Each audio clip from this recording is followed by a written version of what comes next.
A huge beam of lightning hit the ground, devastating everything around it. This power came from a man known as the Fist King, who had mastered Jiangyu with his own hands. He was so famous for this title that few remembered his real name. This was Dan Wuzing, the great fighter, who now faced a complicated situation. With a shocked look, he reacted to something terrible that had just happened. In his arms, he held the body of one of his seriously wounded comrades. The hero believed he had been caught off guard in an ambush by a mysterious group. Now he found himself alone in the middle of a desolate battlefield.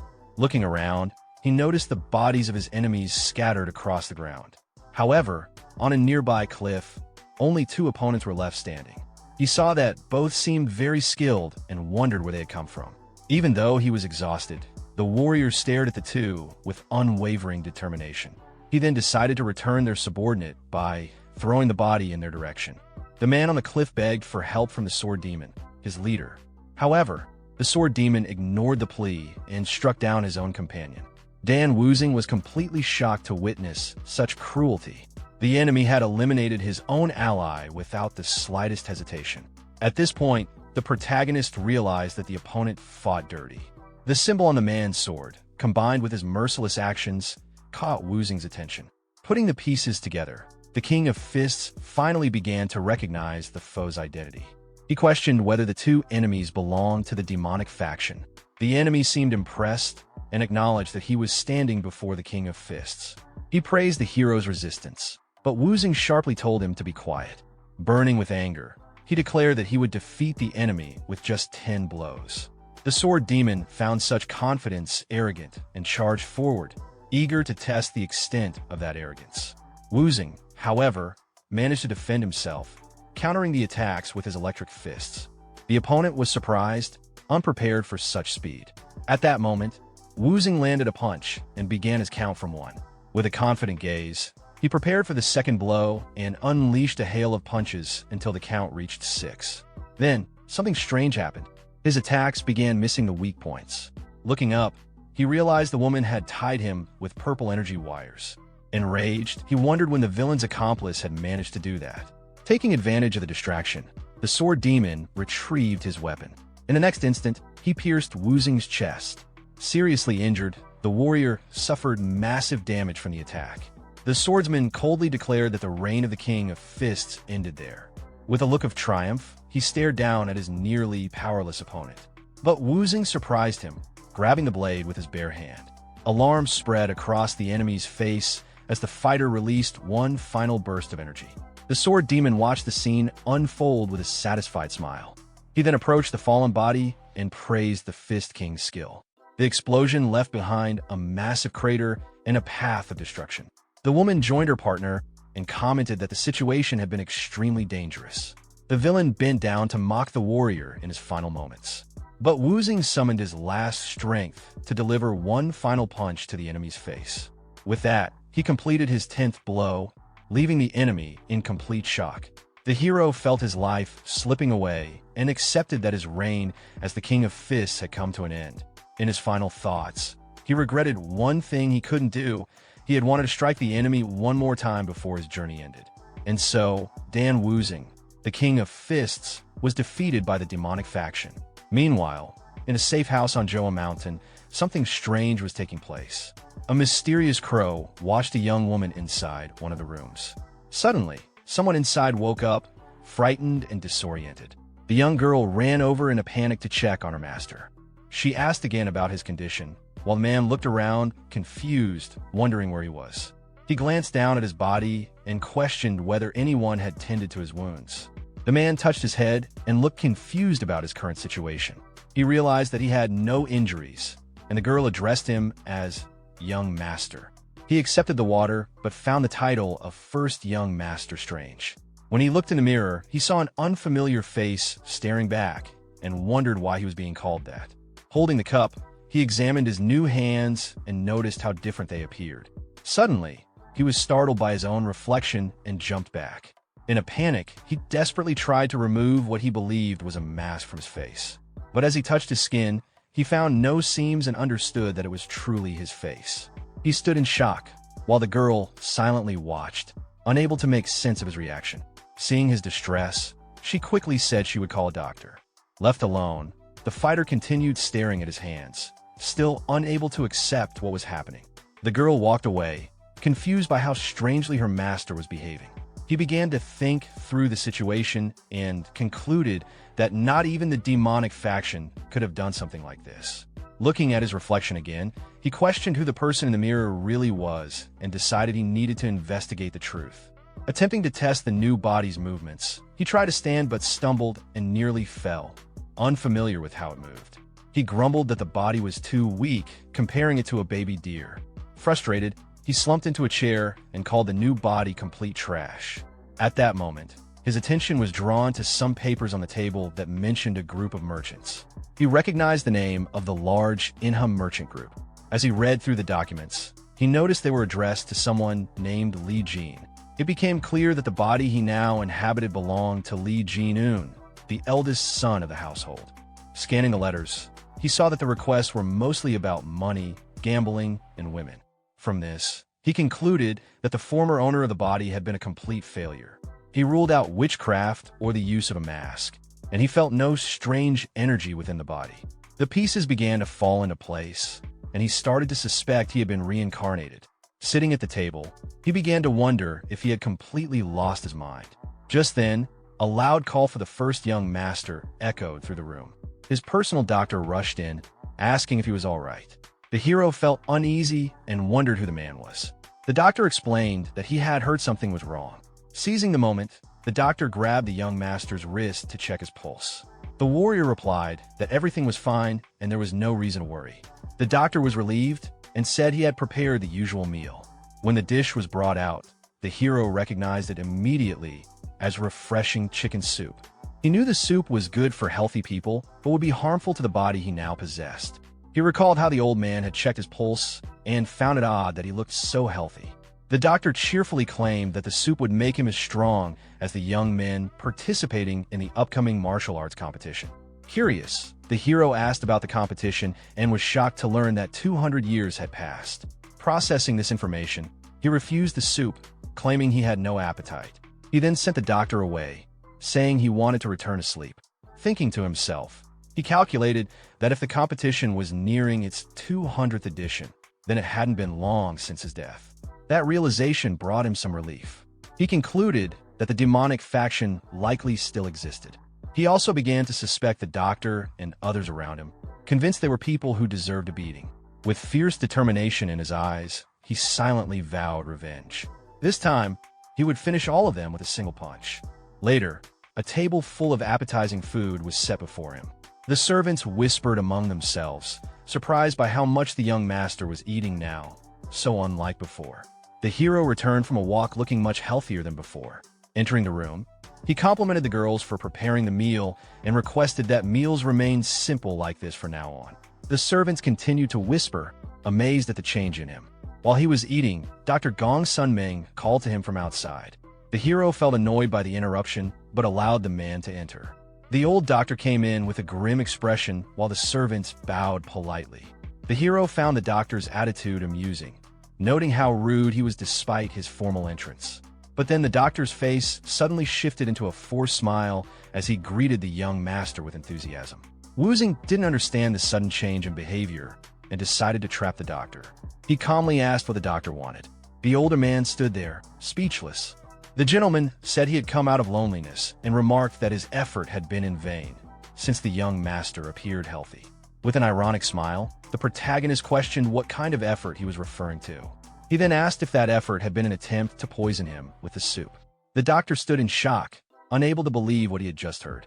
He tried to defend himself, insisting that the soup was a nutritious tonic. But the hero continued provoking him, saying he thought it was poison meant for someone in his condition. The doctor grew furious and reminded the young man that he was his personal physician. Realizing he was no longer welcome, the gentleman turned to leave the room. However, the warrior suddenly called him by name, making the doctor visibly nervous. With an intimidating gaze, he asked who the true master of the house was. The doctor cringed, recognizing that he had crossed the line with his earlier behavior. Then the hero broke the tension with a laugh and said it was just a joke. After that, he asked the doctor to bring the writing tools. Once ready, he ordered the man to write a letter as he dictated the words.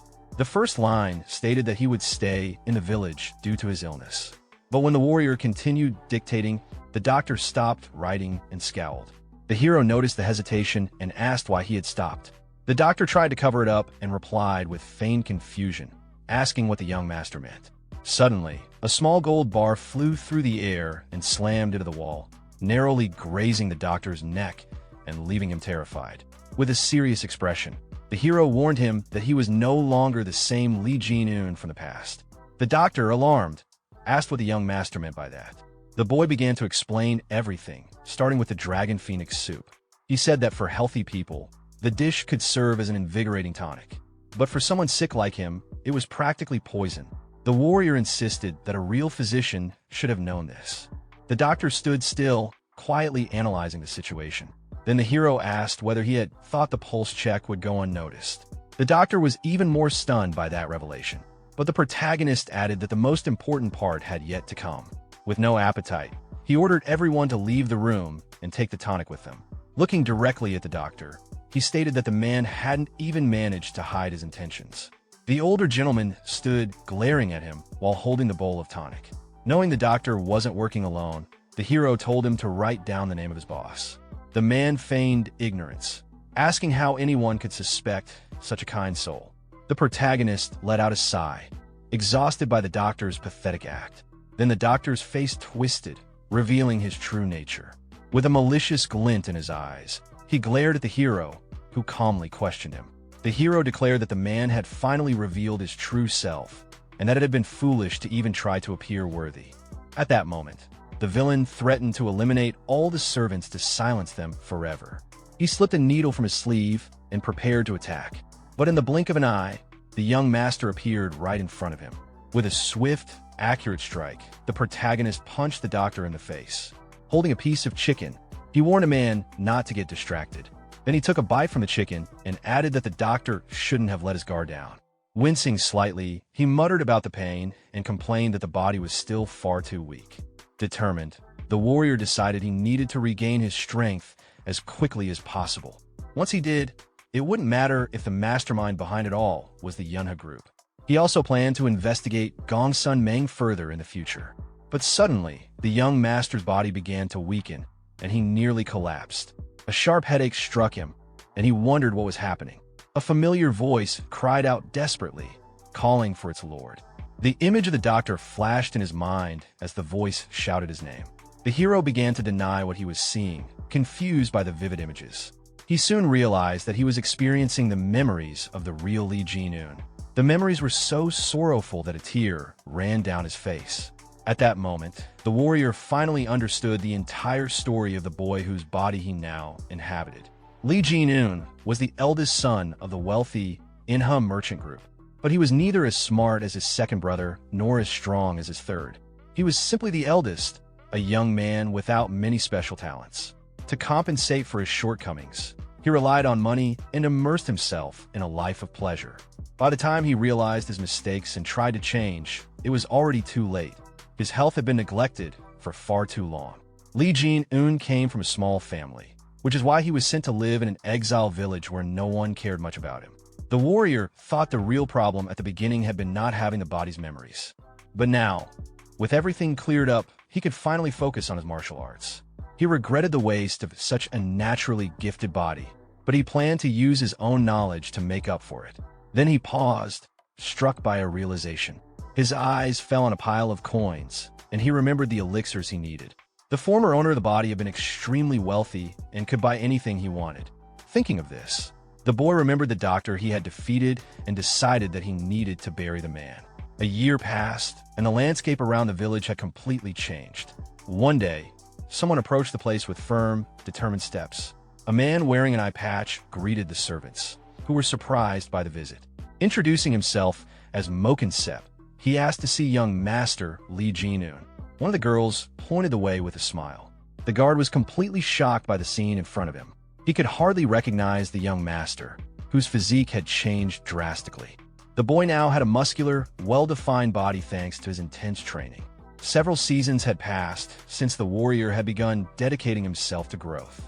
During this time, He had manifested his energy core and mastered the arts of survival, including the art of mobility, body art, and the quick step. He had also mastered the 10-phase lightning art, which allowed him to control lightning itself. The hero reflected on how smoothly his training had gone so far. To test his new skills, he performed an impressive acrobatic move. At that moment, a solitary leaf floated down in front of him. Without even moving, it was sliced perfectly in half, a clear sign of how far he had come. Despite all this progress, the warrior still felt that it wasn't enough. Then a voice called his name, breaking his concentration. He turned to see the visitor. The guard introduced himself again as ManhwaCapped, saying it had been a long time since they had seen each other. He handed over a letter from the main clan. Without speaking, the boy extended his hand. ManhwaCapped was shocked and wondered where the weak, fragile young man had gone. As he handed over the letter, he complained that his arm hurt under the young master's grip. The hero simply stared at him in silence. Moments later, the two sat together as the warrior carefully read the letter. It revealed that his father had suddenly collapsed and was now bedridden. The boy noticed the message lacked any clear explanation for the cause of his father's illness. When he asked about it, the guard hesitated before revealing the truth. He explained that the Aoyang clan was responsible, blaming them for absurd protection fees. The hero asked if the Aoyang clan had done anything to justify the tax increases. The guard angrily replied that they had not, calling the other clan dogs. He added that the Little Divinity sect had also tried to impose outrageous taxes. According to him, the Aoyang clan had refused to help and done absolutely nothing in return. Even the captain of the guard had been unable to protest to Aoyang Hu. The hero recognized the name, recalling that Aoyang Hu was a powerful and well-known figure. With a confident smile, the boy asked if the situation would be resolved by dealing with the Aoyang clan. The guard was shocked and admitted there was another reason behind the patriarch's collapse. He revealed that the second and third brothers had drawn swords and fought in front of their father. The protagonist asked if the old man had fainted from rage, and the guard confirmed it. The warrior could hardly believe that his own brothers had fought so recklessly before their father. But he quickly decided that he could no longer sit back and observe. He stood up firmly and handed the letter back, telling the messenger to keep it. With a composed, determined posture, the young master declared that he would personally take care of all family matters. ManhwaCapped was stunned by the complete change in his lord's demeanor. Back at the clan, the guard excitedly reported that Li Jin-un had become a perfect martial artist. But another man, overhearing the story, burst into laughter. With a mocking grin, he scoffed at the idea of a useless Li Jin-un becoming a martial artist. Laughing loudly, he said that if that were true, he himself must be a legendary master. Another nearby man told him to stop joking and try to be a bit more convincing. But deep inside, Han Yip seemed thoughtful as he considered the possibility that the story was true. As the vice captain of the guard squad, he began to wonder if Jin-un had truly recovered his health. He remembered that the young master had always possessed a good physique since childhood. He then asked the guard when the heir planned to return to the clan. Just then, the guard interrupted him and announced that the young master had arrived at that very moment. Han Yip told the others to stop complaining, reminding them that he was the one who fed them and that they should move quickly. Finally returning home, the hero stood before the imposing headquarters of the Inham merchant group. He was stunned by the grandeur of the estate, thinking to himself how insane it all seemed. The warrior realized that the body's former owner had been even wealthier than he had imagined. He dismissed his servants and said he would go see his father immediately. As he walked alone through the property, he began to reflect. It struck him as odd that no one had come to greet him upon his return. That's when he sensed the presence of several people hiding nearby. Suddenly, numerous guards emerged and surrounded him with swords drawn. They congratulated him on his safe return with an intimidating tone. The man at the front introduced himself as Han Yip, the vice captain of the guard squad. Smiling, the vice captain remarked how unrecognizable the young master had become. He expressed relief at seeing him healthy.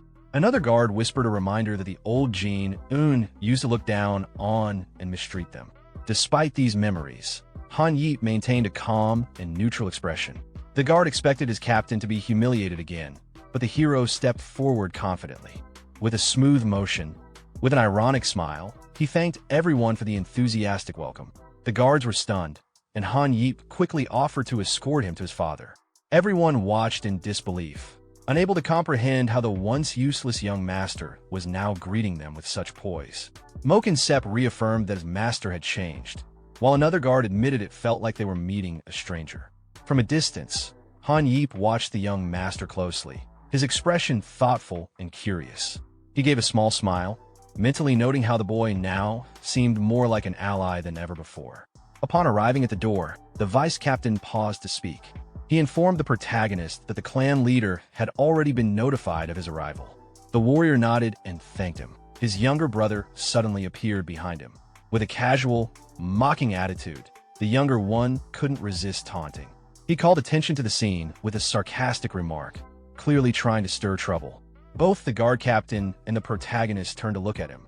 The younger brother then stepped closer, placing a hand on his older brother's shoulder. His touch wasn't friendly. It was filled with arrogance, meant to provoke. With a smug expression on his face, he insulted the protagonist by throwing out an old nickname, mocking him as the perverted Jin Ian, a label meant to belittle and shame. Without stopping, the younger brother continued his verbal jabs. He made fun of the protagonist's facial expression, claiming it looked like he had completely changed and even had the nerve to glare now, something he found laughable. As he spoke, he pressed down harder on the protagonist's shoulder, trying to assert dominance. The guard captain, observing the tension, became nervous. He thought to himself that this was going to get ugly again, just when the protagonist had returned. Trying to defuse the situation, the captain stepped in and gently removed the younger brother's hand from the protagonist's shoulder. He attempted to lighten the mood, joking that the two brothers were finally reunited after such a long time and must be overjoyed to see each other. But the younger brother didn't take it well. He slapped the captain across the face without hesitation, annoyed and offended. With a sharp glare, he demanded to know how the captain dared to touch him without permission. Watching this, the protagonist began to feel irritated. Meanwhile, the younger brother wasn't finished. With a threatening glare, he looked between the captain and his older brother and snarled that dealing with one worthless fool was already bad enough. But now even the vice captain seemed to be disrespecting him. The protagonist didn't respond. He stayed calm, simply looking back at his younger brother. But that only fueled the younger one's arrogance. He pushed further, asking if he should teach the protagonist a lesson so intense that he'd never even dare to meet his gaze again. Just then, something shifted. The protagonist gently raised his hand and rested it on his brother's cheek. He softly called his name, Ja Ian. Annoyed by the gesture, Ja Ian tried to respond with more venom. But before he could finish speaking, the protagonist suddenly slapped him hard across the face. Ja Ian fell to the ground, shocked. He looked up in disbelief, demanding to know what the hell had just happened. But the protagonist ignored his outburst. Instead, he crouched down, placed a firm hand on Ja Ian's shoulder, and gripped it tightly. As pain shot through him, Ja Ian cried out, overwhelmed by the sudden shift in power. The protagonist calmly confessed that he had been excited on his way here, perhaps even looking forward to this moment. As the grip tightened further, Ja Ian, in pain and rage, cursed and shouted, calling his brother a completely insane bastard. Outside, the sounds of the scuffle echoed through the corridors of the large estate. A man wearing glasses appeared, confused by the noise. This was Liu Eun, the second son. He asked what was going on, and Han Yeep quickly explained the fight between the brothers. Liu immediately assumed that the third brother had been harassing the eldest again. He shouted at the guards, demanding to know why they hadn't stopped the fight sooner. But the protagonist turned to his younger brother and told him to be quiet. They were standing in front of their father's room. Just then, a weak voice called out Liu's name from within the room. What Wyan and the others saw next left them stunned. Outside their father's room, Wang stood calmly, holding their eldest brother in place. Yan was struggling, but Wang had completely subdued him without breaking a sweat.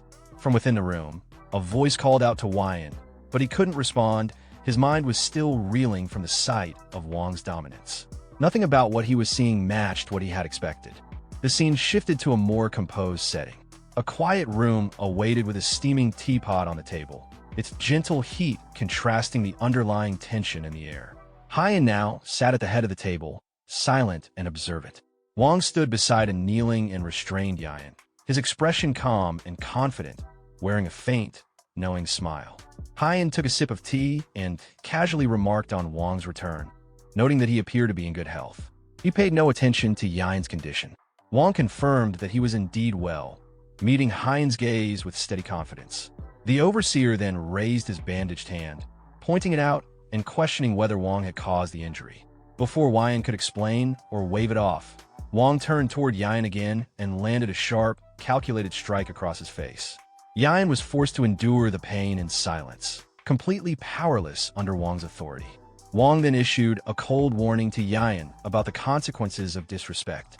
Hyan, shaken and bruised, quickly accepted his position, though his mind was in turmoil. He couldn't understand how his older brother, once weak and pathetic, had overpowered him so easily. A brief memory surfaced in Hyan's mind, a flashback to when things were the opposite. Back then, he was the one who tormented Wang, who was then known as Jin Ian. But now, the roles had completely reversed.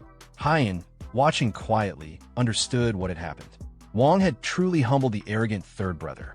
Curious, Hyan pressed Wang for details about this transformation. Wang answered calmly, clearly proud of how far he'd come. As Wang glanced around the room, his eyes landed on a stack of scrolls sitting on the table. Hyan explained that they were the employee lists for an upcoming conference. But Wang was already reaching for them, picking one up and unrolling it with deliberate motion. He scanned the list, letting his finger glide down the names until a realization hit him. A smirk spread across his face. All the key guards had been recommended by the same individual, someone from the Iang clan. The pattern was too precise to be a coincidence. Without waiting, Wang turned to his brothers, his voice taking on a tone of sharp accusation. He directly asked if either of them had ties to the Iang clan. Hyan was too stunned to reply, and Hyan immediately panicked, denying everything in a frantic voice. Both brothers reacted with disbelief, protesting the accusation and calling it absurd. They insisted that they were loyal, that they'd never betray the family or their father's business. They swore to protect everything, no matter the cost. Wang took their responses in stride, clearly satisfied. With a cool remark, he noted that their loyalty had saved him the effort of dealing with them further. He then shifted focus to the upcoming conference, confirming with Hyan that all the high-ranking officials would be present. Once Hyan affirmed it, Wang made his own announcement. He would be attending the meeting himself. Then, without waiting for questions or objections, he turned to leave, stating plainly that he was going to see their father. His calm authority left his brothers speechless. As Wang exited, Hyan broke the silence. He demanded to know what had happened back at the safe house, unable to make sense of Wang's new power. Hyan, overwhelmed with frustration, completely lost his composure. He screamed in anger, tormented by regret over a past decision that now haunted him deeply. Meanwhile, Wang arrived at his father's quarters. A voice from within gave him permission to enter. Inside, the atmosphere was dim and heavy. Wang approached the bedside of Liang Min, the head of the Yuna merchant group, who looked weak and frail. His father acknowledged his presence quietly, then asked about the noise from earlier. Wang dismissed it with a calm reassurance, downplaying the situation. Instead, he brought up his father's health, which Liang Min attributed to the weight of stress and pressure. As Liang Min looked into Wang's eyes, he studied his son's face closely. The changes were undeniable. There was strength and confidence where there had once been hesitation. For a moment, the old man questioned whether the person standing before him was truly his son at all. Despite the lingering suspicion in his eyes, Liang Min looked genuinely pleased to see Wang standing strong and healthy. It was an expression of warmth that Wang hadn't anticipated. In fact, it caught him off guard. The contrast between what he had expected and what he received was too stark to ignore. As the moment lingered, a memory surfaced within Wang, a haunting fragment of his former life. He remembered the cold, distant world he had come from. Back then, he was an orphan, untouched by a father's love, shaped by hardship and emotional isolation. The concept of paternal affection was foreign to him. It wasn't part of his reality. Yet Jinian's memories, those belonging to the original son, painted a different picture. The bond between his father and son had once been rich with connection, though now aged and strained. Wang looked down at the frail hand resting in his own. There was a softness to the moment as he gently gripped it, his expression deep and contemplative. His father, once a towering figure of strength and command, now lay worn and diminished, consumed by illness. It stirred something strange inside Wang, something he wasn't used to. He tightened his hold slightly, not out of force, but out of something more conflicted. A mix of unfamiliar emotions swirled in him. Then, he quietly reassured his father, speaking of lightening his burden. He hinted at a solution to his father's overwhelming stress, and though his tone remained composed, a sinister glint danced in his eyes. Liang Min furrowed his brow at the cryptic remark, his instincts sensing something unsettling. But Wang dismissed his concern with a warm, disarming smile, carefully veiling his true thoughts. Still, the old man couldn't shake the unease creeping over him. His son was different, there was no denying it now. The next day, the Manhwa Merchant Group's conference commenced. The room was filled with tension and ambition, none more apparent than an Yang, who arrived with his usual smugness. He took his seat with a self-satisfied grin, immediately surrounded by his loyal men. When one of them spotted Wang sitting confidently in attendance, he whispered the news to his leader. Yang's brow lifted ever so slightly at the sight, a calculating look overtaking his face. Wang, however, sat unfazed, composed, commanding. He didn't flinch at the whispers or the puzzled glances from the other members, who were clearly unsettled by his unexpected presence. To them, he was still the once weak son, and his attendance at such a high-level meeting didn't make sense. Yang scoffed inwardly, writing Wang off as a desperate man clawing at relevance.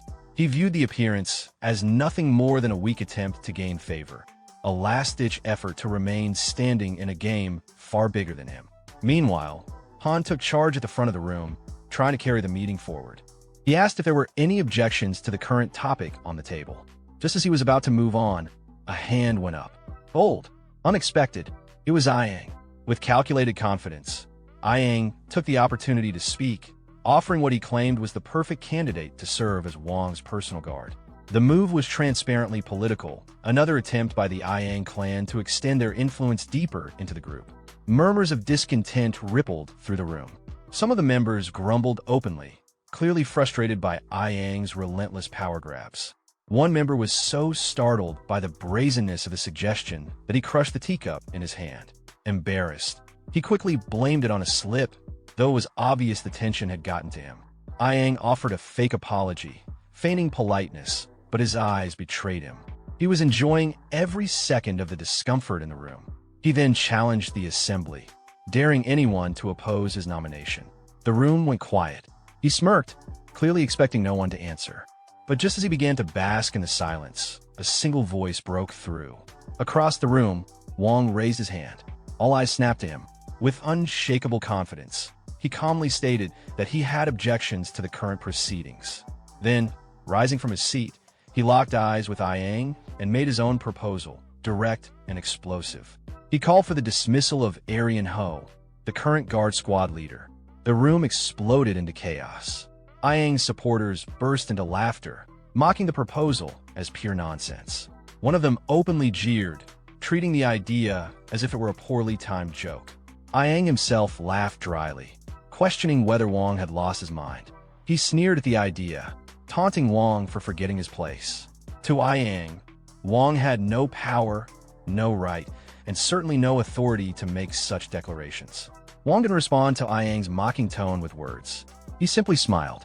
His expression alone was enough to shake the air, daring Yang to keep talking. In a blink, Wang channeled a surge of raw energy into his fist.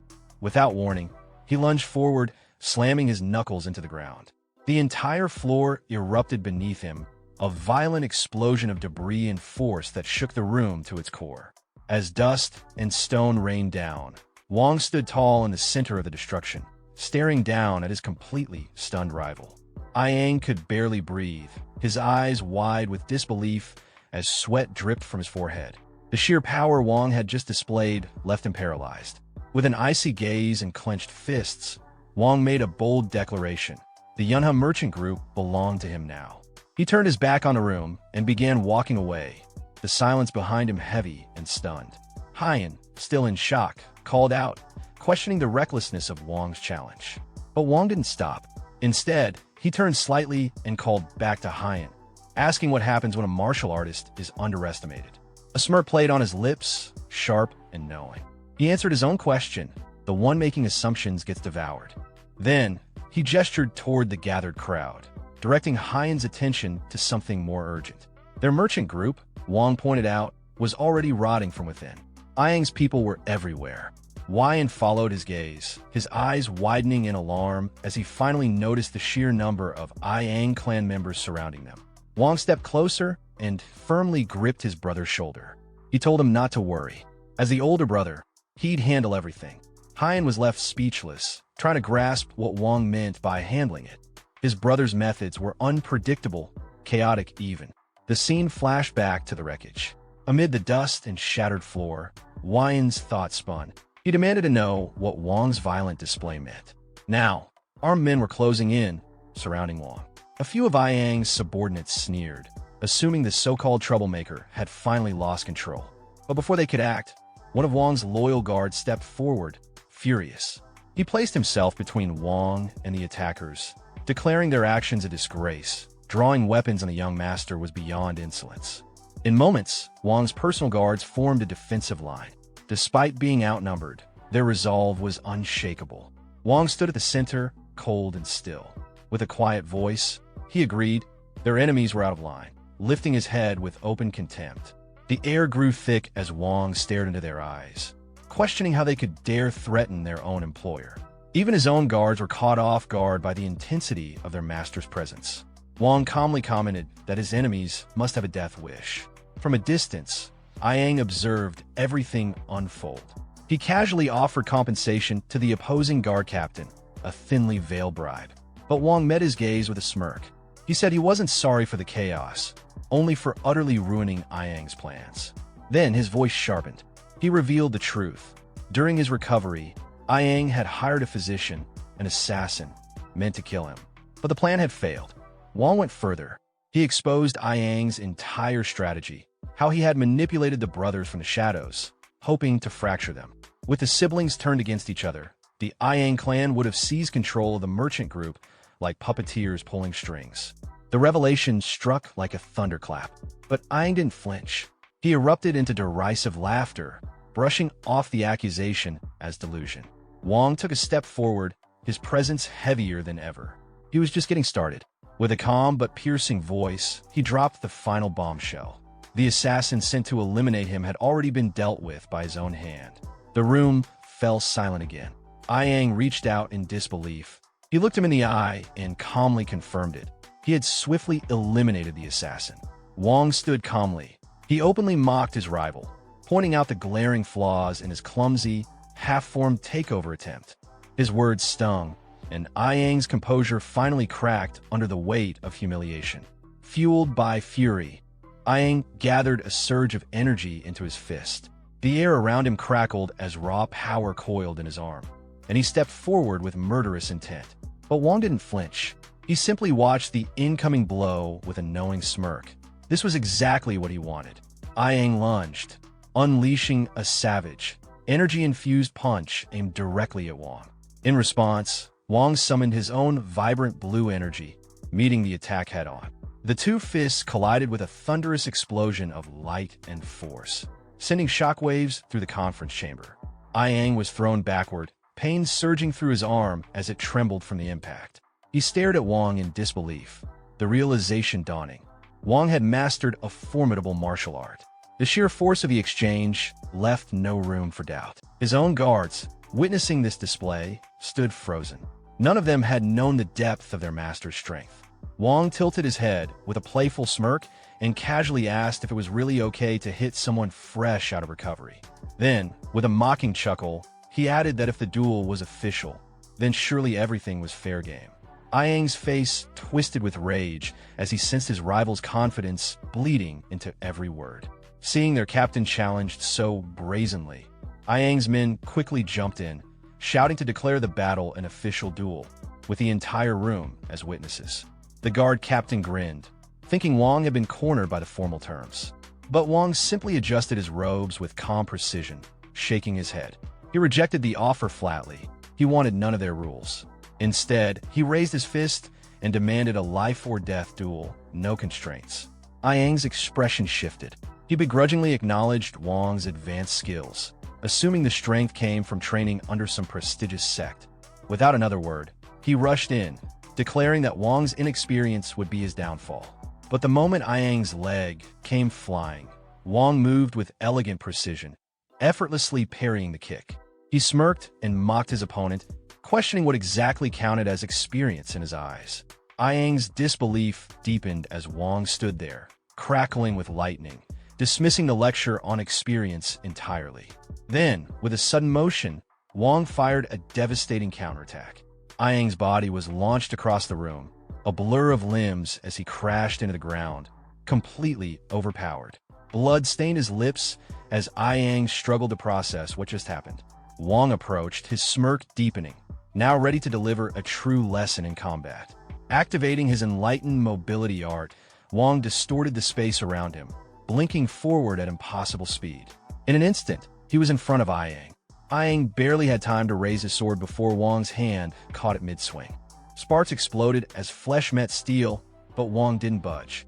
With one swift motion, he deflected the blade entirely, forcing Ayang backward.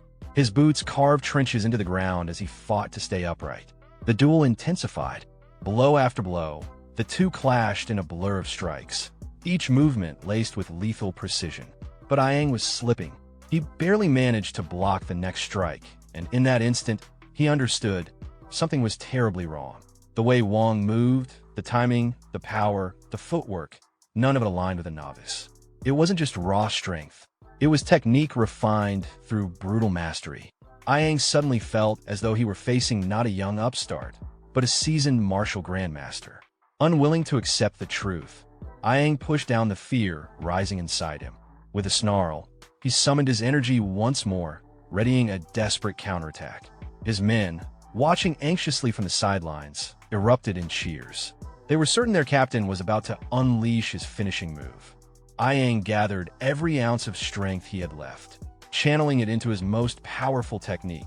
The three-form sword arc his pride burned hotter than ever. The thought of being defeated by someone he considered a mere brat was unbearable. With fury coursing through him, he lunged forward, unleashing a rapid, energy-infused sword strike meant to end the duel once and for all. But in the blink of an eye, Wong vanished from his sight. Ayang's breath caught in his throat. He couldn't track him. Before he could even turn, Wong reappeared behind him, glowing fist already poised. With a chilling calm, Wong delivered a final, devastating blow. Ayang's face twisted in agony as the force slammed into him. His body was lifted off the ground, sent flying backward like a ragdoll, crashing into the floor with bone-rattling impact. Silence fell across the battlefield. Onlookers stood frozen, eyes wide with disbelief. No one had expected the once-dismissed Wong to hold such overwhelming power. One of Ayang's men rushed forward, horrified by the captain's condition. Meanwhile, far from the chaos, the scene shifted to a peaceful room overlooking a serene landscape. Inside, a tenant respectfully offered a drink to an older man, possibly Liang Min, the merchant group's head. The old man paused, his eyes narrowing slightly as he absorbed the news of the duel. Hands clasped in front of him, he reflected quietly, the weight of realization settling on him. Something about his son, Wong, had become undeniably clear. Back at the battlefield, Wong stood tall over his defeated opponent. His expression remained calm and resolute. Ayang lay broken on the ground, his body limp and battered from a single, decisive blow. His subordinates swarmed to him in panic, shouting in desperation. One of the men glared up at Wong in disbelief, but Wong met the gaze coldly and asked if he too wanted to share his captain's fate. The man hesitated, then swallowed his anger. Cradling his injured leader, he grudgingly acknowledged that the duel had been fair and free from interference. But then his voice turned low and threatening. He warned Wong that this victory came at a steep price. The Ayang clan would not forget this humiliation. They would drag the Yuna merchant group into endless revenge and political sabotage through every deceptive means available. Wong remained unmoved. He replied without hesitation that he had never expected a life without conflict. This path was his choice. He laid out his codes simply. Kindness would be returned in kind, and grudges would be paid back equally. He made it clear that this duel and everything that followed was his personal responsibility, not the merchant group's. That declaration sent a chill through his brother, who cried out in alarm, realizing the danger Wong had just chosen to face alone. But Wong was unwavering. He He announced with full conviction that the Yuna merchant group belonged to him now. Recalling his father's gentle smile, he spoke of the group not only as a business, but as a legacy entrusted to him, a responsibility he would protect no matter what. He honored the loyal guards who had stood by him even when he was treated as a discarded heir. He spoke of the humble servants who had cared for him without hesitation. For them, and for everything the merchant group stood for, he vowed that it would never again be manipulated by men like Yang. His voice turned cold. He stared directly at the intruders and ordered them to leave. They were all fired. Silence fell once again as Wang's brother and remaining companions stood dumbfounded by the sheer force of his declaration. The Yang clan members returned his glare, fury blazing in their eyes, but they said nothing. With clenched jaws and bitter hearts, they turned and began their retreat. One among them, quieter than the rest, offered a rare and sincere farewell, wishing Wang well in the days ahead. Now alone in the chamber, Wang faced the people who had witnessed everything. The battle was over. He stood not just as a victor, but as the new, undisputed leader of the Yuna merchant group. His brother, still trying to process it all, stared blankly at the destruction and the man at its center. One of Wang's loyal guards suddenly burst into cheers, elated, but his friend quickly clamped a hand over his mouth. Their commander turned sharply toward them, scolding their lack of restraint, though his expression betrayed something else, a rare mix of pride and relief. Wang's attention shifted to the chief administrator, who flinched slightly as he was suddenly addressed.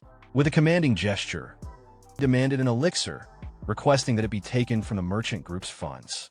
After all, if he was going to shoulder this mountain of responsibility, the least he deserved was a tonic to help him recover. The administrator lit up with enthusiasm, bowing deeply.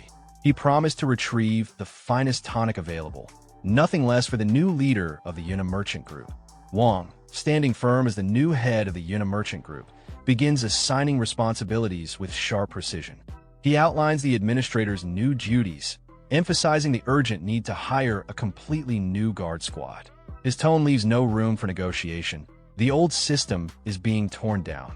The scene then shifts to a peaceful estate bathed in the golden hues of sunset. Inside, a relaxed man sits comfortably between two imposing figures, sipping tea. As Wang speaks, he mentions already having candidates in mind. The man seated with him arches a brow, asking for confirmation, brings up the name Leginian. The man's interest sharpens immediately. The narrative flashes back to a few days prior, on Leginian's very first day at the merchant group. Night has fallen, and Leginian walks calmly through the estate grounds, accompanied by his subordinate.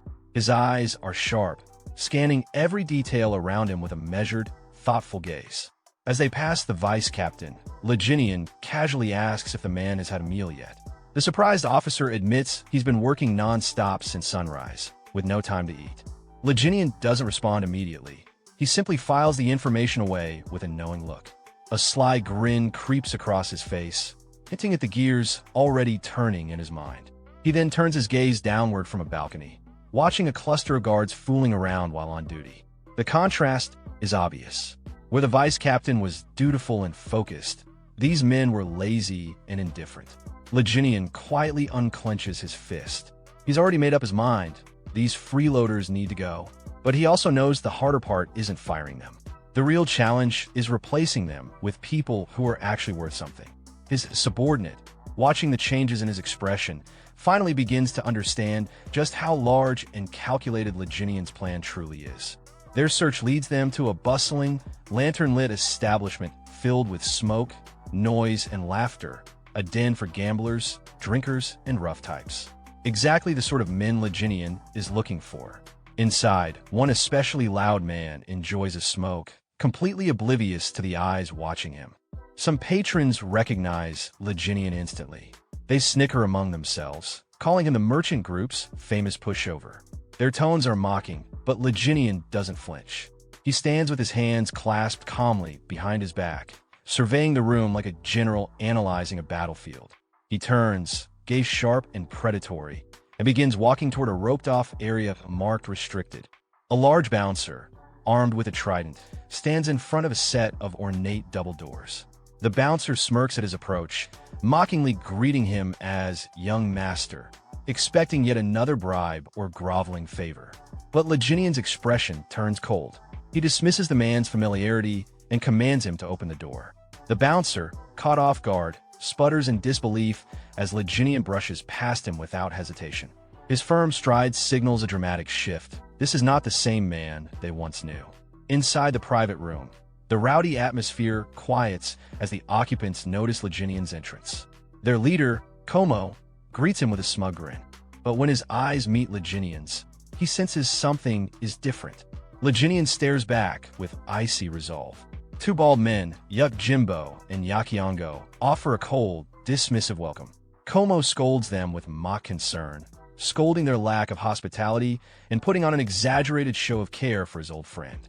He forces a laugh, acting as though they all share a warm bond. A flashback surfaces. A younger Li Jinian appears, visibly distressed, while a teenage Como stands above him with cruel authority. The memory is bitter. Their friendship had always been one-sided. Como used him, mocked him, and took advantage of his family name and resources.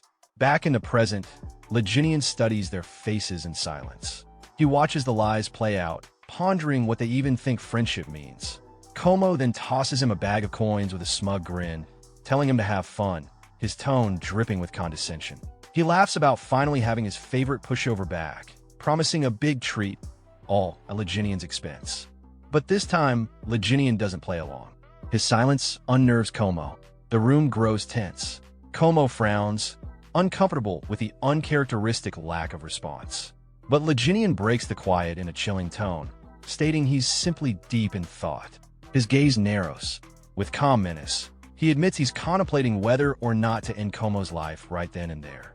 Internally, Li Jinian clarifies his true target. It's not Como, not directly. His real concern is the twin brothers beside him. They're the true muscle behind Como's operation. From the way they carry themselves, Li Jinian understands they're little more than hired fists. Thugs living in Como's shadow, loyal only to his coin. Li Jinian studied the two enforcers closely, picturing them in their element, brutal, efficient, and unquestioning in their loyalty. They were clearly skilled men, but he couldn't help thinking their talents were utterly wasted under someone like Como. While their leader reaped all the benefits, these brothers did the dirty work, little more than tools in the hands of a man who had no true respect for them. Having reached a firm conclusion, Li Jinian finally acknowledged Como's repeated questioning. He turned to him with a radiant, confident smile and extended his hand. His first demand, the vault key. Como and his henchmen stared blankly, completely thrown off by the sudden and unexpected request. The gang leader scoffed at the absurdity of it, waving it off like a joke and assuming this was just another round of begging for pocket change. But Li Jinian nodded calmly, replying that cash would suffice for now. With chilling precision, he began listing out every single coin they had extorted from him over the years: forced investments, rigged games, even exaggerated medical bills. As he reached the end of his calculations, he concluded the total debt, 100,000 niang. He then paused, tilting his head slightly, wondering aloud if perhaps he was being too lenient. Como barely held back a laugh. He covered his mouth as his shoulders shook, trying not to burst outright.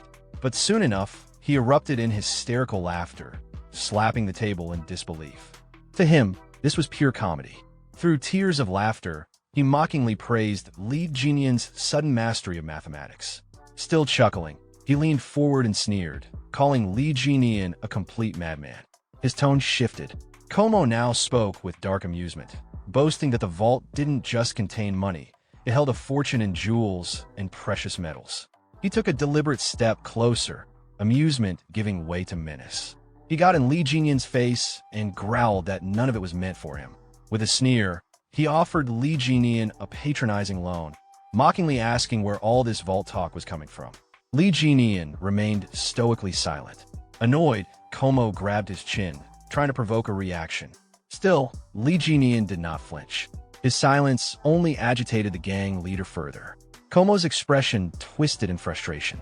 His voice rose to a furious snarl as he demanded to know why Li Jinian was ignoring him. Spit flying, he ranted about the complete transformation, from a weak, fragile patient to someone who dared scowl at him. Then, completely losing his composure, he grabbed Li Jinian and shouted, trying to remind him of his place. But Li Jinian stayed calm, exhaling slowly. His poise remained untouched, even as Como tightened his grip and barked threats at him. Finally fed up with the lack of response, Como shouted for his henchmen to put him back in his place. One of the bald twins stepped forward without hesitation and slammed Li Jinyan's head onto the table, expecting an immediate submission.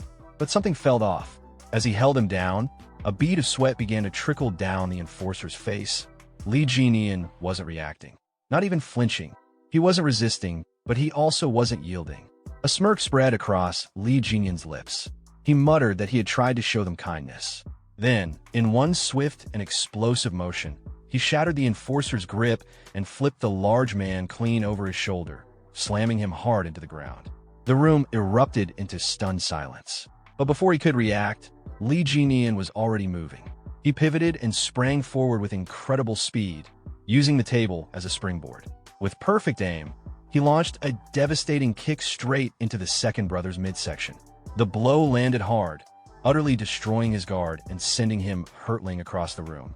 Li Jinyan landed gracefully, casting a glance over his shoulder, faintly surprised at how smoothly it had all gone. The first twin groaned and pushed himself to his hands and knees. The second staggered back to his feet, refusing to stay down. Li Jinyan observed them quietly. He noted the swelling wrists, the awkward stance. They were clearly injured. But even through the pain, neither showed an ounce of fear. Only fierce, unshakable determination. A confident smirk formed on Li Jinyan's face. He recognized their spirit. They were real fighters. Ignoring their wounds, the brothers roared and launched a coordinated charge at him, moving in perfect sync. Li Jinyan readied himself. In the blink of an eye, he vanished. The twins froze, their attacks swinging through empty air. They looked around, bewildered. Then, he reappeared right behind them. Before they could turn, he seized both their heads with a crushing grip, completely halting their momentum. His smile widened just slightly.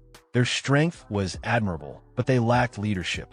With no hesitation, he slammed their heads together with brutal force, dropping both enforcers to the ground instantly. As their unconscious bodies hit the floor, Li Jinyan issued one final, cold warning. And then silence. Only one person remained conscious in the room. Como. He stood frozen, sweat dripping down his face, too stunned to speak. He had just watched his two strongest men get dismantled with ease. Li Jinyan turned his attention to him with a pleasant smile. Calm, composed, and terrifying, he addressed his dear friend, Miamo. After Li Jin finishes off the guard, he turns to face his friend. His posture is calm, but clearly implies the confrontation isn't over. He's signaling that there's only one thing left to deal with, and it's the person standing in front of him. His friend reacts with alarm, the realization hitting him that he's next. The sudden shift in power makes him nervous and panicked. Li Jin then casually rubs his hands and closes his eyes, smiling as if this situation is lighthearted, but the smile is sharp, like a predator playing with its prey. He addresses his friend directly, but the tone makes it clear this is personal. The friend responds with feigned innocence and light sarcasm. He tries to downplay the situation, almost jokingly suggesting that Li Jin should have told him about his training. It's a weak attempt to defuse the tension and pretend this is just a misunderstanding between friends. But Li Jin's expression shifts into something colder. His response is laced with quiet intensity. He's essentially telling his friend that he expected better, that someone like him should have seen this coming. It's a warning and a judgment at the same time. Meanwhile, the friend is hiding a knife behind his back. His tone shifts from nervous politeness to open desperation. He tries to halt Li Jin's approach, pretending he wants to talk things out, but internally, he's cursing the situation and gearing up for an ambush. As he launches forward, his thoughts are cocky. He still underestimates Li Jin, believing he's just a weakling pretending to be tough. He thinks a surprise attack will end things instantly. But before he can land a blow, Li Jin counters decisively. A table slams into his friend's face, followed by Li Jin smashing the table apart and grabbing him by the head. After seizing control, Li Jin calmly follows up with an electric attack. He could have killed him, but didn't. Outside the room, a guard hears the chaos and panics. He hides himself, thinking that things have escalated far beyond what's normal. The situation is dangerous, and someone could genuinely die. Back inside, Li Jin releases his friend, who drops to the floor in a daze. Li Jin sits beside him, composed but focused, as if watching a dying ember flicker. He tries to jolt his friend back to awareness, not out of concern, but control. The friend begins to laugh, not out of joy, but sheer disbelief. It's the kind of unhinged laughter that comes when someone realizes they've completely lost. He then manages to speak weakly, asking what Li Jin wants. He's confused, disoriented, and trying to understand what Li Jin's goal even is. Internally, he's overwhelmed. He starts questioning everything, wondering what Li Jin was really doing during his supposed recovery. He remembers things that suddenly make sense in hindsight, suspecting that Li Jin had been training in secret. The realization hits hard. Maybe all of this was premeditated. Maybe this beatdown wasn't just self-defense, maybe it's revenge. But he can't believe he was bad enough to deserve this. Or at least, that's what he tries to tell himself. The fear builds. He begins to truly wonder if this is the price for his past cruelty. He starts suspecting that Li Jin might have orchestrated all of this, the timing, the attack, the exposure.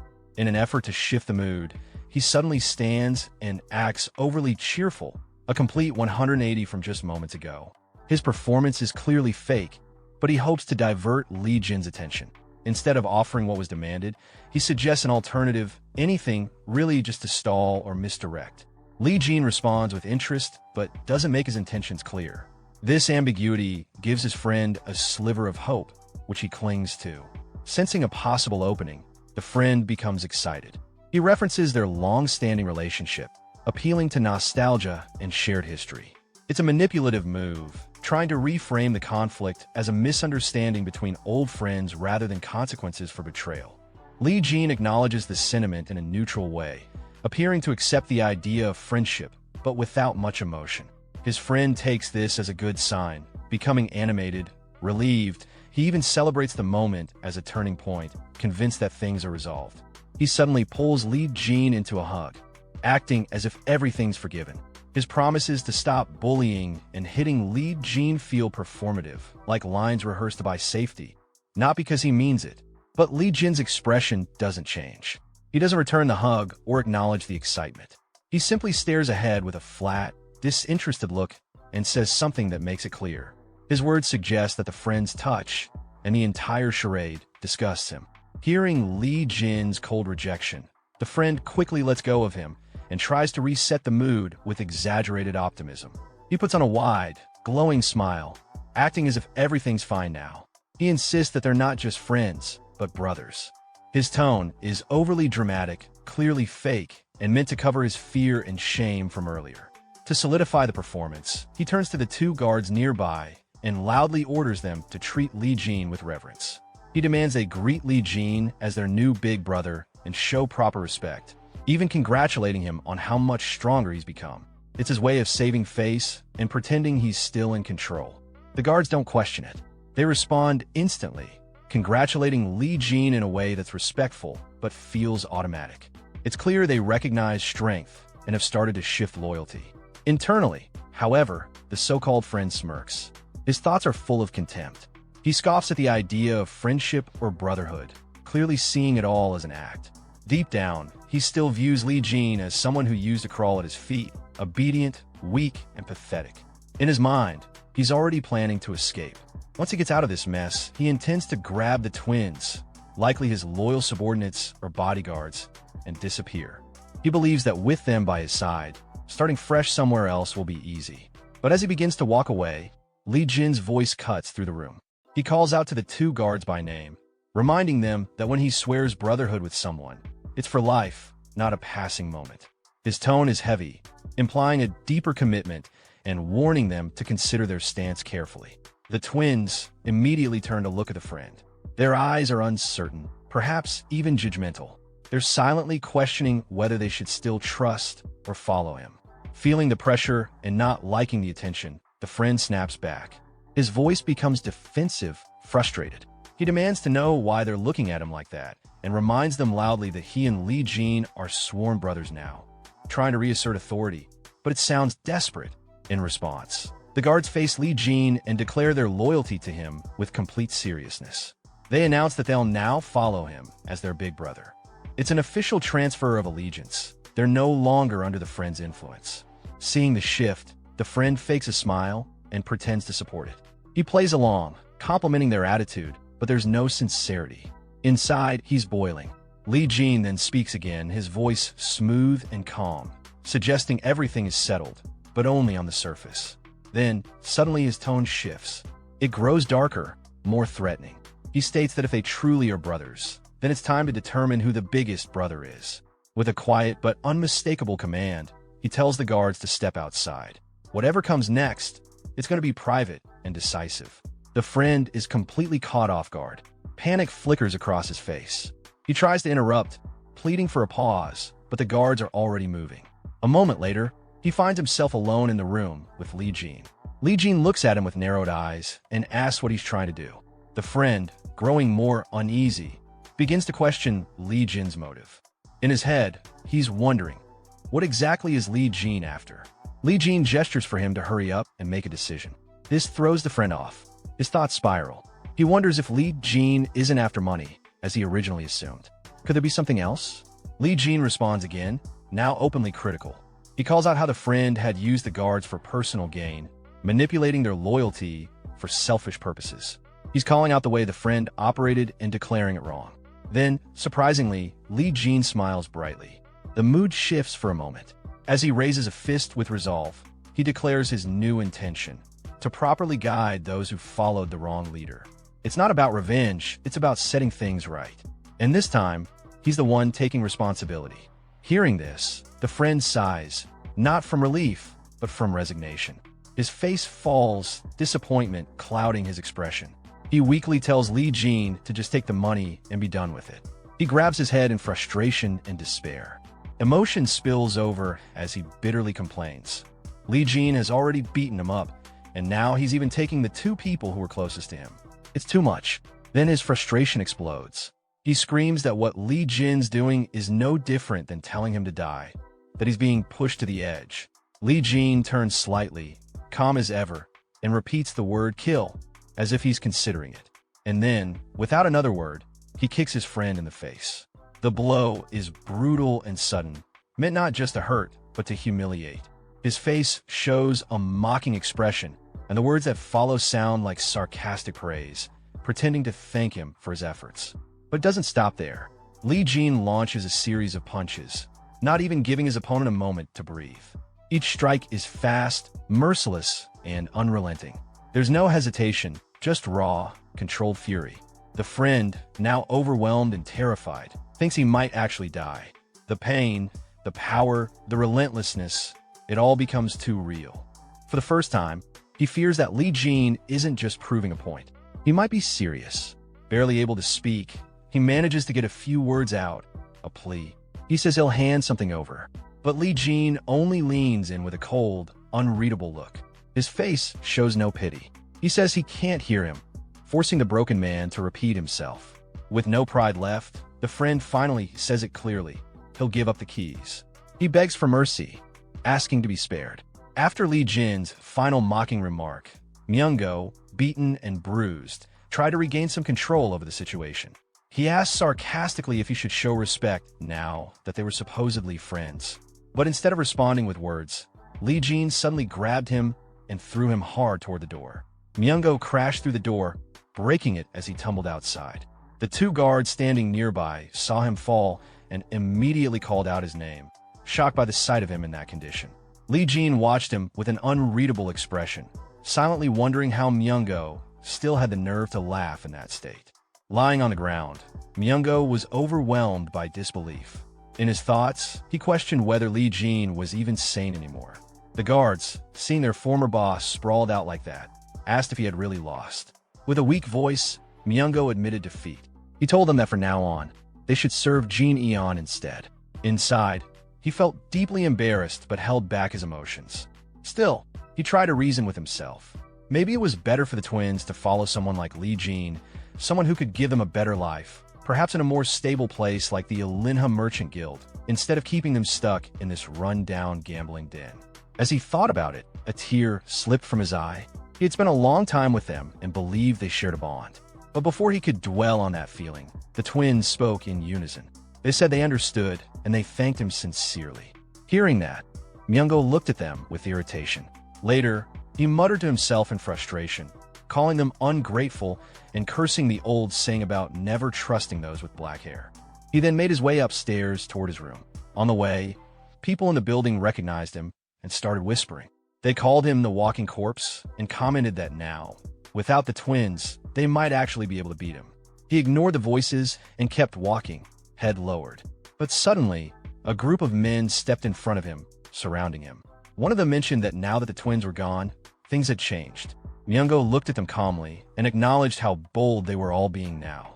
Then he raised his voice, claiming his reputation and daring them to come at him if they were serious. One of the men mocked him, saying it was pathetic how someone in his condition still talked tough. The group raised their weapons and moved in to attack. Seeing the situation, Myungo instinctively raised his hands to protect himself. In his mind, he felt the fear set in. He really might die here. But before they could strike, someone intervened. Lee Jin suddenly appeared, fighting off the attackers as he walked through, casually carrying goods looted from Myungo's room. He made it clear that he didn't approve of these people jumping Myungo now, especially when he was already injured.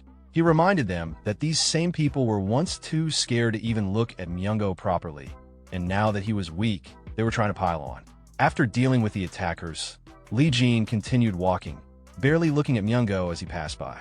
Myungo, still lying on the ground, muttered a bitter remark, annoyed at how cool Lee Jin was acting. A short while later, he and the twin guards were walking toward the exit. One of them turned to him and quietly thanked him for helping Myungo. Then, both of them bowed respectfully and repeated their thanks. As they left to carry out Lee Jin's orders, he watched them go, thinking to himself.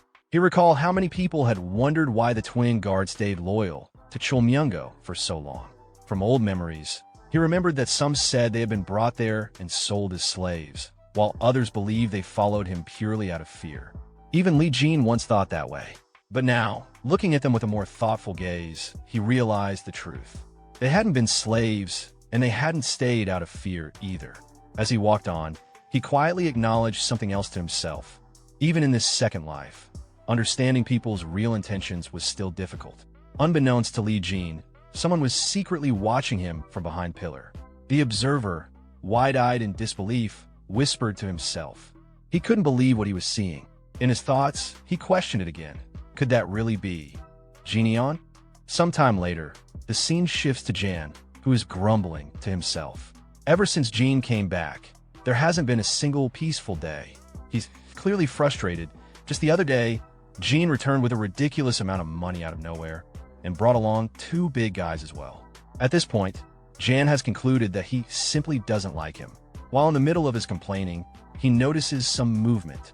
It's none other than Incup, barging into the residence, pulling a huge cart behind him. Not far behind, one is managing the goods, giving orders to the workers to handle everything carefully since they're transporting important items. Curious, Jan approaches and asks what all this is about. His mood suddenly shifts to excitement when he hears that the goods include extremely rare elixirs. One so rare, they're not even available on the market.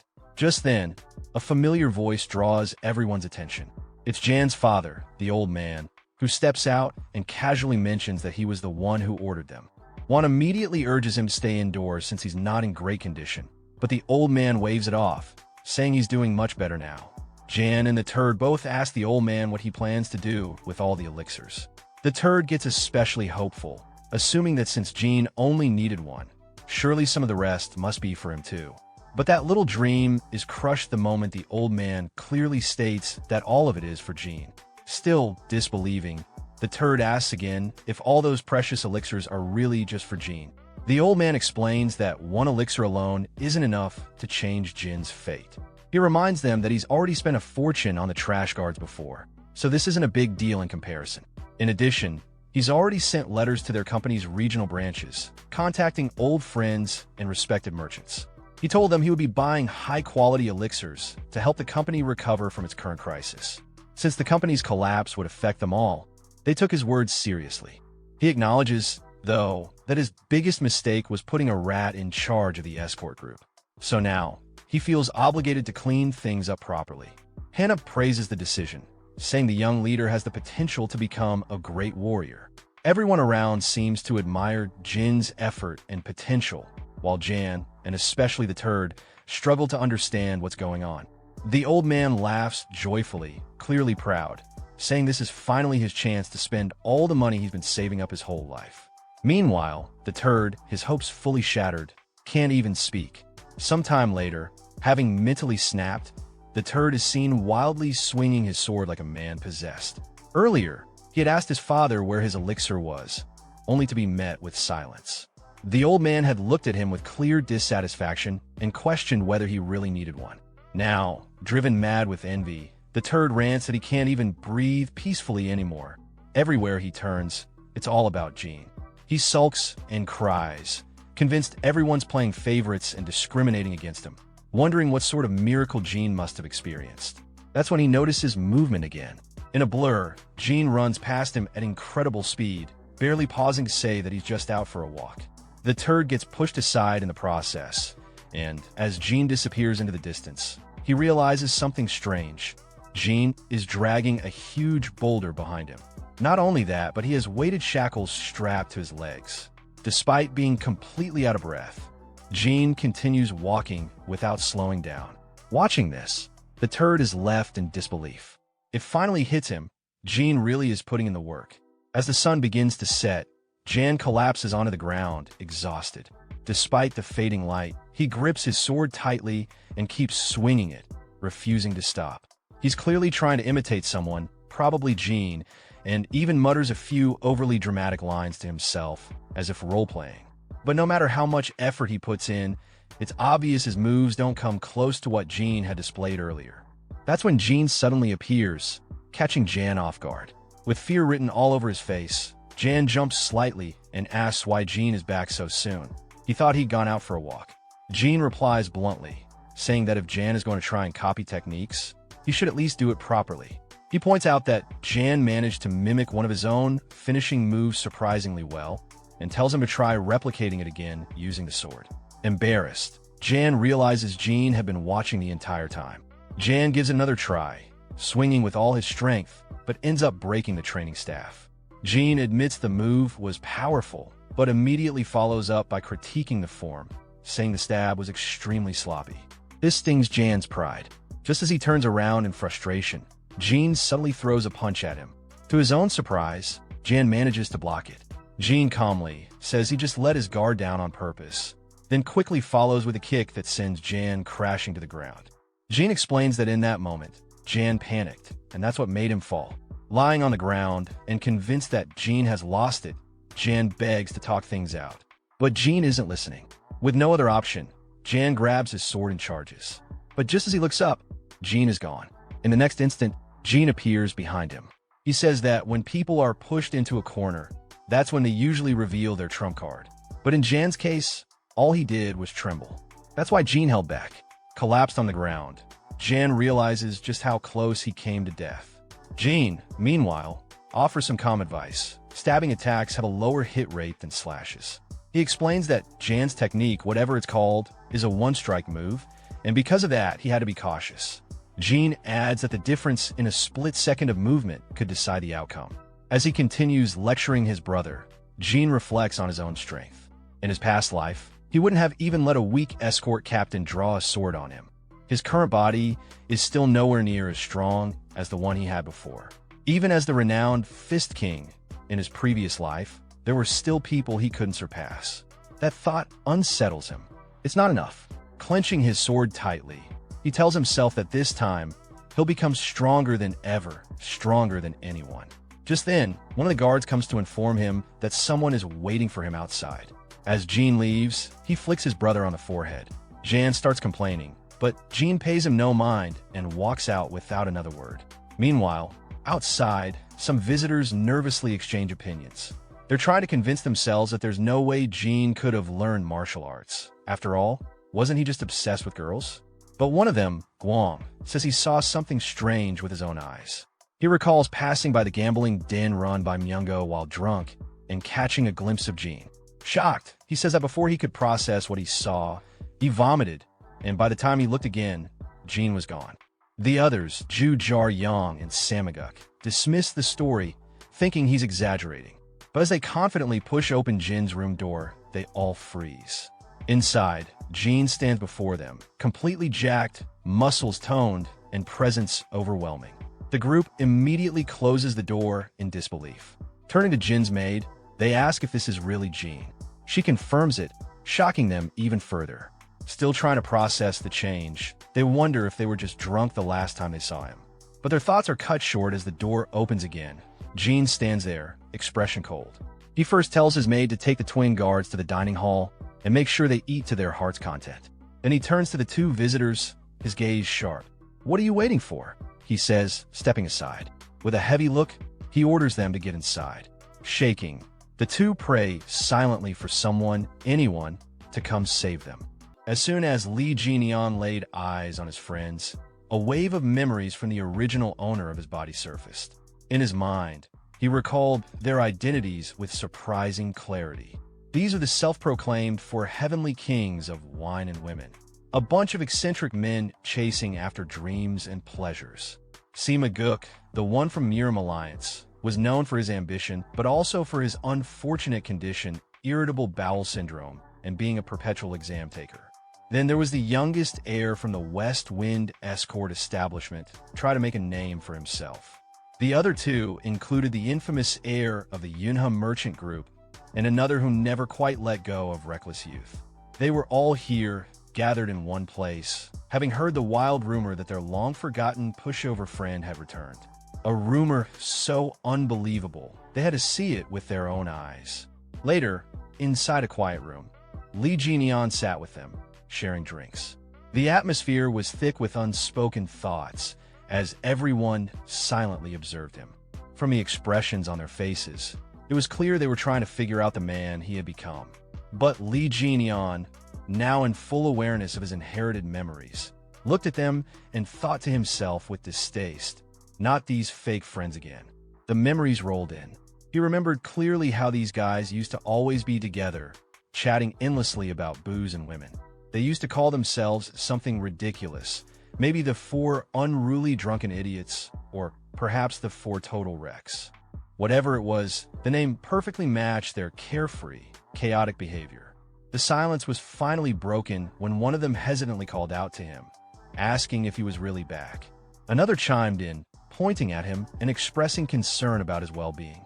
Lee Jian, showing no emotion, simply replied that he was fine. That short answer was enough to throw them off. One of them began sweating nervously and awkwardly commented that he seemed more than just fine. He actually looked intense. Curiosity quickly took over. One of the friends grabbed Lee Jian's hand, staring at it in disbelief. He couldn't wrap his head around how someone like Jian could have changed so much. He asked if he had been secretly training all this time. Sima Guk, watching quietly, was more perceptive than the others. He could tell, just by sensing Jian's presence, this transformation wasn't something that could be achieved through sheer training. What he felt was something deeper. This was real martial arts. True strength had taken root in Lee Jian's body, and it wasn't something that could be faked. Their questions continued. They brought up a rumor, something about Jian defeating Ouyang Hu. They pressed further, demanding to know who had trained him, convinced that no one could possibly reach that level alone. But Lee Jian just smiled faintly and told them it was luck. That was all. Sima Guk, still trying to piece things together, smiled as well. He suggested that it must have been one of those fateful Jianghu encounters they always heard about but never experienced. Another friend quickly agreed, saying Jian had finally caught a break. He even admitted that at first he didn't recognize him. But that moment of levity vanished in an instant.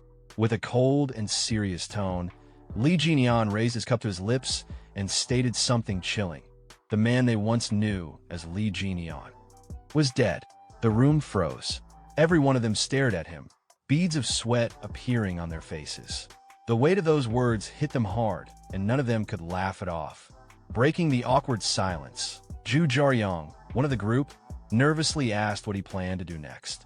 Without hesitation, Jian began to answer, about to mention something crucial, the demonical, but he stopped himself mid-sentence. Instead, he corrected his words, saying that he had debts tied to his sect that he needed to repay. In the meantime, he planned to help out with a merchant group while preparing for that responsibility. Suddenly, Lee Jineon looked toward his friends, his gaze cold and unwavering. With a serious tone, he made his stance clear. He wasn't interested in anything anymore, except getting stronger. His words brought the room to another heavy silence. The air froze for a moment before the group, clearly caught off guard, started panicking and whispering among themselves. One of them, confused, turned to the others and blurted out in disbelief if they had walked into the wrong house by mistake. Another quickly responded, denying any fault and saying it definitely wasn't his doing. As this flurry of awkward energy spread among them, Sima Guk went quiet. He couldn't help but recall an old conversation he'd once had with Lee Jineon. Back then, Jineon had mentioned he was being sent away to recuperate. Sima had reacted with surprise, asking if he was really going somewhere just to recover. Jineon had replied with resignation in his voice, saying it was basically exile, that his father must have been deeply disappointed in him. But Sima, holding a sake bottle in hand with a grin, had encouraged him. He said it was a good thing. This was Jineon's chance to recover, study, and change his life. Back then, Jineon had only responded with a bitter smile, doubting whether change was even possible. Still, deep down, he had hoped for it.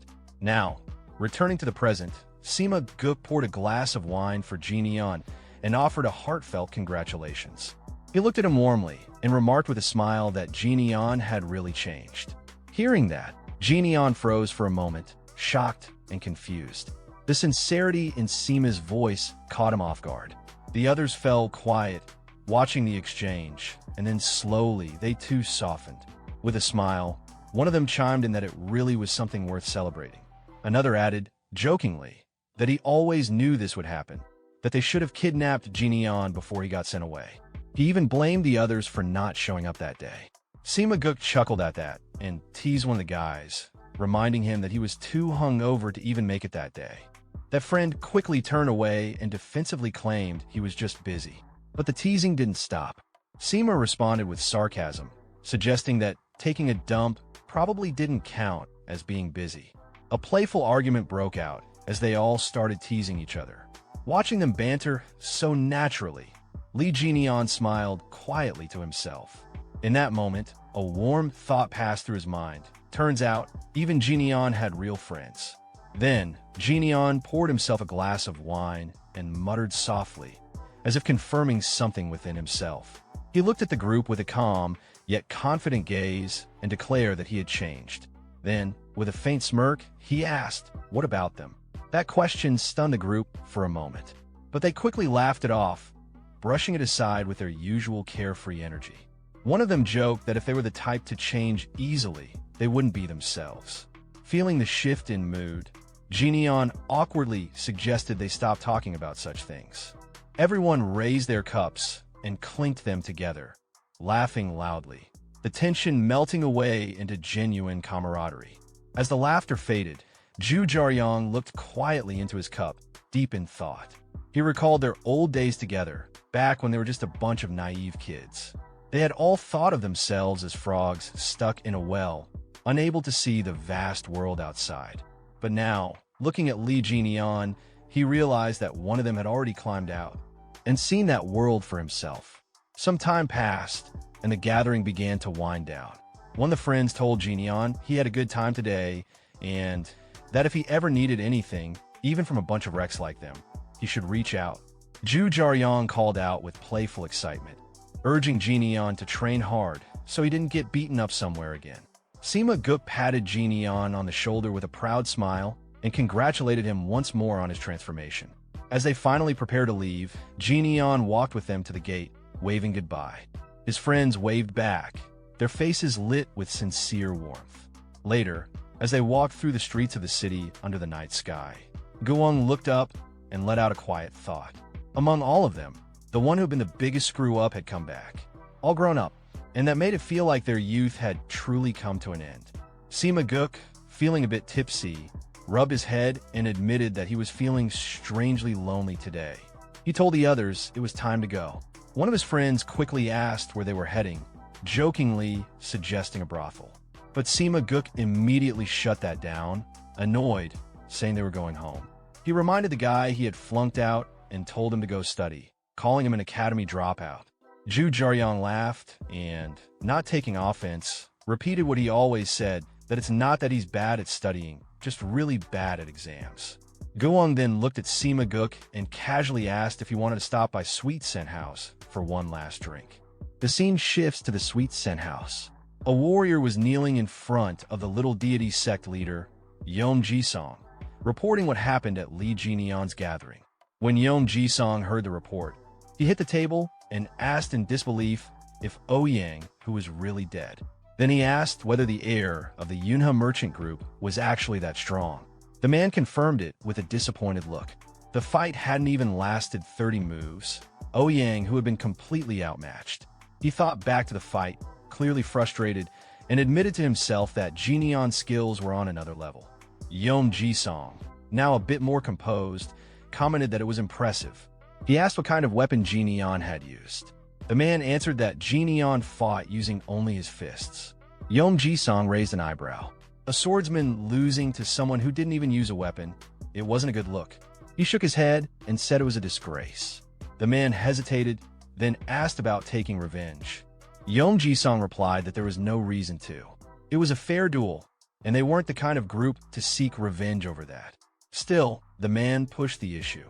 He mentioned that Yom Jisong and Ouyang, who had been friends, and said there should be some honor between them. Before he could say anything more, Yom Jisong killed him on the spot. A girl standing nearby was startled by the sudden act. Yom Jisong looked at the body and simply said that no one befriends a corpse. Then he ordered his men to take the body away. One of them responded right away. Noticing the girl, Yom Jisong turned to her and apologized for not seeing her standing there. Her name was Saran. Then, sounding annoyed, he said the drink didn't taste good anymore and told his men they were heading back. A servant replied, confirming the order. Later, while thinking over the situation, Yom Jisong noted that the Yunhe merchant group had not only refused to pay taxes, but had also killed Ouyang Hu. He looked concerned and wondered aloud how to respond to that. One of his men commented that it seemed like the merchant group didn't even recognize the authority of the little deity sect anymore. Yom Jisong wasn't surprised and agreed, then clicked his tongue in frustration. Another subordinate asked if they should retaliate. Yom Jisong dismissed the idea and said that they couldn't just go around killing people. That wasn't how they operated. One of the subordinates looked at Yom Jisong and asked again, was he really just going to let the Yunhe merchant group go? Yom Jisong paused for a moment, thinking about it. At that same time, Li Jinian's friends walked into the place together, chatting among themselves. Zhu Jiaoyang commented that even after seeing how much their friend had changed, they were still the same as always. He admitted they were probably hopeless. Guang responded casually, saying that Jinian only asked for one drink anyway, so it wasn't a big deal. Zhu Jiaoyang looked over at him and said that even that small step felt like progress. Sima Guk nodded in agreement. At least it was something. As Sima Guk passed by the sect leader, he overheard Yom Jisong quietly say to his subordinate that he didn't know what would happen next, but he did want the Yunhe merchant group's money. That stopped Sima Guk in his tracks. He turned to glance back at Yom Jisong, thinking to himself about what he'd just heard. The Yunhe merchant group. Yom Jisong, unaware that anyone was listening, continued talking. He mentioned that Li Xiaogman, the elder of the Yunhe merchant group, was known to be a skilled negotiator. Rumor had it he was far wealthier than people assumed. Then he wondered out loud, how much would the young heir of such a group be worth? Sima Guk, now realizing what was going on, looked concerned. Sometime later, he stood in front of Li Jinian and shared everything he had overheard. After hearing the report, Jinian responded calmly, asking if Sima Guk had come running back to him. Breathing out, Sima Guk admitted it. Yeah, he had. Jinian rubbed his eyes and yawned, replying that it was touching, especially since he had taken his time getting there. That annoyed Sima Guk. He raised his voice and said the situation seemed serious. It looked like they were planning to attack Jinian at any moment. Still thinking things over, Sima Guk added that now that Ouyang, who was gone, Jinian's house didn't have proper guards anymore. He asked if they should reach out to Guang for help. Jinian, meanwhile, remembered something Makin Siep had told him earlier, that the little deity sect had been planning something behind their backs with Ouyang Hu. He kept a calm expression as he asked Sima where those people were now. Sima replied that they were probably already back at their base. Jineon told him to come inside for now. Sima was confused and asked where he was going, but Jineon didn't answer right away. A bit later, inside the house, the two of them were getting ready. Jineon handed something over and told Sima to put it on. Looking around the room in confusion, Sima asked what it even was and where they were. Jineon explained that it was the guard squad's warehouse. Then, turning to him seriously, Jineon asked if he knew the way to the little deity's sex base. He told them to get dressed quickly. They needed to be back by breakfast. Sima looked surprised. He asked if they were really going right now. Just the two of them? Starting to panic, he reminded Jineon that it was just the two of them, and over there was the entire little deity sect. He said Jineon didn't even know what they were up to. But Jineon picked up a knife and held it up. He said it didn't matter. That's exactly why they needed to move first. Sima still looked unsure and tried to say something in protest, but Jineon interrupted him, calling him Mirim Alliance hopeful. Jineon tossed the knife gently toward him. He told him to lead the way. The scene shifted to the little deity's sex base. Guards in yellow uniforms stood watch. Some of them posted at the gates, while others patrolled the area. From high up in a tree, Jineon observed everything. Looking down at the base, he thought to himself that there were a lot of guards. This had to be the place. Hiding in the bushes nearby, Sima Guk whispered to him, asking if he was sure this was it. He admitted nervously that he wouldn't be of any help and reminded Jineon of that. Jineon brushed the dust off one hand using the other and told Sima Guk that his job was done. Sima, still confused, asked if bringing him here was all he needed. Jineon looked at him and replied plainly, "What else could it be?" Sima looked toward the guard station inside and asked how they were supposed to get in, with the place crawling with security. He asked if Jineon had some brilliant plan. Jineon simply closed his eyes and said that for today, they'd do it his old way. He walked straight up to the door and kicked it open. As he looked around at the guards, he thought about his past life, about how Dan Wusong never backed down from a fight. Not when he was a child, not as an orphan surviving in the martial world, not even after earning the title of King of Fists. Now, back in the present, he looked at the guards in front of him and thought to himself, Dan Wusong was someone who enjoyed a good fight. Without hesitation, he walked forward and pointed toward a building, asking the guards where their sect leader was. One of them yelled back, calling him crazy for barging in and talking nonsense. But before the man could finish, Jineon snapped his neck and told him not to make him repeat himself. He dropped the body on the ground. That was enough to provoke the others. All the guards rushed toward him with swords, shouting at him, asking if he even understood where he was and who he was messing with. Just then, a voice called out from an upper floor. A man, holding a girl in his arms, looked down and asked what all the noise was about. He spotted Jineon and smiled, asking who he was. Jineon replied calmly, he was an assassin. Then he asked if the man was the head of the lesser immortal sect. The man, amused, asked what if he was. In his head, he was trying to figure out who Jineon was. He thought it was the first time he'd seen an assassin come in through the front door. Then he noticed Jineon's hands and remembered what one of his men had reported earlier. The kid fought with his fists. He asked Jineon if he was the heir of the Galaxy Merchant Guild. Jineon replied, "And what if I am?" The sect leader stroked his beard and said he didn't expect someone so important to show up personally. Then his tone shifted. He said that in that case, he wouldn't hold back. Suddenly, a net dropped down above Jineon, but he dodged it easily. The guards shouted to get him. Jineon, now surrounded, thought to himself that it had been a long time since he fought a group like this. Maybe not since back then. He grabbed the net and swung it, using it as a weapon. As he took down enemies one by one, he thought to himself that even if his current body wasn't what it used to be, the thrill of battle remained. He tore through them easily, breaking weapons with no weapon of his own. Despite all that, he smiled to himself. This was actually starting to feel fun. The remaining guards hesitated. Some asked who he even was, shocked that he was fighting like that without a weapon. Just then, a sharp object flew past him and sliced his mask and cheek. Blood trickled down as he wiped his face. He looked in the direction the projectile had come from and asked if someone was trying to show off their fancy gear. The sect leader answered with a smirk, saying he didn't usually like using expensive tools, but he'd make an exception for Jineon. He raised a crossbow and aimed. Two guards grabbed Jinion's legs for both sides. The sect leader told them to hold him down. One of the guards grabbing him thought to himself that he was definitely going to die today. The sect leader aimed and told Jinion that even if he was good with fists, there was no way he could dodge this. More men appeared beside him, each holding crossbows. He gave the order to fire. Jinion stood still as the arrows came flying toward him. In his mind, he noted that the sect leader clearly didn't care if his own men got hit. Even someone like Darkblade would be speechless at this reckless tactic. Suddenly, Sima Guk shouted from behind and threw a knife toward Jinion, yelling for him to catch it. Jinion caught the knife midair and deflected every incoming arrow. The sect leader, watching in shock, realized that Jinion had blocked them all with just that one dagger. Jinion turned to look at Sima Guk. Sima looked confused, but then Jinion gave him a thumbs up. Sima Guk returned the gesture. Then Jinion gripped the knife and threw it. It scratched the sect leader's throat before hitting the wall behind him. Jinion told him calmly that he didn't usually use blades, but made an exception for him.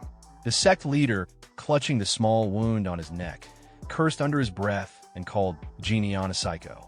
He turned to his men and yelled at them for just standing there. He ordered them to kill Jinion immediately.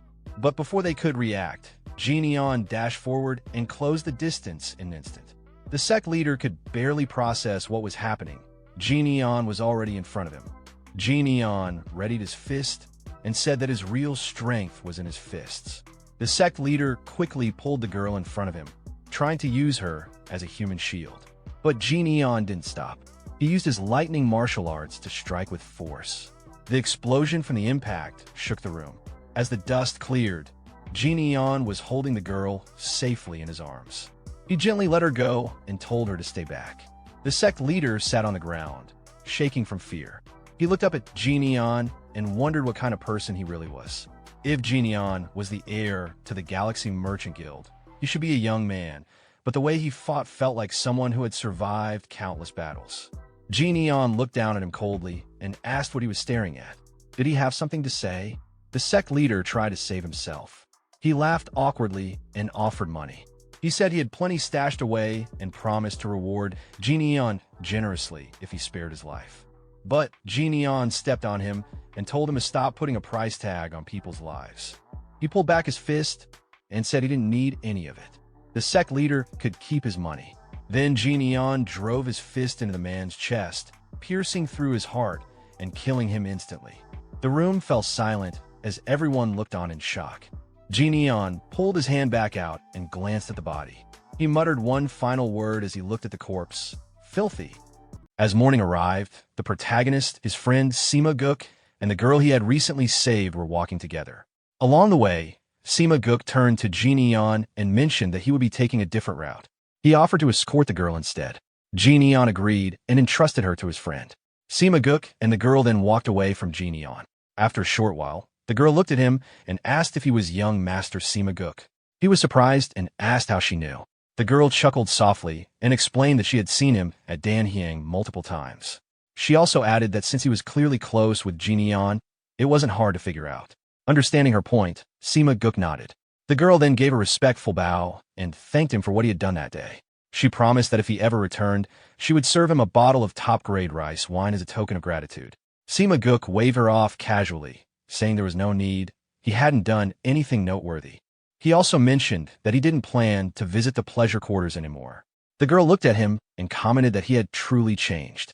He responded briefly, then glanced over toward Jinion and added that he, too, had to change, especially since his friend had changed so much already. Meanwhile, Jinion was walking toward his home, thinking to himself that it was time for breakfast. Some time later, after finishing his bath, he stepped into a room where a table full of food awaited him. He invited the two bald men he had brought from the entertainment district to eat, encouraging them to be comfortable. The two men gratefully accepted and responded politely. Jinion, in a gentle tone, told them not to hold back and to eat freely whenever they were hungry.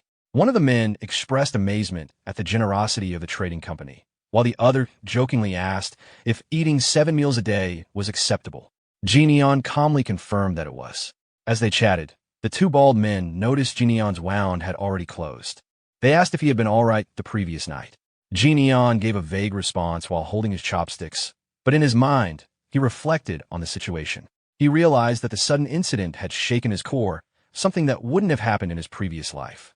This made him recognize the need to grow stronger. He understood that if he truly intended to protect the merchant group and stand against magic users, ordinary training wouldn't be enough. He needed something beyond conventional methods. Just then, a voice from outside his door informed him that a delivery had arrived. Curious, Neon acknowledged it. A servant girl entered and placed a box on the table. As he opened it, he muttered that he hadn't been expecting anything. Inside was a letter from his friend, Gu Wong. The letter explained that after they had parted ways, Gu Wong had stopped by a tavern, had a single drink, and then left. He jokingly called it a sign of real progress. Neon smiled as he read it. The letter continued, revealing that Gu Wong had also meant to deliver something on Neon's father's behalf the day before, but had forgotten. Now he was sending it along. Neon paused at the mention of his father, feeling surprised. The letter concluded with Gu Wong saying he would leave the item with Neon and asking him to help watch over their escort agency once he had become stronger. As Neon examined the contents of the first box, he immediately recognized what was inside. It was a piece of century root. Judging by its appearance and condition, it had likely been aged for 4 or even 5 centuries. He estimated that, with a bit of luck, it could help him raise his White Lightning 10-stage art to the 5th level. Holding the root in his hand, he reflected on the moment with quiet appreciation, realizing this was the kind of gesture that showed the true value of having a good friend. He then turned to the next box placed beside him. Inside was another letter. This one was addressed from the Tejo Trading Company. The letter spoke of a long-standing trust and friendship with his father and a gift offered in honor of that bond. As Neon processed the message, he recognized the name of the firm. It was one of the wealthiest and most influential trading companies in the Central Plains. He realized his father must have reached out to them personally for assistance. The depth of that gesture and the effort behind it caught him off guard.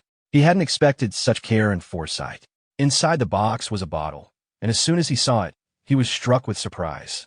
It was pure, void stone milk, a miraculous elixir that martial artists could only dream of acquiring. It belonged to the same legendary tier as the 1,000-year spirit fruit, moon elixir flower, and 10,000-year snow ginseng. All of them were incredibly rare and nearly impossible to obtain. Neon brought the bottle close and inhaled its scent. There was no doubt it was genuine. Even in his previous life, he had only managed to taste a few drops of it. He found it hard to believe that a merchant had managed to acquire something even top martial artists struggled to find. Turning to the 2 bald men seated nearby, he called out their names, Myongbo and Jinbo, and handed each of them a portion of the medicine. One of them immediately prepared to begin circulating his chi, asking the other to guard the room and eat later. As he accepted the dose, he asked what it was. Neon simply told him it was good for the body and warned him not to lose it, emphasizing its rarity. Surprised by the comment, the man stood up and walked over to a nearby storage room. Opening the door, he gestured inside and revealed stacks of similar rare items, all prepared for Neon. Seeing this, even Neon couldn't help but be taken aback. A smile formed on his face as he silently acknowledged the simple truth: money really was a powerful thing. 2 hours later, Neon was seated cross-legged in his room, meditating. As he consumed the elixir, he noted its taste, bitter and without aroma. It reminded him of martial arts itself, bitter in the beginning, with no immediate reward. Training was painful, and often it felt like there was no progress at all. Soon, his body began to react. A strong heat spread through his core. He recognized that in his past life, his body would have already broken down under this intensity. Fortunately, he had taken the time to strengthen himself beforehand. A sharp pain surged through him, intense enough to force his eyes open. It felt as if his entire body was burning. The more he tried to suppress the pain, the more fiercely it fought back. Realizing resistance was futile, he changed his approach. He would push through it instead. With that decision, a wave of powerful energy burst out from his body. Some time later, Neon exhaled deeply. As he examined his hand, he activated his energy with a focused gesture. Then, clenching his fist, he confirmed to himself that he had reached the 5th stage. However, a sharp smell caught his attention. He looked at his clothing and realized that the toxins released from his body carried a strong stench of alcohol. He wondered just how much the previous owner of the body had drunk for the impurities to still reek so strongly. Genion looked down at himself and smiled softly. It felt like a farewell to the remnants of his old self. But his attention soon shifted to the glass bottle beside him. He picked it up, eyes narrowing in thought. What lay ahead wasn't going to be easy. Absorbing pure voidstone milk at this stage was like trying to form a bowl out of wet sand and then tossing it into a blazing furnace. The fragile structure was almost guaranteed to crack under the pressure. Yet, if he could endure the process, the reward would be immense. He could feel the intense spiritual energy within the elixir. It was testing him. As the dense black aura began to swirl around him, a thought crossed his mind. Perhaps he had become too greedy. Still, he clenched his fist in determination. With a powerful leap, he took off, heading toward a secluded spot to begin the next stage of his transformation. If he could overcome this trial, he knew he would emerge stronger than ever before. 7 days passed. Outside Genion's room, his brother, Liwa Ian, stood with a troubled expression. It had been exactly a week since Genion had started circulating his energy, and there had been no signs of movement or sound from within. Concerned, he reached for the door, but the two bald guards stationed outside immediately stepped in front of him, blocking the way. They greeted him formally. Recognizing them, Liwa Ian returned the greeting. He asked if there had been any updates. One of the men replied that there had been none, but Genion had left clear instructions not to let anyone near. Hearing this, Liwa Ian let out a sigh, wiping sweat from his brow as confusion set in. He mumbled that even so, going this long without contact seemed concerning. Before he could finish his thought, a sudden explosion blasted through the door from within the room. The two guards quickly shielded Liwa Ian from the blast with their bodies. As the dust settled, Liwa Ian stared in shock at the sight in front of him. Emerging from the room was Genion, his eyes glowing with lightning, energy radiating violently from his body. The overwhelming stench coming from the room made Liwa Ian recoil and cover his nose. His thoughts raced. Was this the condition known as chi deviation, something he had only heard about in passing? Panicked, all three men rushed toward Genion. One of the guards called out urgently to him. Two bodyguards then tackled Genion, trying to pin him down in hopes of stabilizing his energy. They pleaded with him to come back to his senses. Liwa Ian tried to speak, beginning to ask if his brother was all right, but his words stopped midway. As he got a good look at Genion's face, a chill ran through him. What he saw frightened him so much that he couldn't say another word. Liwa Ian quickly caught his brother in his arms, trying to steady him after the sudden outburst of energy. But Genion rose to his feet once more without saying a word and began walking away. One of the bodyguards called out behind him, asking if he was all right and where he was going. Genion, without turning around, simply responded that it was too hot and that he needed to cool off, insisting they not follow him. Without hesitation, Genion leapt onto the rooftop and dashed off into the distance. Liwa Ian stood frozen, watching his younger brother disappear. He had no words to respond. After a moment, he quietly questioned himself how anyone could be hot on such a perfectly clear day. Meanwhile, Genion kept running. His thoughts were in turmoil as intense heat surged through his body. He could feel every part of himself burning. His physique, still not fully attuned to the immense power he had taken in, was reacting violently. Clutching his throat, he tried to suppress the sensation, but the energy inside him continued to rage uncontrollably. He realized that if this went on, it wouldn't just be the Yunham merchant group at risk, he could endanger the entire street. He needed to put as much distance between himself and others as possible. Eventually, he stopped at a remote mountain peak. His body was covered in veins bulging under the pressure, with lightning surging all around him. The pain had reached its peak. He thought of the color blue, likely tied to his energy state, and acknowledged that he couldn't contain it any longer. Memories of his death in his past life flickered through his mind. He knew that if he couldn't embrace this energy, he would face the same fate once more. Raising his hand toward the sky, he made a decision. The power had to be released. In that moment, a bolt of lightning struck down from the sky, crashing directly into him with a thunderous impact. Some distance away, in a nearby village, two people noticed the phenomenon. One of them watched in awe as the scene unfolded, observing the lightning surge from the earth toward the heavens. It was a sight he had never witnessed before, a reverse strike that defied natural order. Sometime after the intense phenomenon had ended, Neon stood alone on the mountain. Rain poured down steadily around him as he remained silent, letting the moment settle. Clenching his fist, he counted under his breath 6, then paused and corrected himself 7. A smile formed on his face. If he was able to release that much energy, it could only mean one thing. He glanced at his hand, activating his energy once more to confirm it. The answer was clear. He had reached the 8th phase. Later, Neon walked through the city streets, still partially undressed from the aftermath of his training. His presence turned heads immediately. Several passers-by, especially the young women, blushed as they watched him walk by. A few whispered in surprise, wondering who the half-naked man was. Taking notice, Neon quietly thought to himself that he should at least get some clothes. Sometime after, he was inside a clothing shop, now dressed in a sharp outfit that gave him the refined appearance of a nobleman. He looked in the mirror, then turned to the shop owner and said he'd take the outfit. He asked for the price. To his surprise, the shop owner responded with a gentle laugh and insisted there was no need to pay. Neon, confused by the generosity, hesitated. He didn't feel right about taking it for free. But the shop owner explained with a warm smile that ever since Neon had beaten up the troublemaker from the Ouyang clan and the Little Deity sect, the streets had become noticeably safer. Fewer thugs caused problems now, and that peace had made it easier for him to bring his children to the shop.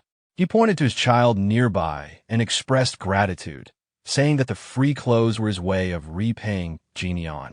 As he noticed the rain still pouring outside, he offered an umbrella as well. The shop owner's child walked up, holding out the umbrella toward Neon. Seeing this small gesture, Neon smiled back and accepted it graciously. A short while later, he stood outside the shop in the rain, waving back at the shop owner and his children. As he continued down the street, Neon looked around and reflected on the changes. Things truly did feel more peaceful now. In the past, he never paid attention to what the streets looked like after a fight. But now, recalling the shop owner's words, he could feel the difference his actions had made. People were safer, families were more relaxed, and the atmosphere felt lighter. Looking ahead, he saw people laughing and enjoying themselves. For the first time, Neon found himself smiling at the sight. The feeling wasn't so bad. Suddenly, his attention snapped toward a commotion behind him. Someone was running through the street in a panic, shouting for others to move aside. The man shoved someone out of the way, tried to escape from a group that was chasing him. The people behind him yelled not to let the man get away. As Neon observed the scene, he immediately recognized the person on the run. It was Chil Myung-go. His thoughts locked onto the name with surprise. The man who had been chased earlier suddenly appeared before the protagonist. With a casual smile, he greeted him, commenting on the heavy rain. The protagonist looked at him with visible disappointment, noting that he hadn't changed at all. As the man stood confidently in front of him, the protagonist remarked again on how he was always caught up in a busy life. Meanwhile, a large number of people from the Moyang clan had gathered at the Emperor's assembly. Among them, a red-haired man confidently acknowledged the significance of all the clan patriarchs coming together after such a long time. He specifically praised Moyang Bin for his efforts. This red-haired man was Dako Mayong, the patriarch of the Dako clan. In response, a green-haired man humbly dismissed the praise, saying he had only arranged the meeting. This was Moyang Bin, the patriarch of the Moyang clan. Then, turning to another figure, he brought up a recent issue, mentioning that he'd heard about a regrettable incident involving Ouyang Seng's clan.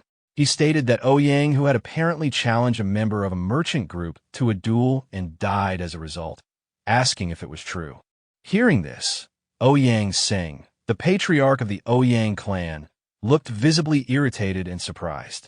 Another person in the room then questioned the situation further, pointing out that Ouyang, who was supposed to be one of the more skilled martial masters of the clan. Yet another added that Ouyang, who had caused trouble with a merchant group, made a scene and ended up being severely defeated. Just then, loud laughter erupted in the assembly hall. Everyone turned toward the source, which was none other than Namgung Wu, the leader of the Emperor's assembly and the patriarch of the Namgung clan. Known as the world's strongest martial artist and often referred to as the Blade Emperor, Namgung Wu was laughing heartily, mocking the situation. He found it ridiculous that someone from a merchant group had defeated a member of the Ouyang clan, calling it even funnier than a jester's performance. He asked if others agreed with him. One man in the assembly could be seen trembling with anger, though another quickly agreed with Namgung Wu to avoid conflict. At that moment, Ouyang Sing, now visibly furious, exclaimed that Ouyang had already been expelled from their clan.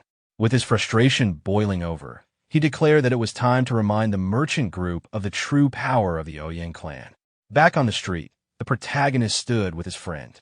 He looked worn out and clearly exhausted from everything that had just happened. Lee Jin-ian looked at his friend and remarked that he was always living a busy life. Before the conversation could continue, one of the gang members pointed a finger at Lee Jin-ian and ordered him a hand over his friend, warning him not to get involved in something that could get him hurt. Lee Jin-ian's tone turned cold as he asked his friend, Myungo, who these people were. Myungo explained that they were members of the Crimson Reaper Alliance, the most notorious underworld gang at the moment. They had recently been trying to take over the downtown district. He went on to say that, since he was involved in the auction business, he had discovered they had taken his ledgers when he went to organize the books, a theft he clearly resented. Lee Jin-ian then asked if Myungo's hands had healed. Myungo showed his hands and said they were still usable, even managing a laugh. Facing the gang, Lee Jin-ian stated calmly that they didn't seem to be from the area. He told them to come back when Myungo's hands had fully recovered, but to leave for now. The gang members were irritated, thinking his words were nonsense and that he must have grown up sheltered. But despite their thoughts, they felt an inexplicable pressure from him. One hot-headed member ignored a companion's warning, stepped up to Lee Jin-ian, and arrogantly pointed a finger at him, demanding to know who he thought he was. Before he could finish, Lee Jin-ian flicked his forehead with a single finger, sending him flying several meters and knocking him out instantly. Lee Jin-ian then looked at the rest of the gang and told them he was hungry, and if they fought now, he might kill them all. He advised them to leave while he was still being nice and promised they would meet again, either through Myungo or himself. The gang, clearly intimidated, bowed and quickly left. Myungo, now more relaxed, turned to Lee Jin-ian and asked him to buy food, saying noodles would be fine. With a disappointed expression, he clarified that the last time he was on the verge of death wasn't because Lee Jin-ian had beaten him, but because he was starving. He even remarked that food had always been the most important thing in the Central Plains. Irritated, Lee Jin-ian told him he could have just asked without saying so much, calling him insane. Myungo simply grinned and replied that it was surprising Lee Jin-ian was only realizing that now. He then excitedly suggested they go to Jinpyeong Noodles, claiming it had the best noodles. Later, in the restaurant, Myungo finished his bowl and leaned back with satisfaction, saying he finally felt alive. After finishing his meal, Myungo looked at Lee Jin-ian with a serious expression, teasing that it seemed like a branch of the beggar sect had taken up residence in his stomach. He pointed out how Lee Jin-ian used to eat very little, like a bird, but now had changed completely. Myungo added that people shouldn't change so suddenly and should live according to the natural order. Turning toward the shop owner, he ordered 2 more bowls of noodles, then quickly changed it to 4. The owner agreed without hesitation. After a short pause, Myungo awkwardly asked about the twins. Lee Jin-ian replied simply that they were doing well. When asked what they were doing, he answered flatly, training. Myungo guessed they must have grown stronger and then asked for another bowl, even though he already had one in his hands. He remarked that their food expenses must be huge, calling them gluttonous spirits. Lee Jin-ian replied with a blank expression, I'm rich, which slightly irritated Myungo, who reminded him that he had also helped in the past. Shifting topics, Myungo asked how one could learn proper martial arts. Lee Jin-ian questioned the reason, but Myungo avoided eye contact and explained that he was wondering if martial arts training would help him take on the Crimson Reaper, the leader of the gang they encountered earlier.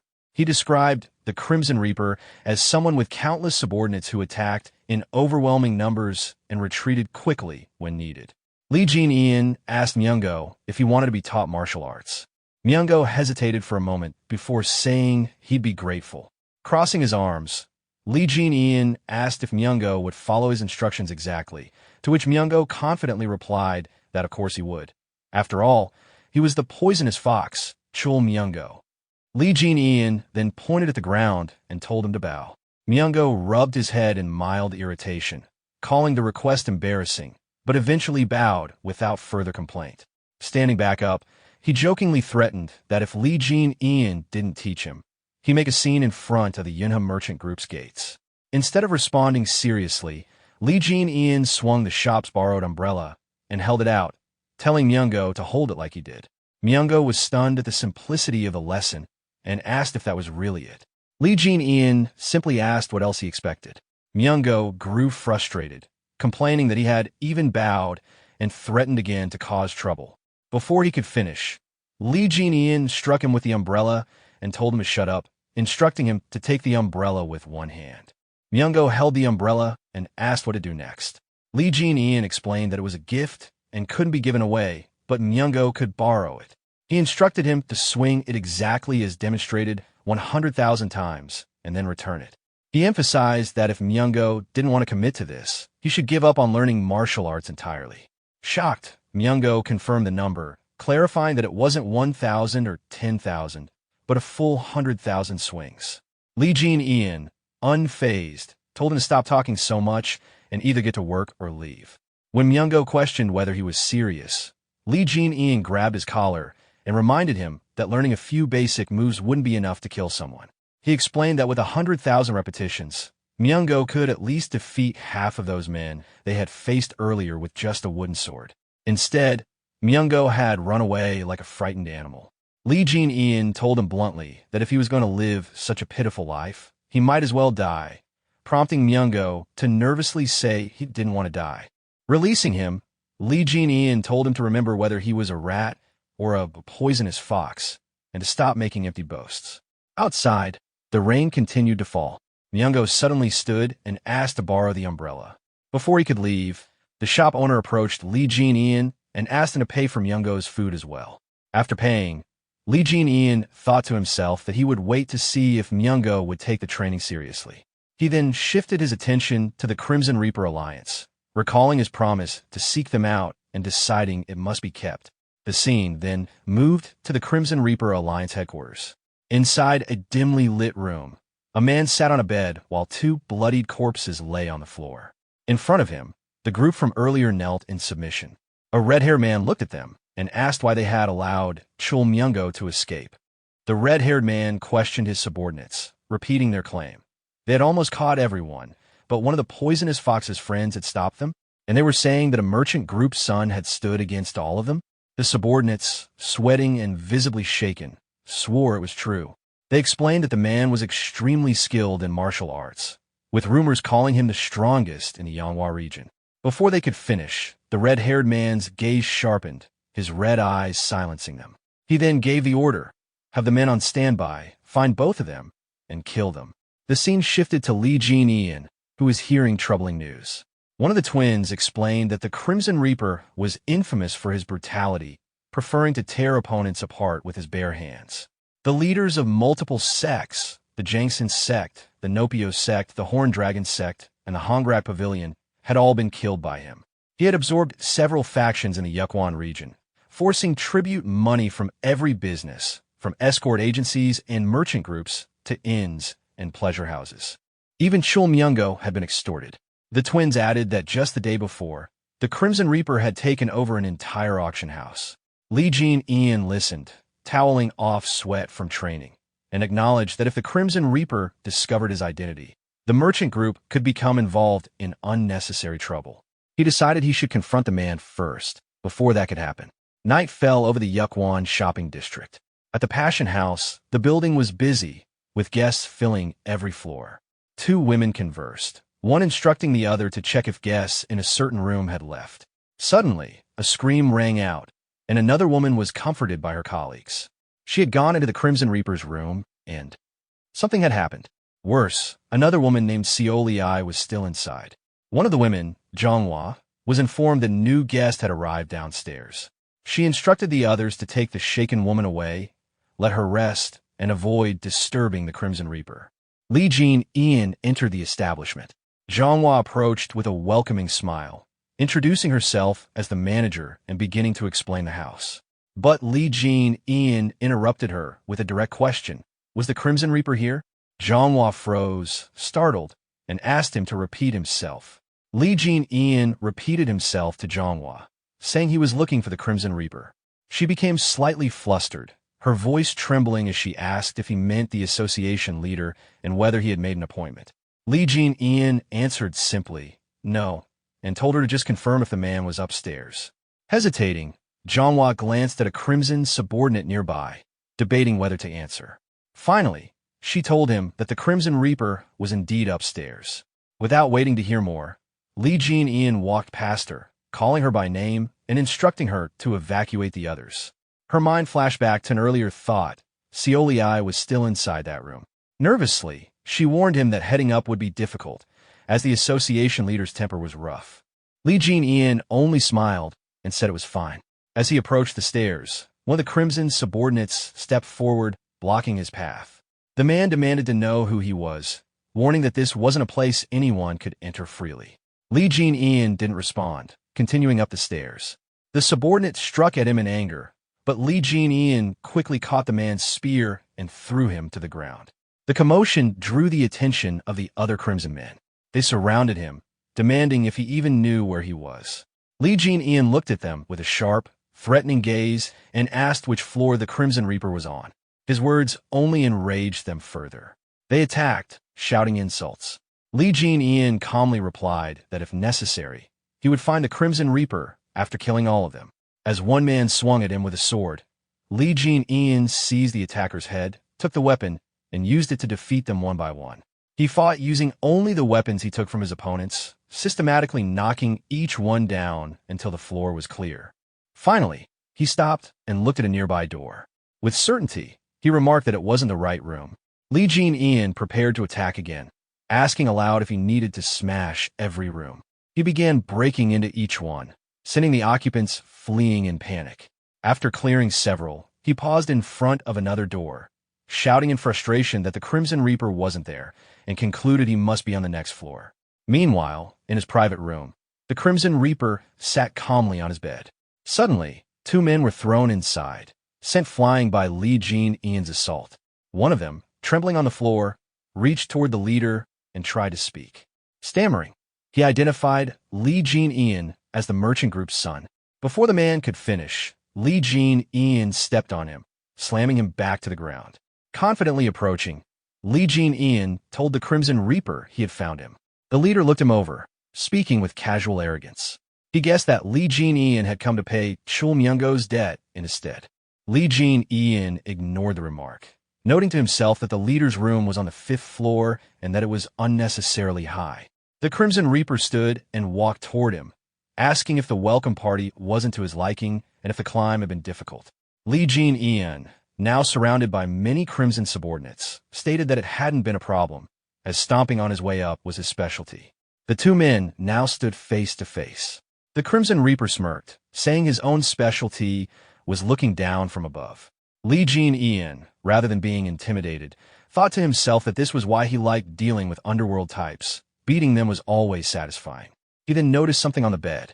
The Crimson Reaper brushed it off, saying he had simply lost control of his strength, and ordered his men to remove the person from the room. Lee Jin-ian's expression darkened. Calling the man beyond rehabilitation, he asked in a low, dangerous voice how he should kill him. The Crimson Reaper said he liked those eyes, explaining that people who try to kill him always look that way, and that he had ripped all of them apart with his bare hands. Outside, civilians were fleeing the building, screaming. Someone asked what was happening, and a Crimson subordinate answered that some lunatic was tearing the entire pleasure house apart, urging the man to escape as well. Instead, the man raised an umbrella like a weapon and muttered a number, 2874, before striking the subordinate. Removing his hood, he revealed himself as Chul Myung-go. He made a universal gesture toward the Crimson men, declaring he was there to crush them one by one. Practicing his swings with the umbrella, he continued counting 2875, 2876, 2877, when suddenly a loud explosion came from the building where Lee Jin-ian was. Chul Myung-go froze, looking toward it in shock, realizing something significant had just happened inside. The red-haired association leader is suddenly thrown out of the building, crashing violently against the ground. Following closely behind him, the protagonist leaps out as well, landing with confident precision before striking the leader mid-air and sending him skidding further across the dirt. With firm steps, the protagonist calmly lands in front of the fallen man, standing tall and unwavering. The association leader slowly rises from the ground, wiping the dust from himself as his eyes fix on the protagonist. Instead of showing fear, he reveals a twisted smile of amusement, clearly intrigued by this unexpected turn of events. Without wasting time, he signals to one of his subordinates. The loyal follower quickly rushes to his side, handing him a weapon. Gripping it tightly, the leader swings it once through the air, testing its balance and preparing to face the opponent before him. The red-haired leader brandishes the weapon with confidence, determined to at least show his strength. He lunges forward, unleashing a barrage of attacks. However, the protagonist moves effortlessly, dodging each strike with minimal movement, almost as if the attempts were too slow to even matter. At the perfect moment, the protagonist reaches out and seizes the weapon, halting it completely with his bare hand. The grip is strong and unshakable, surprising the leader. A wave of realization sweeps over the red-haired man's thoughts. In disbelief, he questions how the young master of a mere merchant family could possess such monstrous strength that not only withstands but matches his own. His pride stings, yet his fighting spirit surges. He releases the weapon, letting it fall away, and instantly launches himself forward with renewed determination. In his mind, the leader vows to crush his opponent with the sheer rebound force of his own body.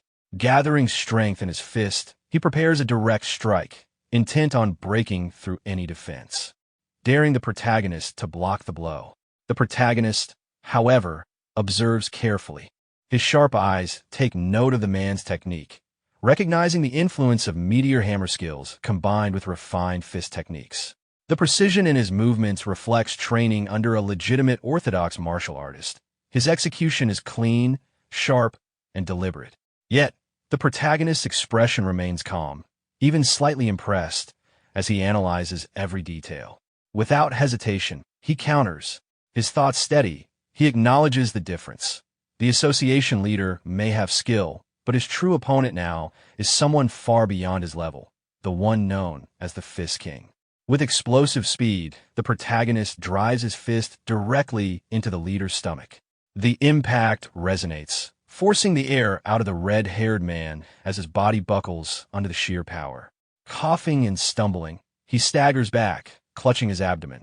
The protagonist quickly pulls away, distancing himself with perfect control as his opponent struggles to steady himself. Though clearly injured, the leader doesn't falter.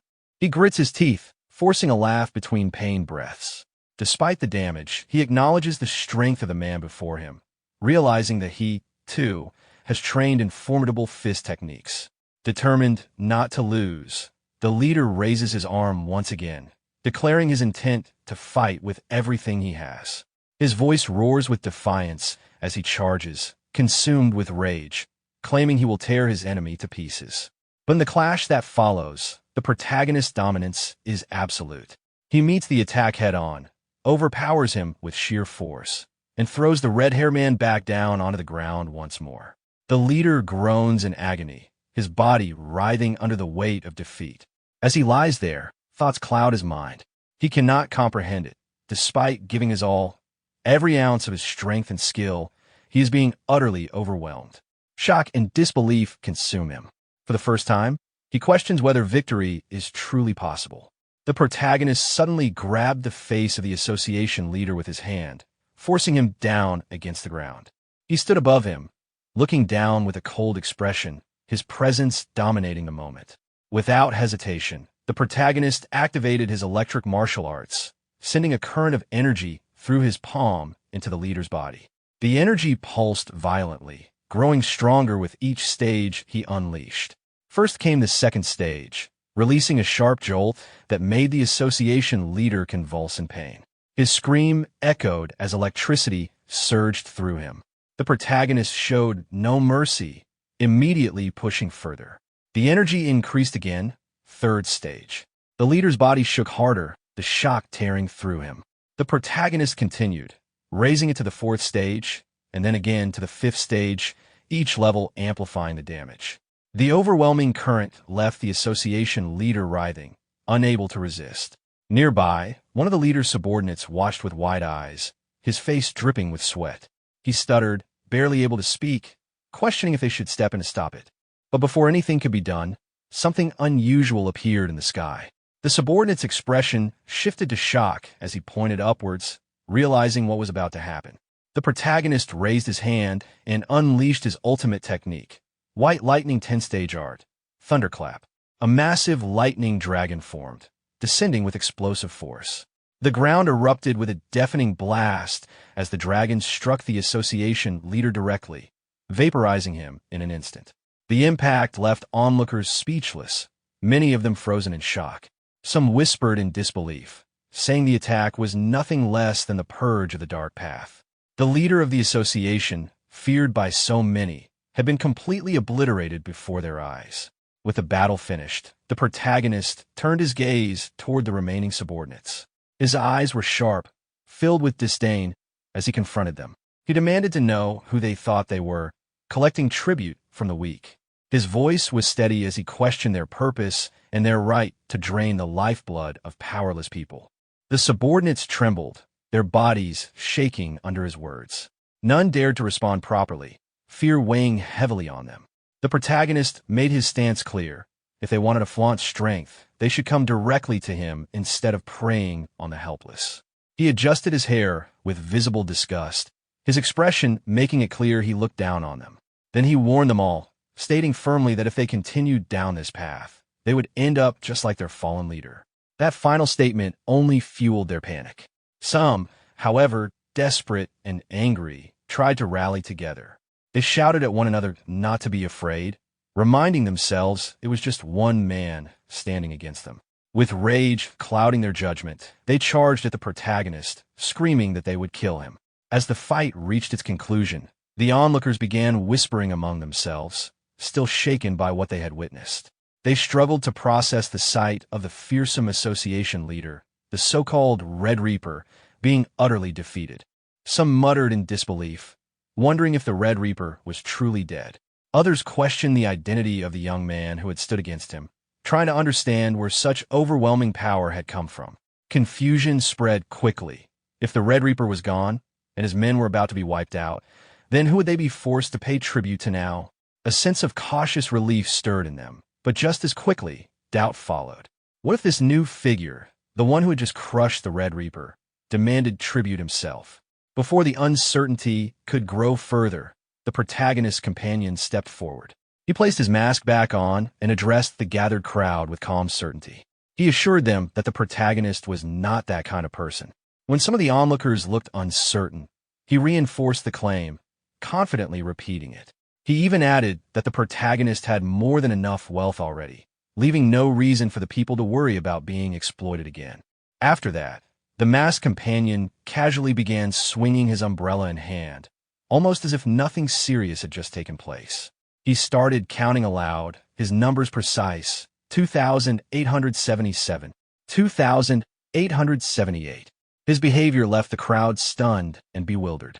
Many exchanged looks, silently wondering if he had lost his mind. One of them, however, turned his gaze back toward the protagonist and thought to himself that despite the oddities of the companion, the young man himself was an incredible fighter. That thought triggered a memory, recalling the protagonist's words about how every person carried a spark within their heart and how nurturing that spark was a personal responsibility. The scene shifted to the companion once more, standing calmly in the middle of the city. With quiet reflection, he spoke to himself, almost as though affirming his own path. He acknowledged the desire to grow stronger, strong enough that the very pursuit could drive one mad. His eyes carried determination as he tightened his grip on the umbrella and muttered again, "Know your place." Then, as though snapping himself back into his own persona, he corrected himself. With conviction, he declared his identity: "I'm the Venom Fox." The scene shifts to the Yunam merchant group. Inside, the protagonist's younger brother, Waiyan, stood waiting. When he finally saw his brother emerge, he was stunned. The protagonist opened the door and stepped out, his body covered in blood. Waiyan froze for a moment before speaking, his voice uncertain, asking where his brother had been. The protagonist casually brushed off the concern, saying he had only been out for a drink. Then, turning the question back, he asked what brought Wei Yan to his room. Wei Yan, still unsettled by the sight of blood, admitted he had come to ask something but couldn't ignore the state his brother was in. The protagonist reassured him, explaining calmly that the blood was not his own. Though shocked at first, Wei Yan quickly pieced it together, acknowledging that it was clear the blood didn't belong to his brother. Shifting focus, he spoke with some excitement. The elixirs they had received recently, he explained, seemed to be working with great effectiveness. He had been considering preparing a gift in return, something to express gratitude to the ones who had provided such precious medicine. His thoughts, he added, had turned toward Merchant Taeho of the Taeho Merchant Group.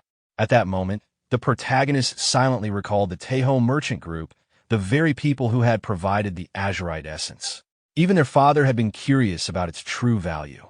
As he wiped the blood from his face with a cloth, the protagonist admitted that even he could not easily measure its worth. One, startled by the weight of those words, asked if it was truly that valuable.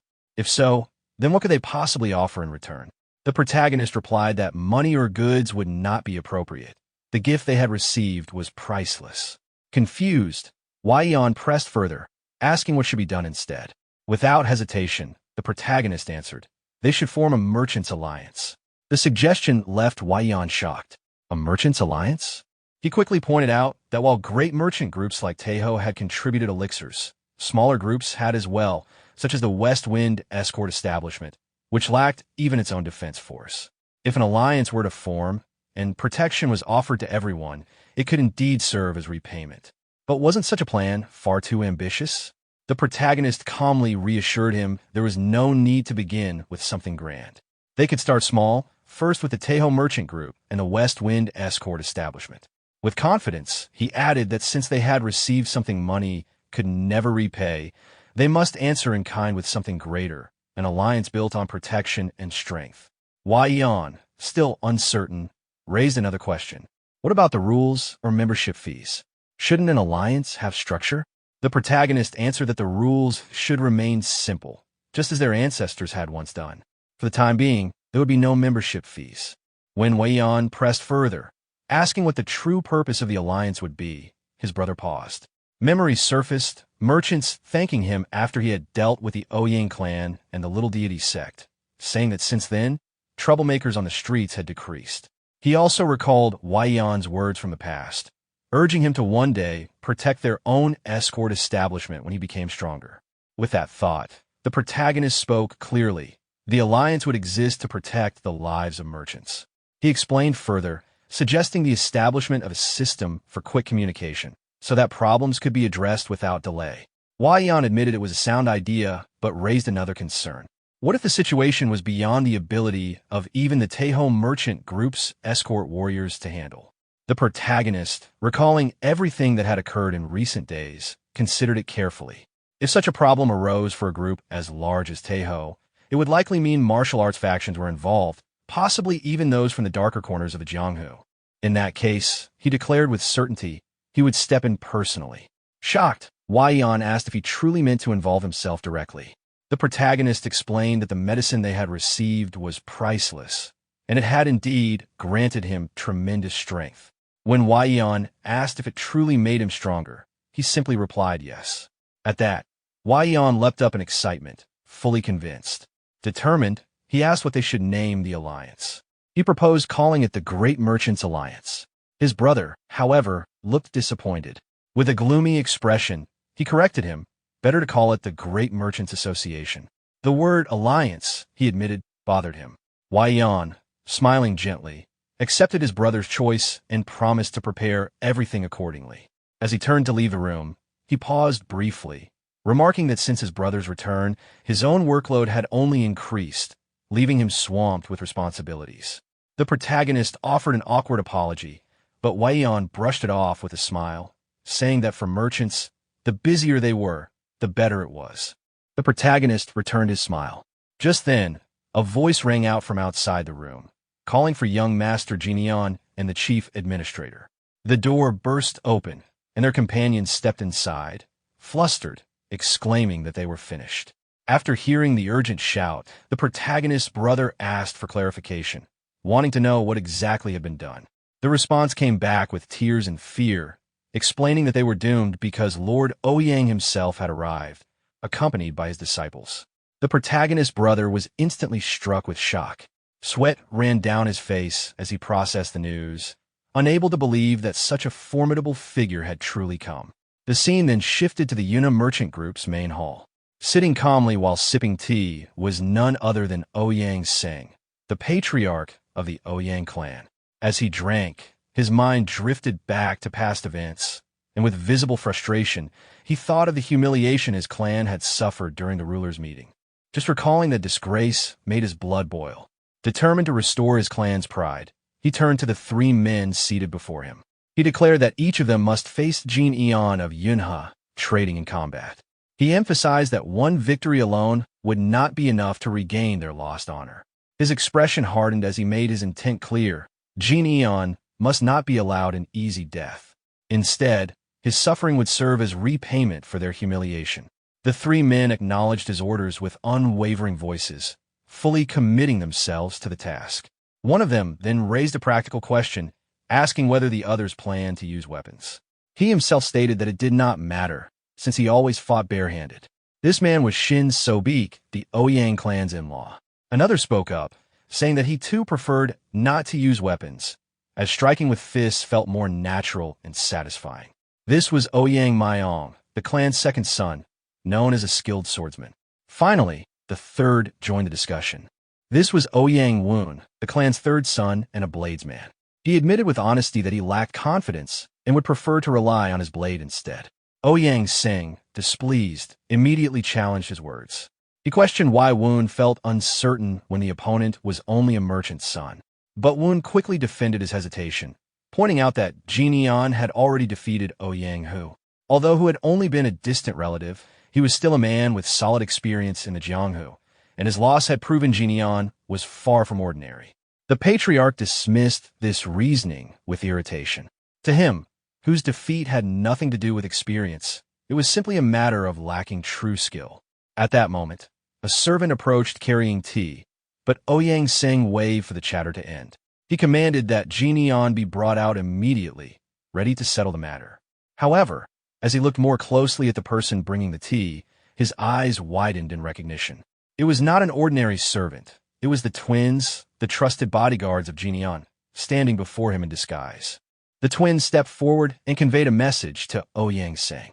They explained that their young master had invited him to the annex and would meet with him once he finished his meal. The patriarch stared at the twins in silence, startled by their towering figures. Inwardly, he wondered why mere servants looked so large and intimidating.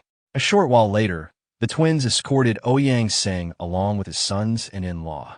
Together, the group made their way toward the annex where Jin Eon awaited them. Upon arrival, the twins stepped ahead and announced that they had brought the guests. Jin Eon welcomed them calmly, standing with a composed and confident expression. He acknowledged their long journey, showing courtesy despite the tense circumstances. In response, the three younger men bowed respectfully. They each introduced themselves, Ouyang Mayong, Ouyang Woon, and Shin Sobik. Jin Eon received their greetings with a gentle smile, remarking that he had not expected Patriarch Ouyang himself to appear in person. The old patriarch returned the gesture with politeness, admitting that his visit was unannounced. He explained that he had come because he wished to see Jin Eon's strength with his own eyes. Jin Eon, standing firm and unwavering, understood their intent. He stated plainly that they had come for a duel, and with confidence, told them to decide the format of the match. Ouyang Seng explained that his sons wanted to learn through this contest, and he requested permission to proceed. The rules were simple. If someone left the ring, fell unconscious, or became unable to move, it would be considered defeat. Jin Eon closed his eyes briefly, then nodded with a faint smile. The clarity of the rules pleased him. The duel began with Ouyang Mayong stepping forward, confidence written on his face. Both men squared off against one another. From the sidelines, Ouyang Seng's thoughts simmered with expectation. He anticipated the moment when the merchant's son would be reduced to begging for his life.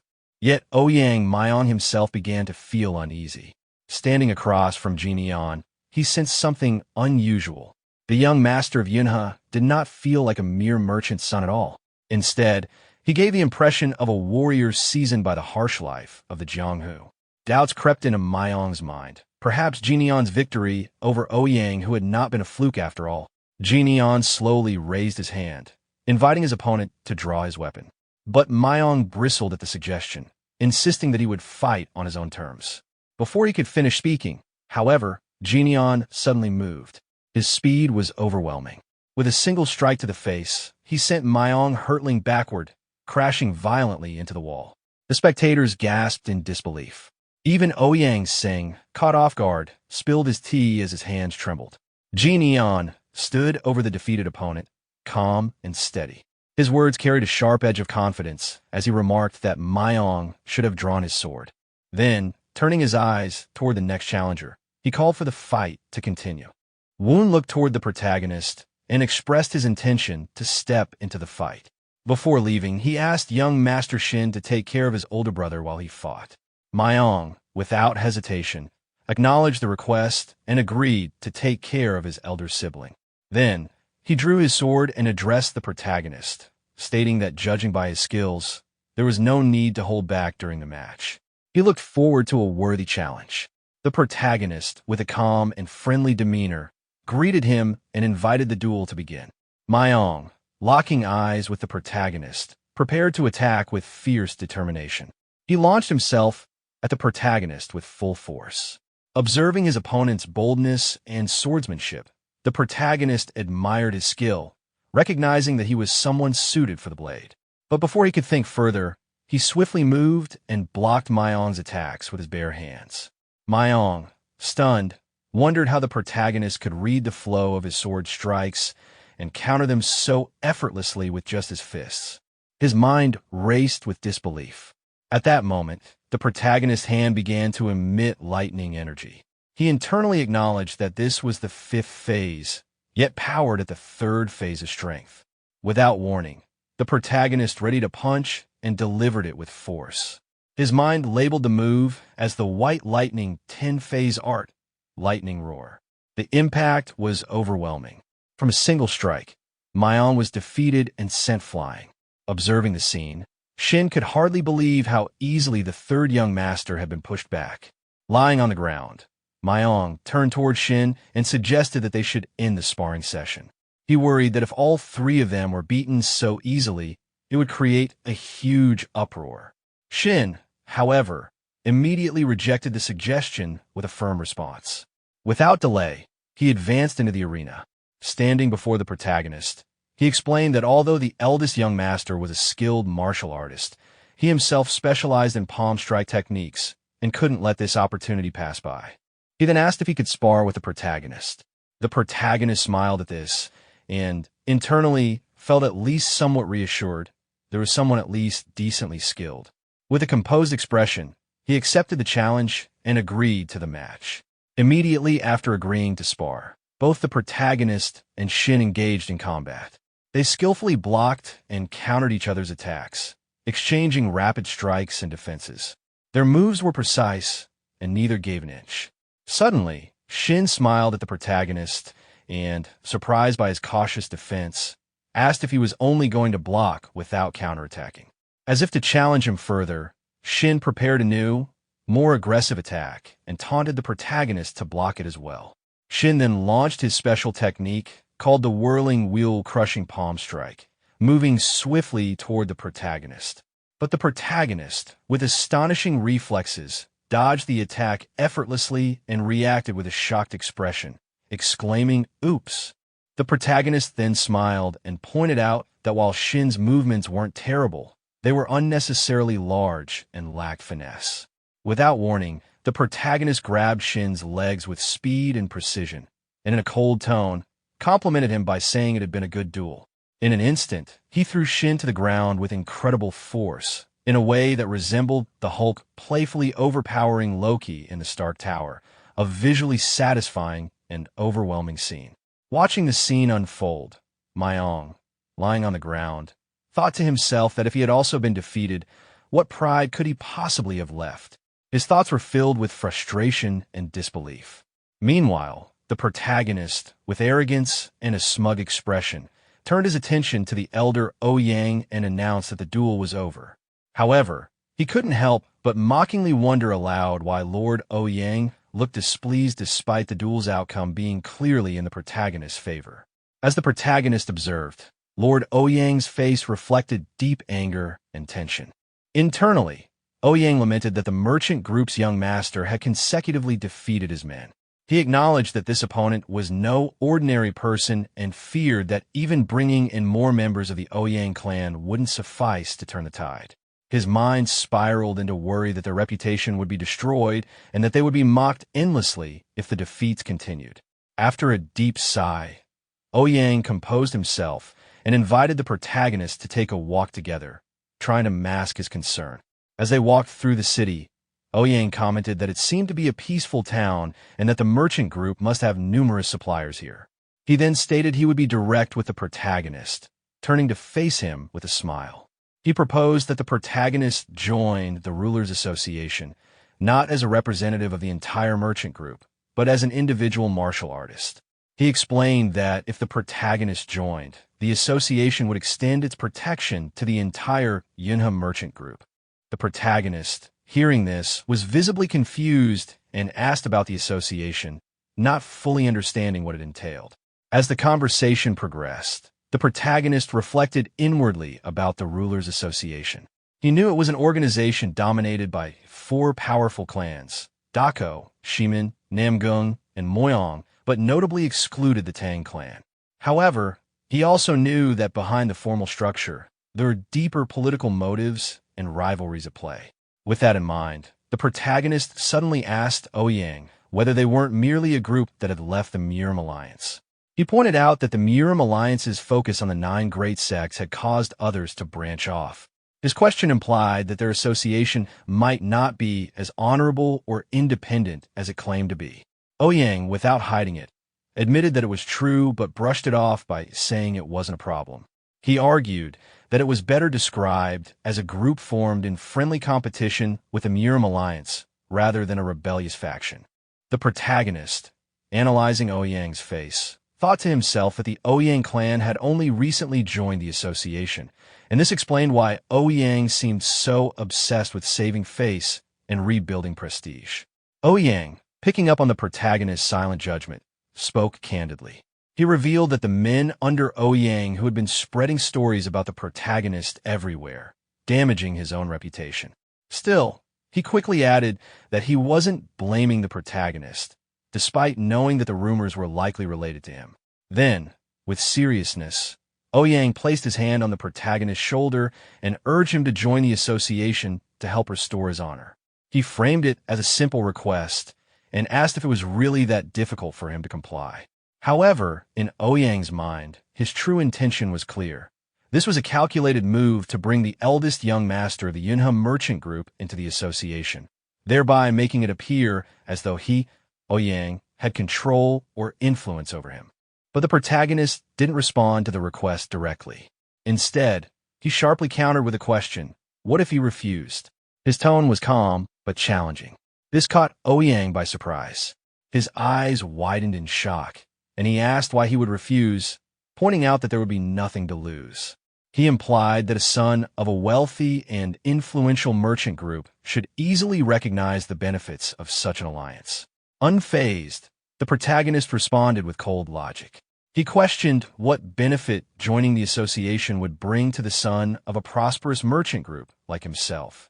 He pointed out that he already had all the money he could need, and what Ouyang was offering, a seat as an ordinary martial artist, was beneath him.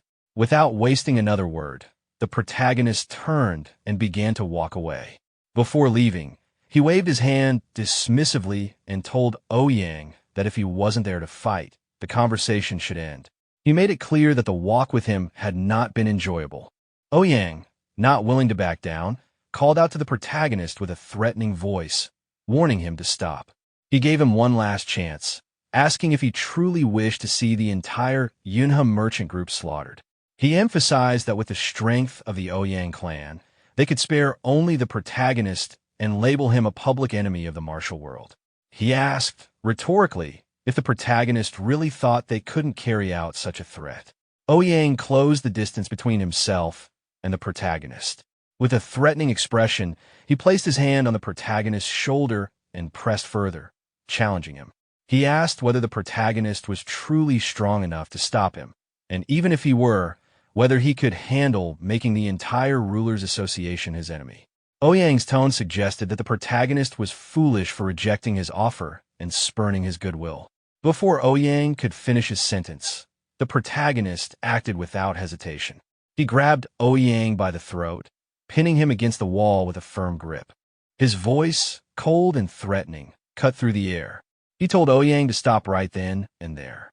He warned him that he could easily kill him at that moment and wipe out the entire Ouyang clan without leaving a trace.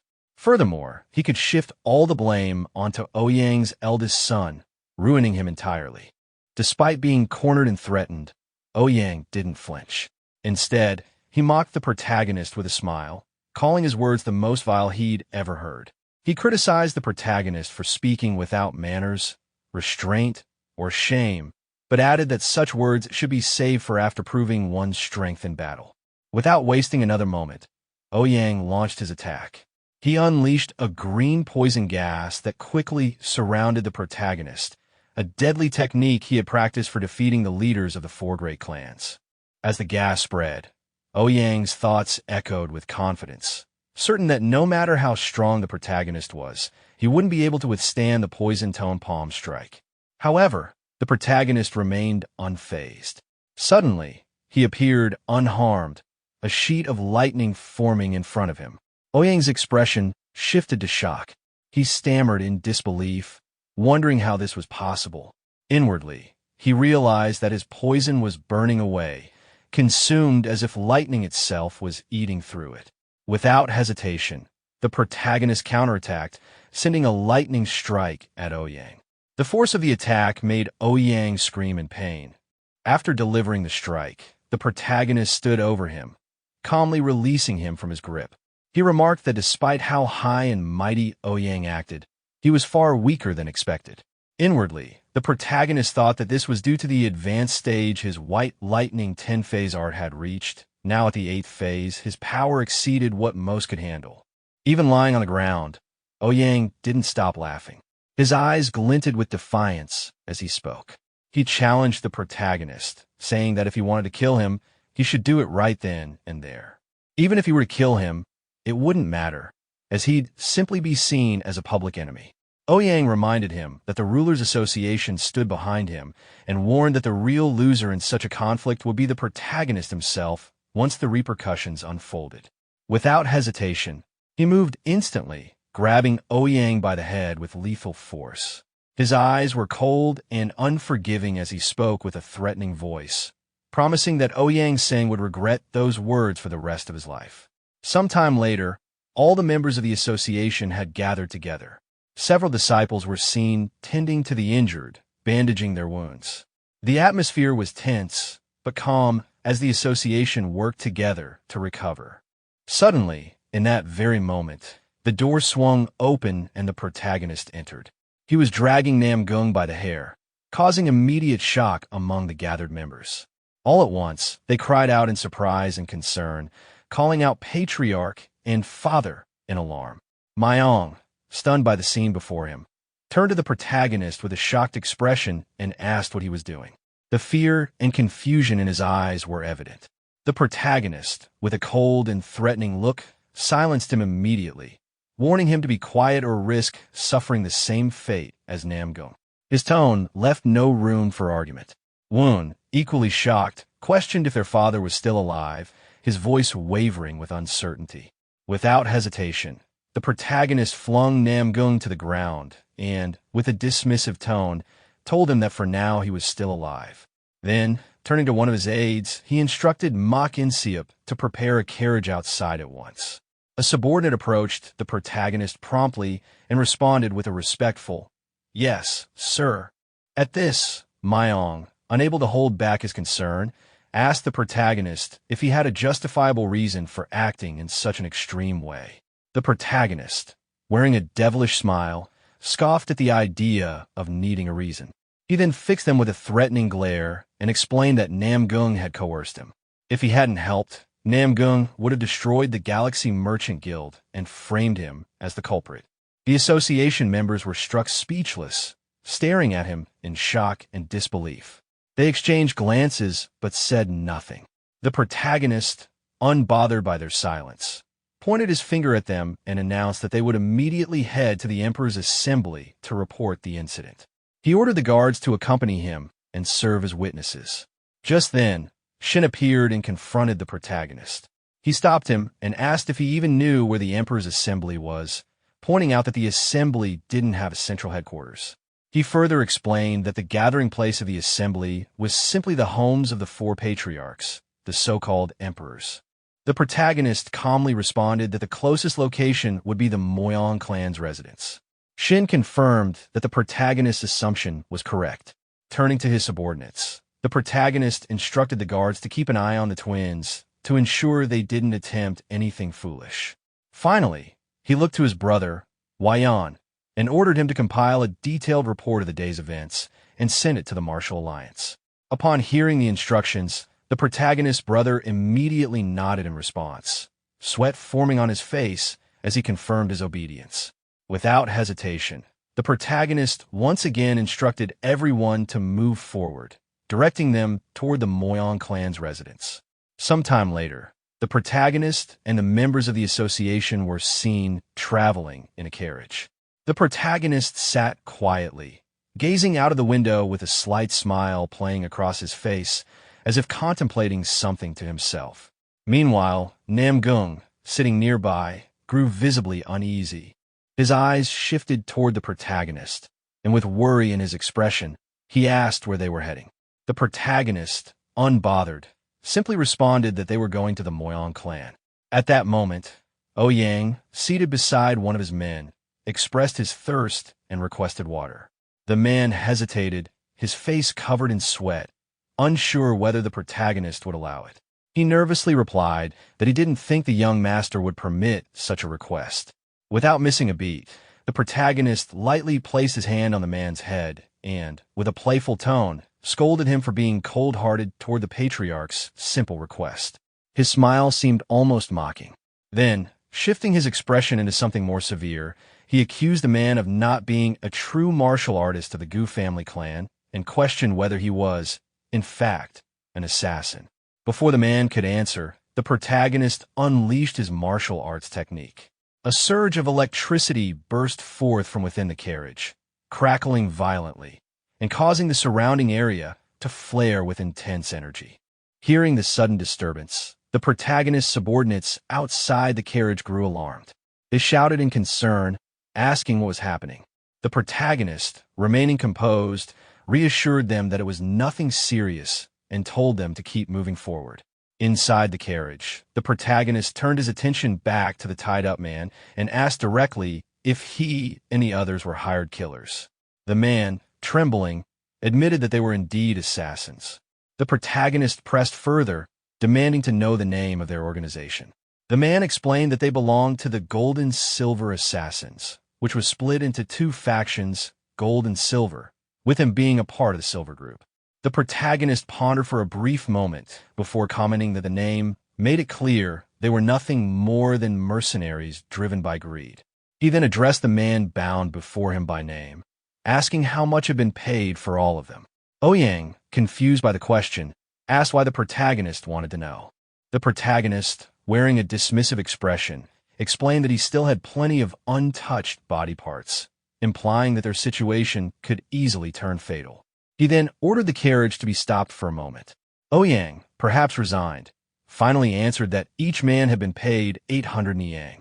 The protagonist's smile deepened, and he sarcastically repeated the word assassin, asking if that sounded correct. The other men, realizing the trap they were in, acknowledged that the payment was indeed much higher than usual.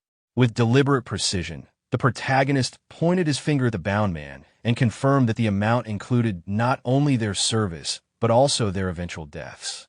He explained that their leader had sold them out to Gu Hyang-seng, and that once they had completed their mission of eliminating the Galaxy Guild, they would have been killed themselves. The man, upon hearing the protagonist's question, glanced toward Ouyang but remained silent. The protagonist then continued speaking, explaining that doing such dirty work drew unnecessary attention from the patriarchs, and that disposing of assassins quietly was far simpler. He remarked on how efficiently assassins were used and discarded, saying it was the white path, a method to be understood and followed. With a confident expression, the protagonist turned back toward the tied-up man. He mocked the worth of his life, saying that 800 yang was a cheap price for existence. He further remarked that if the man had trained harder, perhaps he wouldn't have been sold for scraps. Anyone who took money to kill, the protagonist thought, wasn't even truly human. Then, adopting a threatening tone, he looked at both men and commented on the miserable lives they led, calling them bastards. He added that outside the carriage, there were 3 more assassins waiting, one crippled and one already dead, making quite the lineup for an evening stroll. The scene then shifted to the Moyang clan's compound. As the protagonist entered the compound with Ouyang and the bound man, everyone present was shocked. They looked toward the group in disbelief and whispered among themselves, recognizing the patriarch of the Gu family and questioning how he had ended up in such a state. Before they could react further, 3 men approached the protagonist. One of them, addressing him respectfully, asked what had brought him there and inquired about the wound on his neck. This man was revealed to be Moyang Bin, the current patriarch of the Moyang clan. Moyang Bin looked directly at the protagonist, his eyes narrowing with curiosity. He admitted that he had never seen his face before and formally introduced himself, asking the protagonist for his name. Without hesitation, the protagonist gave a straightforward reply. He identified himself as Li Jin-Eon, the eldest son of the Galaxy Merchant Guild. At that moment, the protagonist briefly wondered to himself if Moyang Bin was the correct patriarch, recalling that the previous patriarch had been Moyang Chu. Moyang Bin then turned to Ouyang and questioned why the patriarch of the Gu family was present, dragged along like a criminal. The protagonist, wearing a disappointed expression, replied that he would explain. He then narrated everything that had happened, detailing how Ouyang had orchestrated the attack. After explaining the situation, he pointed toward Ouyang and stated that the men attacking them had been hired by Gu Hyang-seng. Upon hearing this, one of Moyang Bin's subordinates expressed grave concern. He suggested that such an act of threatening the guild was a serious offense, and if the news spread, the martial world would ridicule them. He recommended silencing the young master to prevent further trouble. However, Moyang Bin immediately cut his subordinate off. Ignoring the suggestion, he instead turned his full attention to the protagonist and asked why he had come. He questioned whether the young master had come out of fear of repercussions, seeking to raise an alarm. The protagonist smiled at their suspicion and asked them what they would do if they were in his position. He left the question open-ended, putting the onus on them. Moyang Bin, contemplating the situation, thought to himself that if someone slaughtered his family and tried to brand him a criminal, the only solution would be to kill that person. But if that person happened to be Gu Hyang-seng, the matter would become even more complicated, entangling both the clan and the wider martial world. At that moment, Ouyang, with a strained voice, bitterly exclaimed how everything had gone wrong. He lamented that if the patriarchs hadn't laughed at him during their gathering, he wouldn't have fallen to such disgrace. His anger burst forth as he accused them of being responsible for his downfall and demanded their help. He insisted that since they had started the problem, it was their duty to assist him, swearing to repay them in kind if they helped him just once more. Later, Moyang Bin quickly struck Ouyang with a precise move, knocking him unconscious. He warned that if the situation continued, it would be him, Moyang Bin, who would be disgraced. Then he ordered his subordinates to arrest the 3 assassins, but instructed them not to kill them. His subordinate obeyed immediately, acknowledging the command. Moyang Bin then turned to the protagonist and apologized, saying it was a poor welcome and that the emperor's assembly was not a place for such people to cling to. He acknowledged that the protagonist had endured a lot and suggested that, since he wasn't leaving right away, they should share a meal together. The protagonist accepted the invitation, saying that at least the journey felt worthwhile. That night, as they sat at the same table, Moyang Bin looked at the protagonist with curiosity, wondering where someone like him had suddenly appeared from, especially after the way he defeated the Gu Hyang Patriarch. He then shared his thoughts on handling the matter, explaining that while he couldn't kill Gu Hyang Sing himself, he could deal with him within reason. He proposed sending Gu Hyang Sing to the Martial Alliance, shifting blame and resentment onto them so that both parties could find relief without compromising honor. Moang Bin added that the other patriarchs would likely agree to such a plan. The protagonist agreed that it sounded like a good solution. He then asked about the formal retirement ritual for martial artists, golden basin hand washing.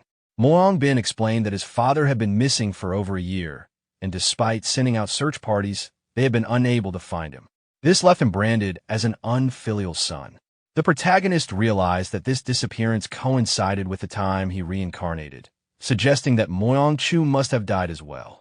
He then asked if there had been any reports of clashes between Moyang Chu and the demonic path. Moyang Bin explained that the demonic path had been inactive for over 20 years, making it strange that his father would be targeted. The protagonist reflected that he himself had been ambushed without warning, indicating something suspicious. He then asked how Moyang Bin thought his father would fare against multiple swordsmen, and Moyang Bin replied that his father would never fall to a few attackers. The protagonist asked another question, suggesting that if those attackers had reached the level of sword-defying steel, it would have been an extraordinary situation. Moyang Bin was shocked by this thought. The protagonist's mind went back to his past experiences, realizing that some of his enemies had survived even his strongest attacks, meaning they must have been extraordinarily powerful. He concluded that only beings from beyond the heavens could withstand such strength. He wondered why the demonic path was acting covertly and what their ultimate goal could be. The scene then shifted to a mountain range, where a woman spotted a swordsman and declared that they had found the Sword King's location. The men accompanying her celebrated the discovery and prepared to hunt the king. The hills surrounding them were filled with countless figures with red eyes, ready for the hunt. The scene shifted back to the protagonist, who was still deep in thought. He wondered why the demonic path remained so secretive, even as a son searching for his father could find no trace of them. He questioned what their true motives could be and what they were after. Then he asked Moyang Bin if there was any news about the other top masters. Moyang Bin responded by repeating the word news, as if unsure, and then began recounting what he knew. He explained that not long ago, he saw Lord Blade Emperor in good health. He mentioned that Senior Ouyang Seng had shouted at them, suspecting they were mocking him, while the Blade Emperor had laughed loudly, indifferent to such tensions. The rest of the group had felt awkward because of the tense atmosphere. Moang Bin added that the Blade Emperor wasn't the type to care about offenses and would simply ignore them. He continued, saying that the Sword God had been in closed-door training for about half a year, and questioned what more skills such a master could possibly be honing. As for the Sword Emperor, Moyang Bin noted that he wandered without a fixed home, so they had no knowledge of his current state. The last time he visited, Moyang Bin informed him about his father's disappearance, but had not heard from him since. The Sword King, after partially retiring, had been focusing on training disciples. Regarding the Fist King, Moyang Bin trailed off, then added with a smile that the Fist King was rough-tempered and even his own father found him difficult to deal with. He speculated that the Fist King might be roaming the world searching for disciples or smashing some unorthodox faction, and that he wasn't someone easy to approach. The protagonist then set his teacup on the table and asked why it was so difficult to get along with the Fist King. Ouyang, shocked, asked if the protagonist didn't know about it, and then explained that the Fist King often beat up juniors from orthodox sects if they seemed arrogant, and thrashes seniors from unorthodox groups if displeased.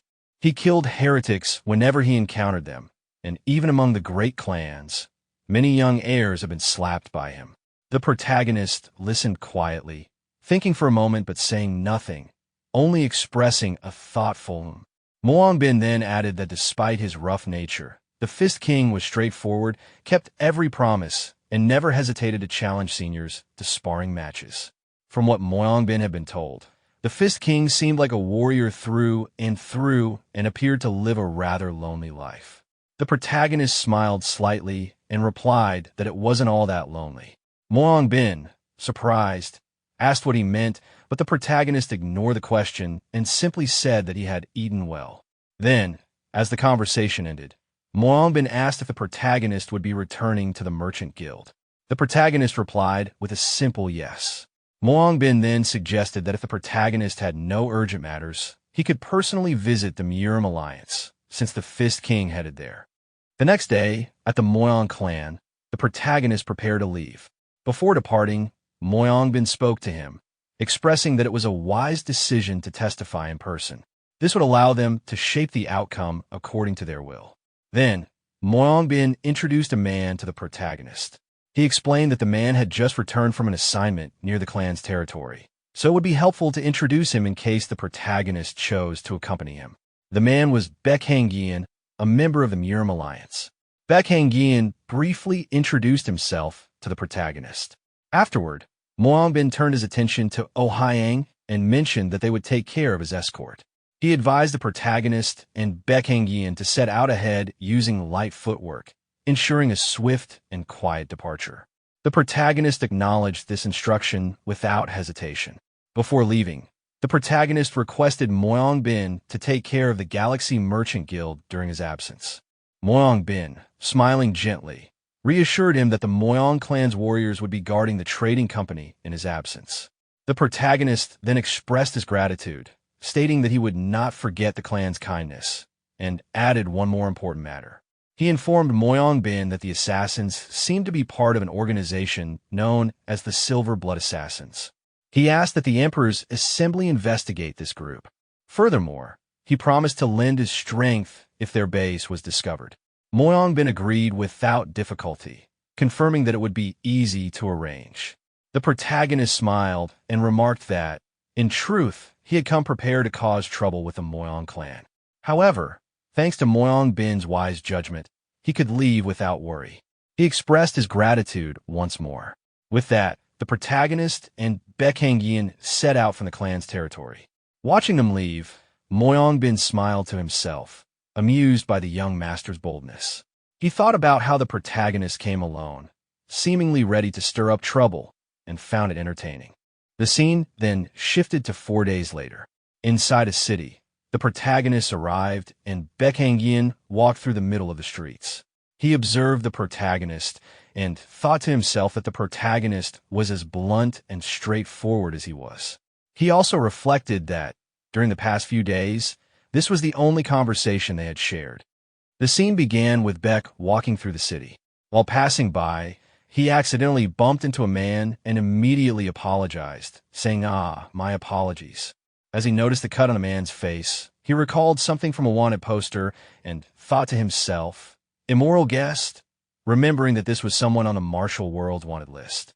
When the man tried to leave, Baek looked toward him and remarked that they seemed to have found someone listed as an enemy, and whether they killed or captured him, they would handle the situation. Upon hearing that, the protagonist responded by asking, a heretic, you say? The wanted man replied, yes, but stay nearby. It's dangerous. As Baek moved closer, the wanted man saw him coming and instantly panicked, crying out Kaya and fleeing. Baek thought to himself about the commotion and reflected on complaints about the Murim Alliance's handling of affairs. He considered that many heretics had been killing Alliance members and that it was no surprise to see a wanted criminal roaming freely. When Baek finally cornered the wanted man and his subordinates, he thought it might be a trap because both sides were missing arms. Surely they must have been defeated by the Alliance chief. Instead of attacking, Baek asked them if their seniors were still alive and encouraged them to challenge the Alliance chief again, calling it disgraceful to use a wanted criminal as bait. The thugs, excited, replied that cutting off arms was the Alliance chief's hobby and sending severed heads to him was their hobby. At that moment, the protagonist appeared from behind and said, quite a hobby, isn't it? The thugs instantly turned around, asking, who is there? Baek looked confused, wondering when the protagonist had caught up. The protagonist adjusted his shoulder and smiled, saying, me? The one whose hobby is beating people up. Lee Ji-neon went to the Murim Alliance. The scene shifted to the Galaxy Merchant Group, where the protagonist's friend angrily wondered why the protagonist had gone to the Murim Alliance. He shouted questions about when and why this happened and yelled at his subordinates. The protagonist's brother, sweating, explained that it had been recommended by the Moyong clan head that the protagonist testify in person regarding the matter with the Ohyang family head. So they had received word that he would be leaving immediately, and the guards accompanying him were sent by the Moyong clan. He urged them to release him, saying he was an acquaintance. Despite this, the protagonist's friend sat down in front of the protagonist's house on the ground and complained that they had made an agreement, but he left anyway. After hearing the protagonist's brother ask what agreement he was referring to, the protagonist's friend glanced at him. He thought to himself, sweating, that he had struck someone 100,000 times, although admitting internally that saying it out loud felt embarrassing. Without much delay, he suddenly burst into action. Frustrated, he declared that if he wasn't told what to do next, he would relieve himself at the front gate and questioned whether anyone was listening.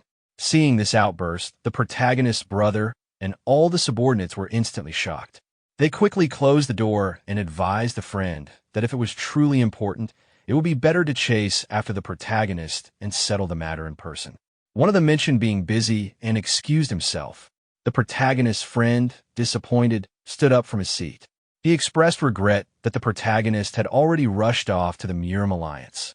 Then he picked up his umbrella, muttering to himself that the protagonist must think he was a fool.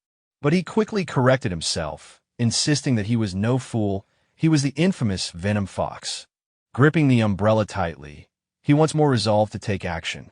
He declared that, since things had escalated this far, he would storm the Murim Alliance. With renewed determination, he waved the umbrella and began counting aloud, imagining himself continuing to strike relentlessly, exaggerating his rage by counting beyond 100,000.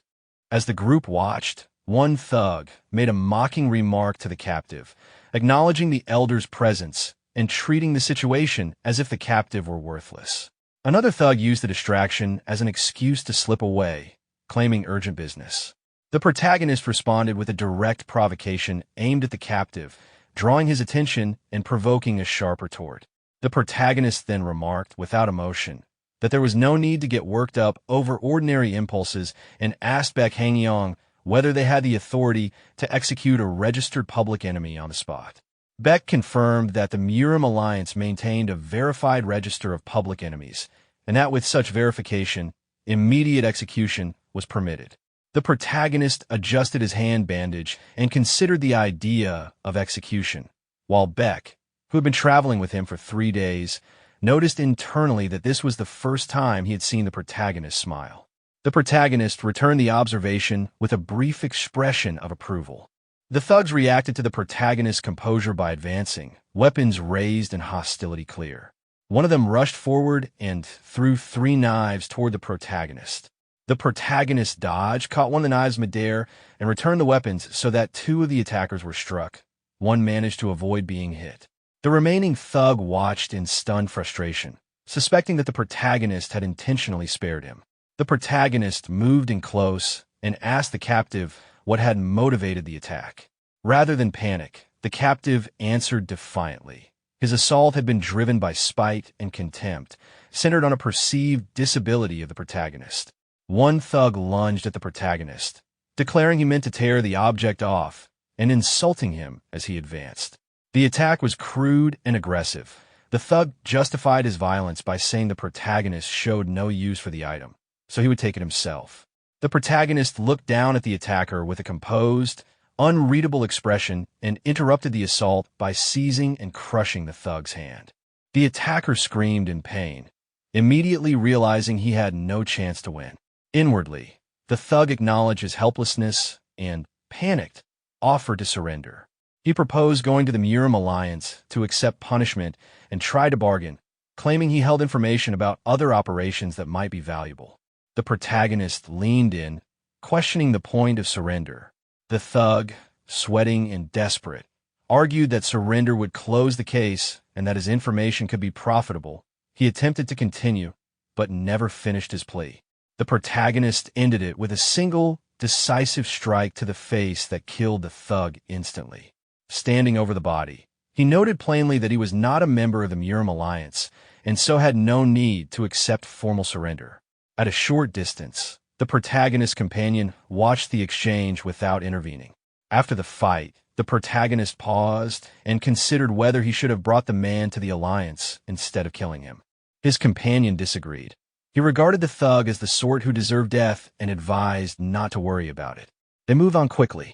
The protagonist said he was hungry and suggested they get something to eat. His companion agreed. Hearing the suggestion to eat, the protagonist's companion eagerly ran up to him, excited to agree. Not long after, the two of them were sitting together at a table inside a hotel. As they settled in, the companion remarked that the young master seemed to have a great deal of experience. After watching the earlier fight, he admitted that his curiosity about him had finally been resolved. The protagonist, calm and reserved, asked what exactly his companion had been curious about. The companion then explained honestly that he had struggled to believe the stories about the young master of the Merchant Guild defeating the head of the Ouyang family. After all, the protagonist's name was not yet widely known. The protagonist responded with simple understanding. His companion continued, however, saying that after witnessing the fight firsthand, it was clear he had the skill to back up those claims. He reassured the young master that he would personally vouch for his abilities, so there was no need to worry about testimony. The protagonist thanked him, though inwardly he noted how unusually talkative his companion had become. A moment later, the companion spoke again, this time with a more serious tone. He suggested that perhaps the young master should consider joining the Murim Alliance. Though the work was hard and the pay was low, skill was valued there above background or origin. In accordance with the Lord's words, the alliance prioritized personal ability. Someone like the protagonist, he said, could gain much by joining them. He also pointed out that while the protagonist was connected to the Emperor Assembly, that organization was entirely different. The Assembly offered easier work and far better pay, but it was dominated by the great clans. Outsiders had little chance to rise within its ranks. The great clans always favored their own, while most outsiders were merely martial artists chasing a large monthly salary. And when true battles erupted, he claimed, those same outsiders would scatter like autumn leaves in the wind. Hearing this, the protagonist recalled something from past experience. With a sigh, he replied that the Emperor Assembly was not entirely like that, saying the claim was too much of a leap. From the top floor of the restaurant, a man who had been watching their table interrupted. He agreed that the statement was true enough, then added with amusement that it sounded less like the Murim Alliance and more like a so-called slander alliance. He scolded them not to tear down others with such careless words, and mocked the comparison that described the Emperor Assembly as autumn leaves in the wind, calling it unbelievable. The companion immediately stood, realizing his mistake. With a respectful tone, he admitted that he had spoken impolitely and asked for the man's name so that he could properly apologize. The man responded with a smile, saying that his surname was a compound one, Autumn Wind, and his given name was in Wild. The protagonist then told his companion that his apology was enough and there was no need to worry further. His companion, relieved, sat back down and agreed. The protagonist, still thoughtful, asked his companion if it was possible that this man had also come because of Ouyang Seng, noting that he seemed to belong to the Emperor Assembly. When the protagonist asked about the man from earlier, his companion replied with a disappointed look. He admitted that he did not know him, but reasoned that, since he was with the Emperor Assembly, he had likely come because of the Dragon Phoenix tournament.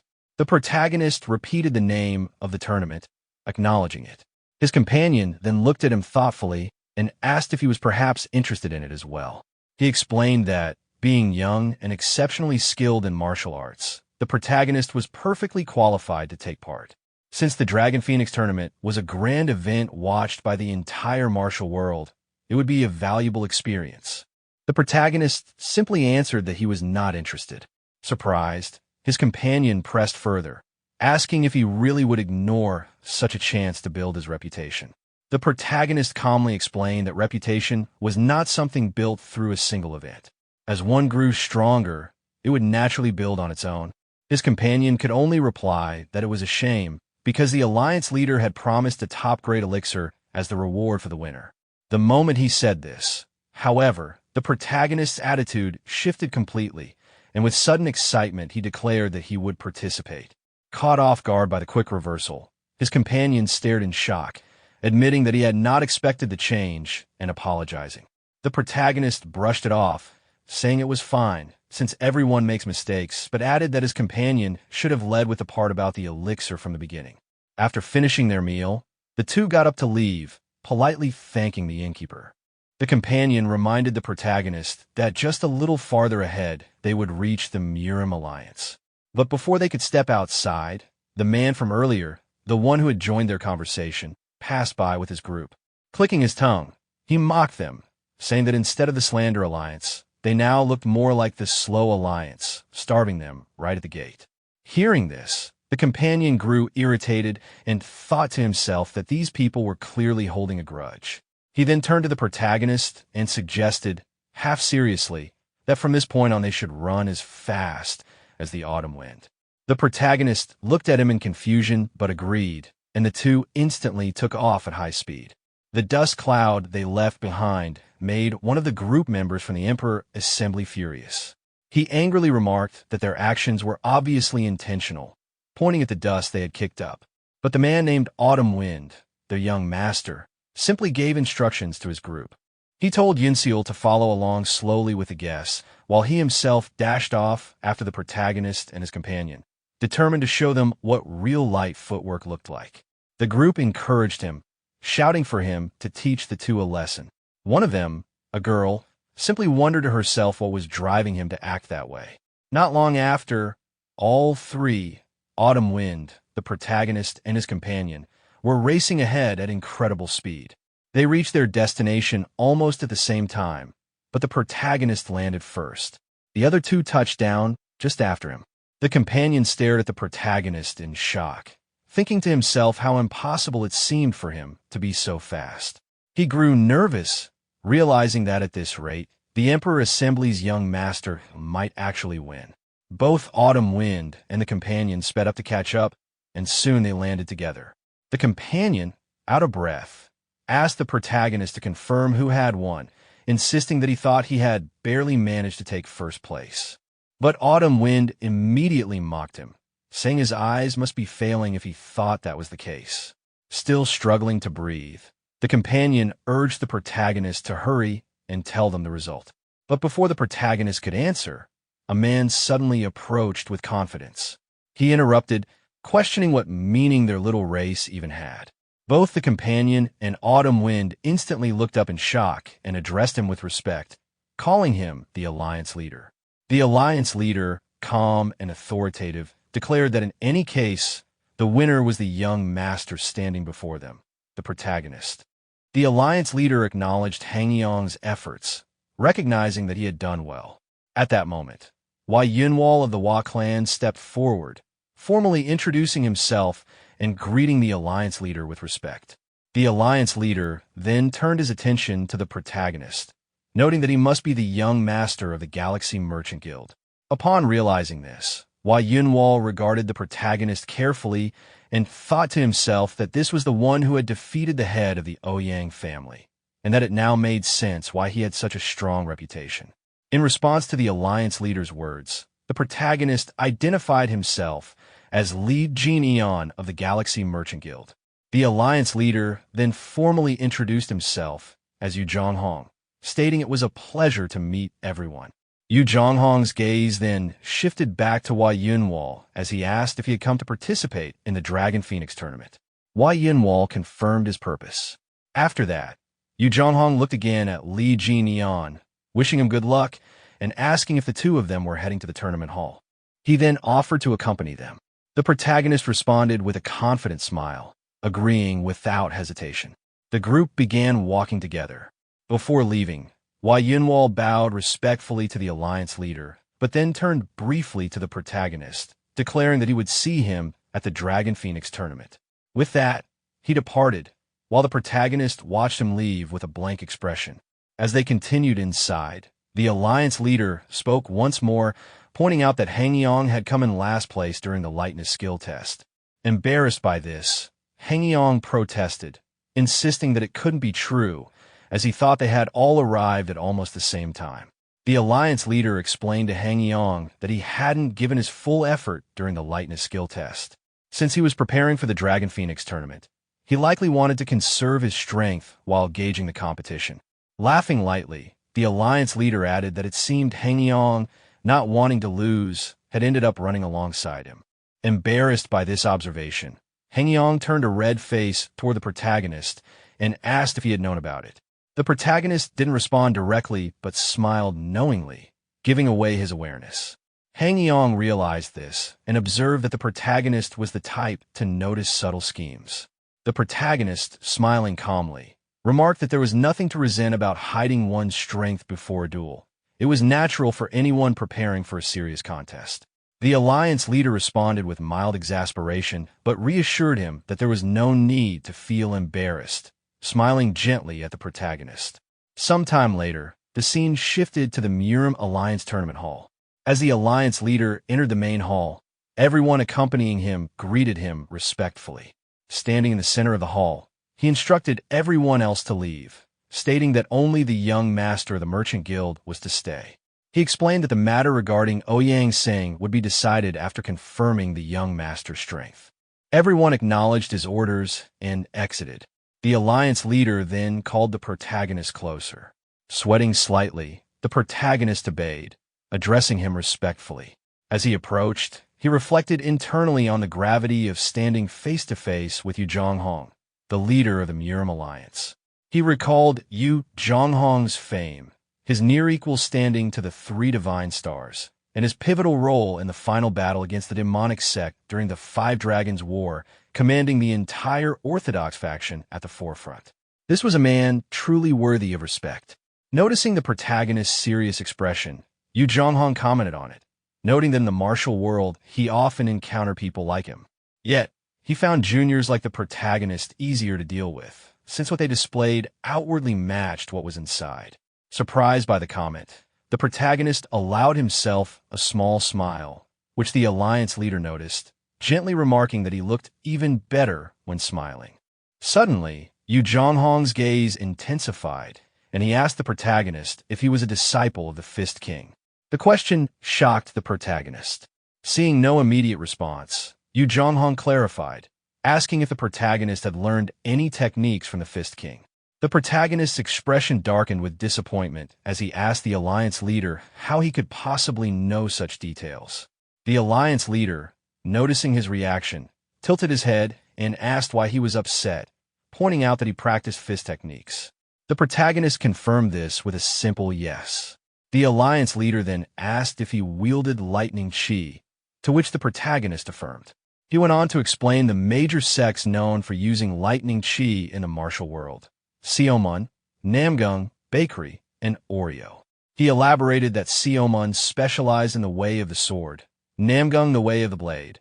Bakery had abandoned martial arts after repeated failures, leaving only the Oreo sect, where the Fist King belonged. He added that, since the Fist King passed everything down to a single successor, calling it a sect might even be an exaggeration. The protagonist, smiling to himself, thought that this was exactly what he had expected from the alliance leader. With a steady, intense gaze, he confirmed that he was indeed the Fist King's successor. The alliance leader patted his shoulder, noting that he resembled his master, and pointed out that those who fully master lightning chi often carry a domineering aura, their gaze, presence, tone, and even personality radiating the power of thunder and lightning. He continued, explaining that he had no particular memories of the Fist King personally, because the man had always aimed to become a force capable of tearing apart the heavens on his own. He reflected aloud, wondering who could possibly befriend someone with such ambitions, and admitted that he had not heard any news about him. The protagonist replied calmly that, much like the former head of the Moyang clan, he had also received no word of the Fist King. Hearing this, the alliance leader was visibly shocked and mentioned Moyang Chu, noting that it had always been difficult to hear from the Fist King, but this was an even more serious situation. The protagonist explained that all connections had been cut, permanently, in his mind adding the heavy thought. The alliance leader, reflecting on the news, decided that it should be reported to the three divine stars as well, emphasizing the severity of mighty figures in the martial world vanishing one after another. His expression darkened with anger, and he speculated whether the demonic sect had begun to move again. Turning to the protagonist, he remarked that if the demonic sect rose once more, they would have no choice but to fight them as in the past, but noted that these events had likely occurred before the protagonist was even born. Shocked, the protagonist realized he was being referred to the Five Dragons War and asked for confirmation. The Alliance leader spoke to the protagonist with a measured tone, explaining the history behind the Five Dragons War. He recounted that after that battle, another confrontation had occurred in which the three divine stars faced a single grandmaster of the demonic sect, a lone man whose power and presence had left a lasting mark. He described the unimaginable intensity of that moment, remarking that even hearing the sword god remained in seclusion brought the memories rushing back. Despite the battle determining the outcome of the war between the orthodox and demonic factions, the three divine stars had faced only one adversary. Gently taking the protagonist's hand, the Alliance leader shared that this was a hidden history he often recounted to the members of the Alliance, emphasizing the need for them to grow stronger. He warned that if the Grandmaster had left descendants, they would be around the protagonist's age now. With firm eyes, he stressed that the junior must grow overwhelmingly strong. And selfishly so, reassuring him, the Alliance leader touched on the matter of Ouyang Sang, assuring the protagonist that there was no reason to doubt him as the Fist King's successor. Ouyang Sang would be imprisoned in the Alliance's dungeon, and the decision was final. Then, shifting the topic, he reminded the protagonist of the Dragon Phoenix tournament and encouraged him to rest. The protagonist responded with a quiet, "Thank you." Later, as night fell, the protagonist walked toward his room, recalling the earlier conversation. He asked the Alliance leader about the Grandmaster who had fought the three divine stars alone. The leader replied philosophically that the pinnacle of the demonic path needed no name. The protagonist pressed further, asking if the man was truly dead. The leader explained that he had been killed, cut again, and finally burned, with his ashes scattered across 5 sacred mountains: Huangshan, Wui, Taishan, Laoshan, and Amei. He added that if any calamity arising now was connected to this, whether by descendant or otherwise, he would ensure nothing remained. The protagonist, reflecting silently, observed the Alliance leader alone in the Grand Hall. He no longer seemed like the respected senior of the martial world, but rather like a monster forged by the era itself, an entity shaped by relentless battles between demonic and orthodox factions. He considered that, in some ways, he himself would have been no different. The martial world, born of constant slaughter, reminded him of the Asura realm. As he walked toward his room, someone suddenly appeared in front of him, asking if the conversation had gone well. The protagonist turned to see Warrior Beck, responding calmly that it had, which pleased Beck. Understanding the young master might find staying within the Alliance uncomfortable, Beck informed him that lodging had been arranged outside and offered to guide him there. The protagonist simply thanked him. Upon reaching the room, the protagonist expressed his gratitude again, noting that the room was promised to have good sunlight. From inside, a voice greeted him. The protagonist, relaxed, recognized the voice and remarked that the person had finally arrived. Sitting arrogantly on a chair, with one foot propped on the table, the protagonist's friend, the fox, commented on the luxuriousness of the room, lamenting that he had even lost sleep to arrive there. Surprised, the protagonist asked how he had found the place. The fox explained that he had gone from inn to inn, inquiring under the name Li Jinian. To make his point, he tossed an umbrella toward the protagonist, declaring with a confident grin that he had kept his promise, traveling by horseback and boat to get there, ready to ask the next question. The Venom Fox looked at the protagonist while holding his hand, impatiently demanding to know what they were waiting for and urging him to tell the next step quickly. Hearing that, the protagonist sighed to himself and asked if there was any good place nearby where he could train. One of the Alliance members responded, saying he knew of a suitable place. The next day, the protagonist and the Alliance member stood before a large waterfall. The member pointed out that this secluded spot was perfect for training and mentioned that members of the Murim Alliance, including himself, often used it. The Venom Fox looked around, noting how spacious it was. After that, the protagonist and the Alliance member bowed to each other, thanking him for bringing them there. The member told him not to mention it and began to take his leave, addressing the protagonist formally as Young Master Lee. The Venom Fox quickly introduced himself as Chul Myungo, to which the Alliance member respectfully replied and then left. After the man's departure, Chul spoke from behind, asking if the protagonist was also planning to train. He questioned this, saying that the protagonist already seemed strong enough, recalling how he had once used lightning.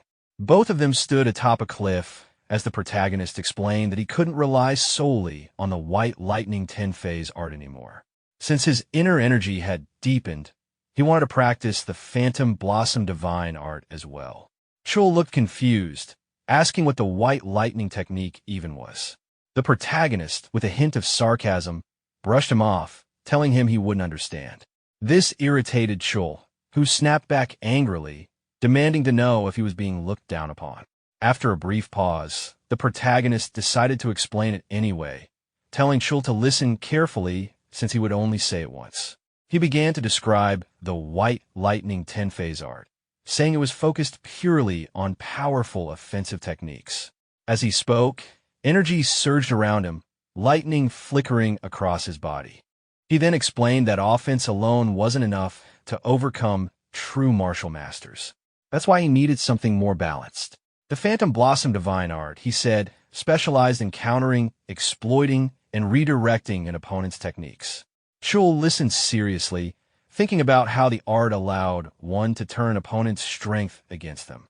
The protagonist went on, explaining that the ultimate secret of this art was something called the Phantom Reach, a technique that allowed him to move distant objects without touching them, bend the path of an opponent's weapon, or even seize it outright. He added that for a close combat fighter like him, mastering this art was absolutely essential. Hearing this, Chul could only respond with a stunned reaction before simplifying the explanation in his own way, comparing it to a thief's trick. The protagonist immediately shot him a sharp look, telling him not to try to understand it with his dull mind. Chul grumbled, giving up on arguing any further. The atmosphere then lightened as the protagonist acknowledged Chul's progress in training. He noted that at least Chul was starting to grasp the basics, saying those 100,000 strikes weren't wasted after all. When asked how it felt to finally reach his goal, Chul simply flexed his arms and said he felt nothing except that they were now thicker. The Venom Fox grumbled in irritation, saying the protagonist should have just told him nicely from the start. But the protagonist ignored his complaints, taking on the tone of a true master as he began to explain the core essence of martial arts.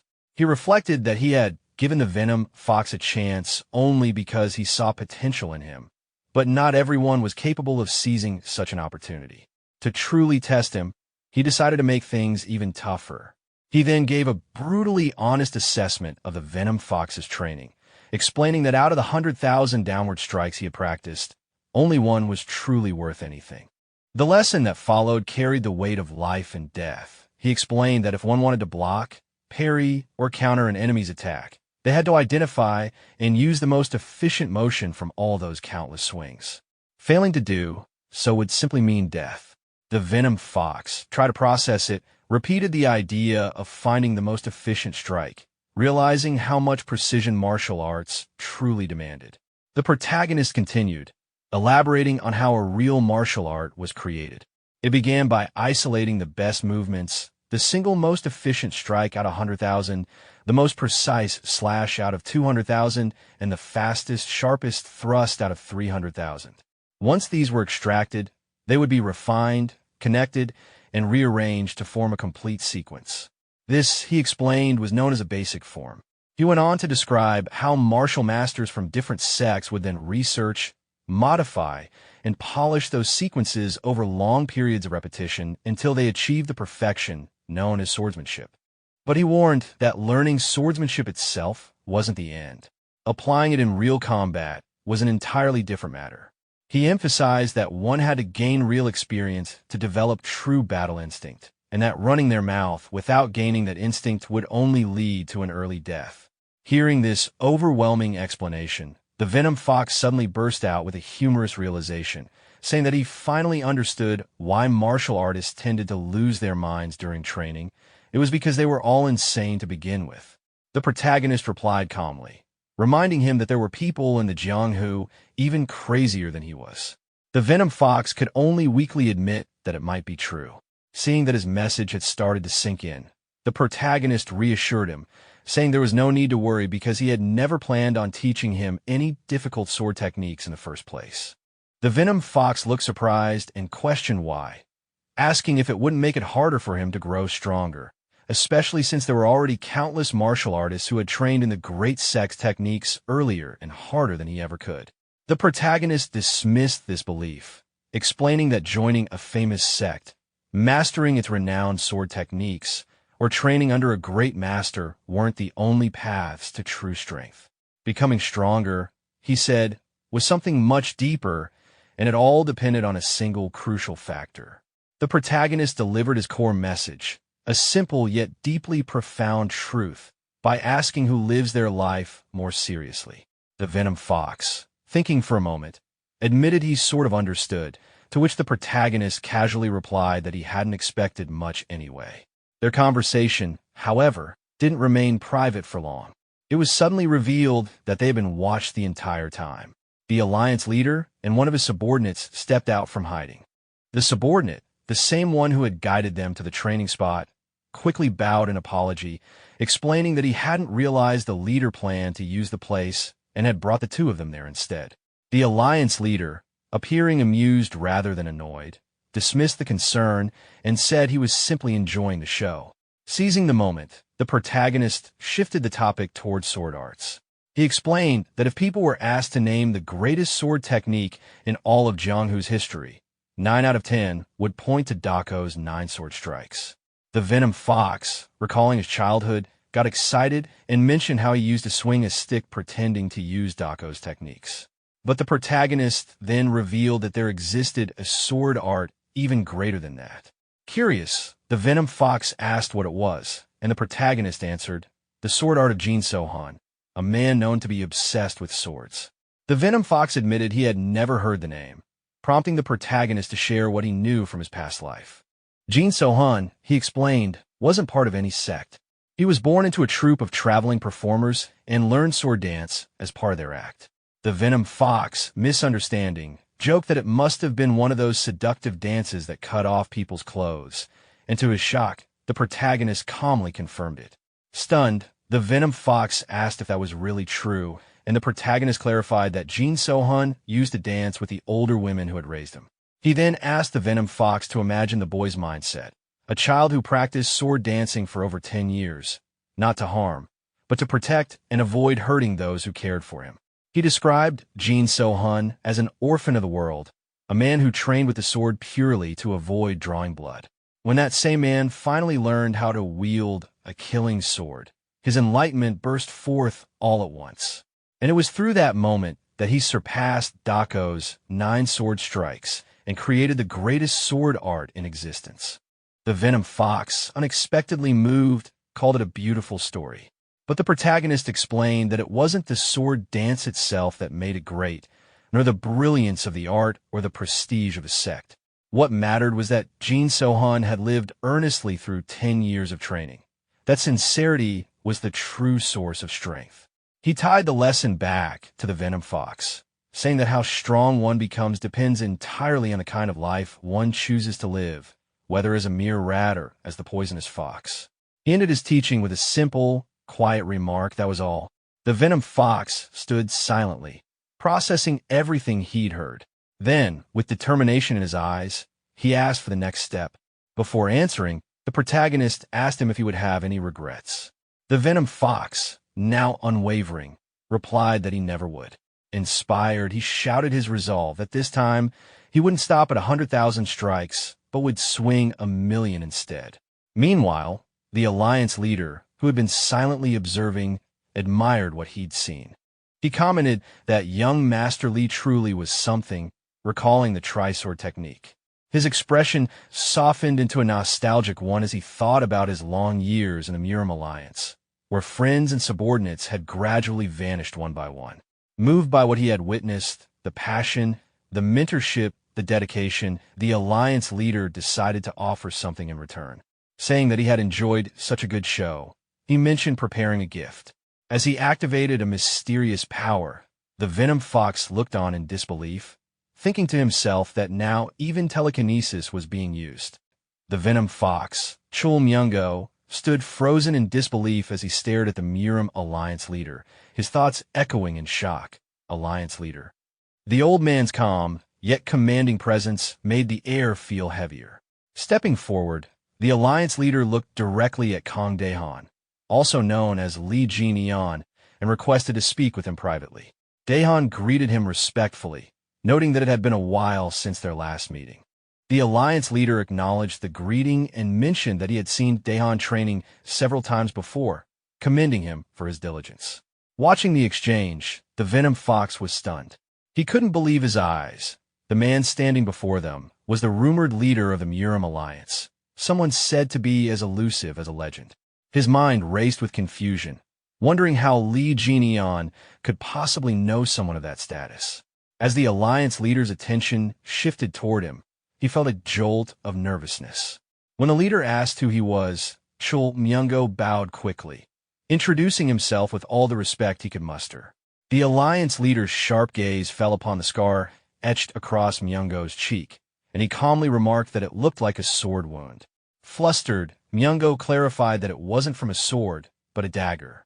The leader's tone remained even as he asked what had happened. Under the pressure of the man's authority, Myungo stammered, unable to form a proper excuse. When the leader gently pressed whether it had happened during a duel or in training, panic overtook him, and he blurted out the truth. He admitted that he had once run a gambling den and had gotten into a fight with a debtor who stabbed him with a dagger. As soon as the words left his mouth, regret hit him like a thunderclap. He internally scolded himself for blurting out something so shameful before the Murim Alliance leader. He could have claimed honor, a duel, or at least training gone wrong, but instead, he confessed to running a gambling den. To his surprise, the Alliance leader didn't scold or ridicule him. Instead, he simply nodded and said he understood. Then, with a faint trace of nostalgia, the leader began to share a story of his own past. He told them his father once ran a brewery, supplying liquor to taverns and often carrying the loads himself. One day, the young leader had seen his father being beaten by drunkards. He hadn't known how to use a sword then, so he had grabbed a stick and swung it wildly until the men were all knocked to the ground. He described how his father, shocked, ran to him and tried to stop the bleeding on his arm, a wound he hadn't even noticed at the time. His father then carried him home on his back. He recalled how long it had been since he'd been carried like that, how his father's torn, sweat-soaked sleeve brushed against his arm. And perhaps that was why, he explained, that scar never faded. He ended his story with a quiet but powerful truth. Whenever one steps into the Jianghu, they always carry a story of their own. His eyes then moved to the Venom Fox's battered umbrella. He asked if that tattered thing was his weapon. Embarrassed, Myungo admitted that it wasn't even his. He had borrowed it from Kang Daehan. The Alliance leader nodded in understanding, then offered something unexpected. He said that this time, he would lend Myungo a weapon himself. From his side, he brought forth a black umbrella and handed it over. The Venom Fox immediately noticed its weight, almost staggering as he held it, exclaiming how heavy it was. The Alliance leader explained that it was a black iron umbrella, a gift from the Moyon clan to the Murim Alliance. Every rib and the entire shaft were forged from black iron, giving it immense weight and durability. He told him that even if he swung it 1,000,000 times, it wouldn't break. Holding the weapon with awe, the Venom Fox tried to hide his amazement behind laughter, admitting he wasn't sure if he even deserved such a gift. The Alliance leader then looked at him steadily, his tone soft yet probing. He asked Myungo if he regretted living such a shameful life, a question that pierced deeper than any blade could. After reflecting sincerely on the Alliance leader's question, the Venom Fox admits with honesty that he does regret living a shameful life. Hearing this, the Alliance leader tells him that if a man can correct his past mistakes and live properly today, he is already a good man. There's no need to dwell on what's gone. The words hit deeply, offering both comfort and redemption. The Venom Fox acknowledges the lesson with respect, and the Alliance leader, satisfied, prepares to leave. Before departing, He mentions that spending too much time with an old man can be tiring and expresses his hope to see them both again at the upcoming Dragon Phoenix tournament. Kang Daehan responds respectfully to the parting words, while the alliance leader adds one final remark. Whether Kang Daehan chooses to fight with his fists or his umbrella, he hopes their next meeting will be as allies of the Orthodox faction. Moved beyond words, the Venom Fox remains behind, overwhelmed by everything that just happened. When Kang Daehan casually tells him it's time for lunch, he refuses, saying he'll continue training instead. Left alone, he stares at the black iron umbrella, a priceless gift from the alliance leader himself, and bursts into a mix of laughter and tears, torn between pride and disbelief. From a short distance, one watches the scene, quietly wondering whether the Venom Fox is laughing or crying. A few days pass, and the story shifts to the eve of the Dragon Phoenix tournament. The setting is lively. The Eve Festival has begun. The announcer's voice booms across the crowd, explaining that the festival exists so participants can test their skills freely before the main event. Since the tournament attracts countless contenders, many exhaust themselves just waiting for their turn. So this is their chance to challenge anyone they've been eager to face. The announcer makes it clear that if anyone realizes tonight that they're not strong enough, they shouldn't bother showing up tomorrow, because the tournament doesn't need weaklings slowing things down. The crowd cheers loudly in agreement, fully fired up. Kang Daehan observes the energy of the festival with interest, thinking that it actually looks quite fun.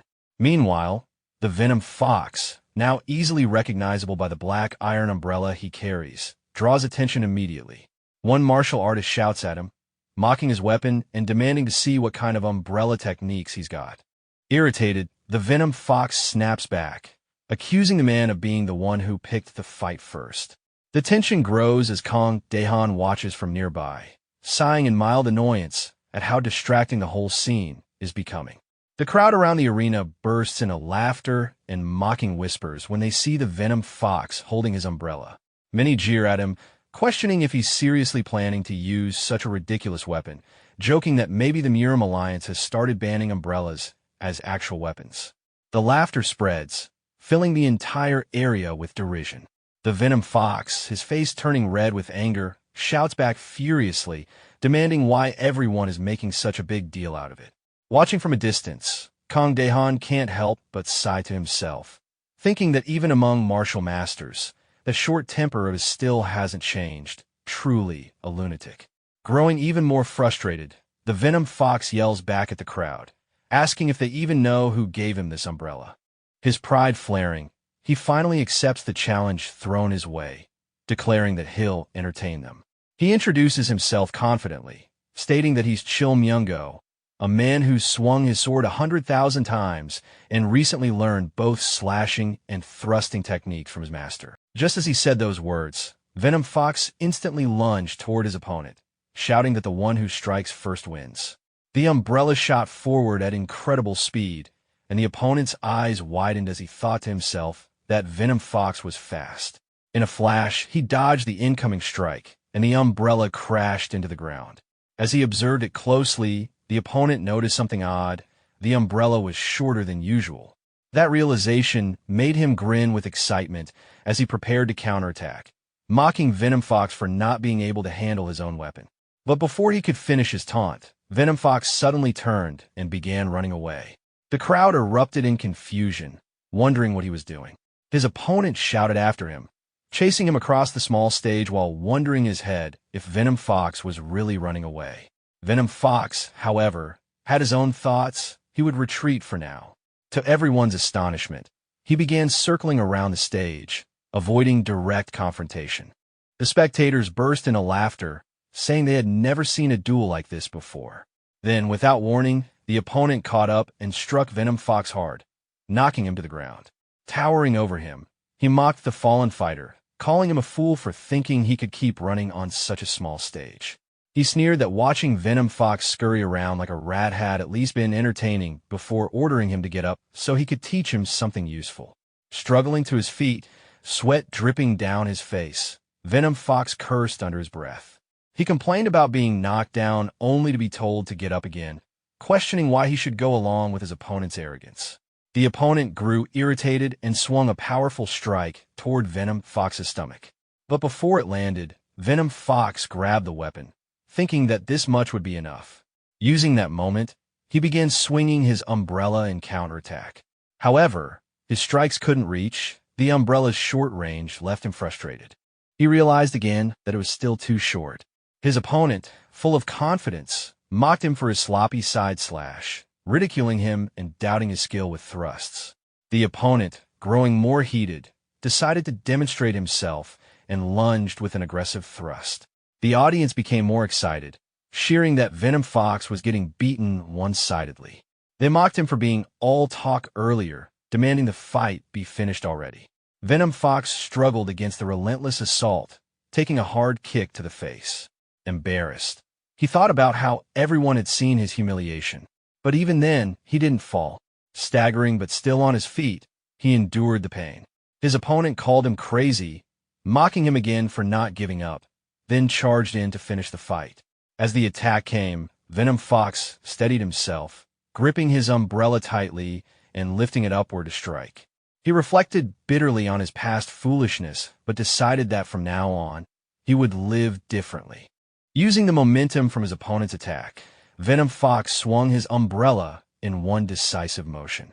He laughed slightly, thanking his opponent for closing the distance, the perfect opening. In that single strike, he brought his opponent down. The crowd gasped in disbelief, murmuring in shock about the power of that umbrella.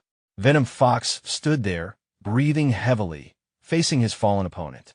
Then, with trembling hands, he pointed his umbrella toward his master. As memories of his training and the lessons he had received flashed in his mind, he silently thanked his master for saving and teaching him. He vowed to repay that kindness, because he was Cheol Myongo, the stubborn fighter who never gives up. Back in the present, still pointing his umbrella toward his master, Venom Fox declared his victory. The protagonist looked at him and smiled, while the crowd erupted once more, astonished that he had actually won, with just a single strike from an umbrella. Venom Fox struggled to stay on his feet, standing weakly in the middle of the crowd. Though he tried to act tough, his body was drained and covered in blood. His breathing was heavy, and it was clear he had reached his limit. As he looked ahead, ready to end it all, several people suddenly stepped onto the stage. One of them stopped him, mocking him for getting overconfident after landing a lucky hit. Soon, more joined in, arguing among themselves about who would deal with him first. Despite his exhaustion, Venom Fox gave a faint, tired smile. Surrounded by hostile opponents, he knew he was in no condition to fight back. His body trembled as he tried to steady himself, forcing his mind to stay focused. Before the situation could escalate further, the protagonist appeared beside him. Without saying anything, he faced the crowd. His calm presence alone was enough to make everyone hesitate. The people around them suddenly felt uneasy, unsure why they were intimidated by someone who hadn't even spoken yet. One of them broke the silence and questioned who the newcomer was. The protagonist responded briefly, introducing himself as a contestant of the Dragon Phoenix tournament. Venom Fox, still weak but relieved, asked why he had come down. The protagonist simply replied that he was there to enjoy the festival. Seeing his master standing before him, Venom Fox's fear eased. Confidence returned to his eyes as he looked at the people surrounding them. The sight of his master was enough to assure him that the situation was under control. When the people around heard the exchange, they began murmuring among themselves, surprised to realize who the newcomer was. They recognized him as the master of the Umbrella Guy, and a wave of hesitation spread through the crowd. Meanwhile, Venom Fox looked at them with a faint smirk, thinking about how quickly they had turned timid. Just moments ago, they were ready to attack him, but now, faced with his master, none dared to make a move. He found it amusing how fear changed their attitude so easily. However, exhaustion soon caught up with him. His vision blurred, and his legs weakened as he almost collapsed. Before he could fall, a calm voice interrupted the tense atmosphere. A young man stepped onto the stage, politely suggesting they end the commotion since it was getting late and everyone needed a rest before the main event. The crowd turned toward him in surprise, immediately recognizing the newcomer as the young master of the Wa clan. His presence drew whispers from the onlookers, who commented on his striking appearance and how the rumors of his charm were true. The young master quietly leaned toward the protagonist, speaking in a low voice. He advised him not to waste energy or cause unnecessary attention if his goal was to win the Dragon Phoenix tournament. The protagonist, unfazed, gave a calm but teasing reply, which made the young master smile before introducing himself as Waunwul. Seeing the growing tension ease, the others quickly agreed to disperse, deciding it was best to end things there. As everyone began to leave, Waunwul turned to the protagonist with a pleasant smile, suggesting they meet later for a drink. He mentioned that he had something to give him and invited him to his room, noting they were staying nearby. The protagonist agreed, and Waunwul cheerfully told him he would see him in an hour before turning to Venom Fox, complimenting him for leaving quite an impression. Later that evening, Waunwul sat in a quiet restaurant, sipping tea. A young woman entered and addressed him as her brother. Smiling, he teased her for speaking so casually before she immediately questioned why he had interfered in the duel earlier. Waunwul explained that since the young master, the protagonist, was aiming for the championship, there was no need to reveal his full power before the tournament. He then asked what she thought of him, and she admitted that he seemed strong. Waunwul agreed, elaborating that during a past speed contest, the young master had deliberately matched his pace, maintaining the exact distance between them the entire time. It proved his composure and experience. With a thoughtful smile, Waunwul admitted that although he had planned to defeat every successor of the Emperor's Assembly, he might sit out this year's tournament instead. His sister was surprised, asking if the protagonist was truly that strong. He calmly told her that even without using inner power, the young master could have defeated everyone there through sheer physical strength alone. Jokingly, he teased his sister, asking if she had taken a liking to him. Embarrassed, she denied it, but he continued playfully, suggesting that if she did, she might as well follow their father's advice and marry him.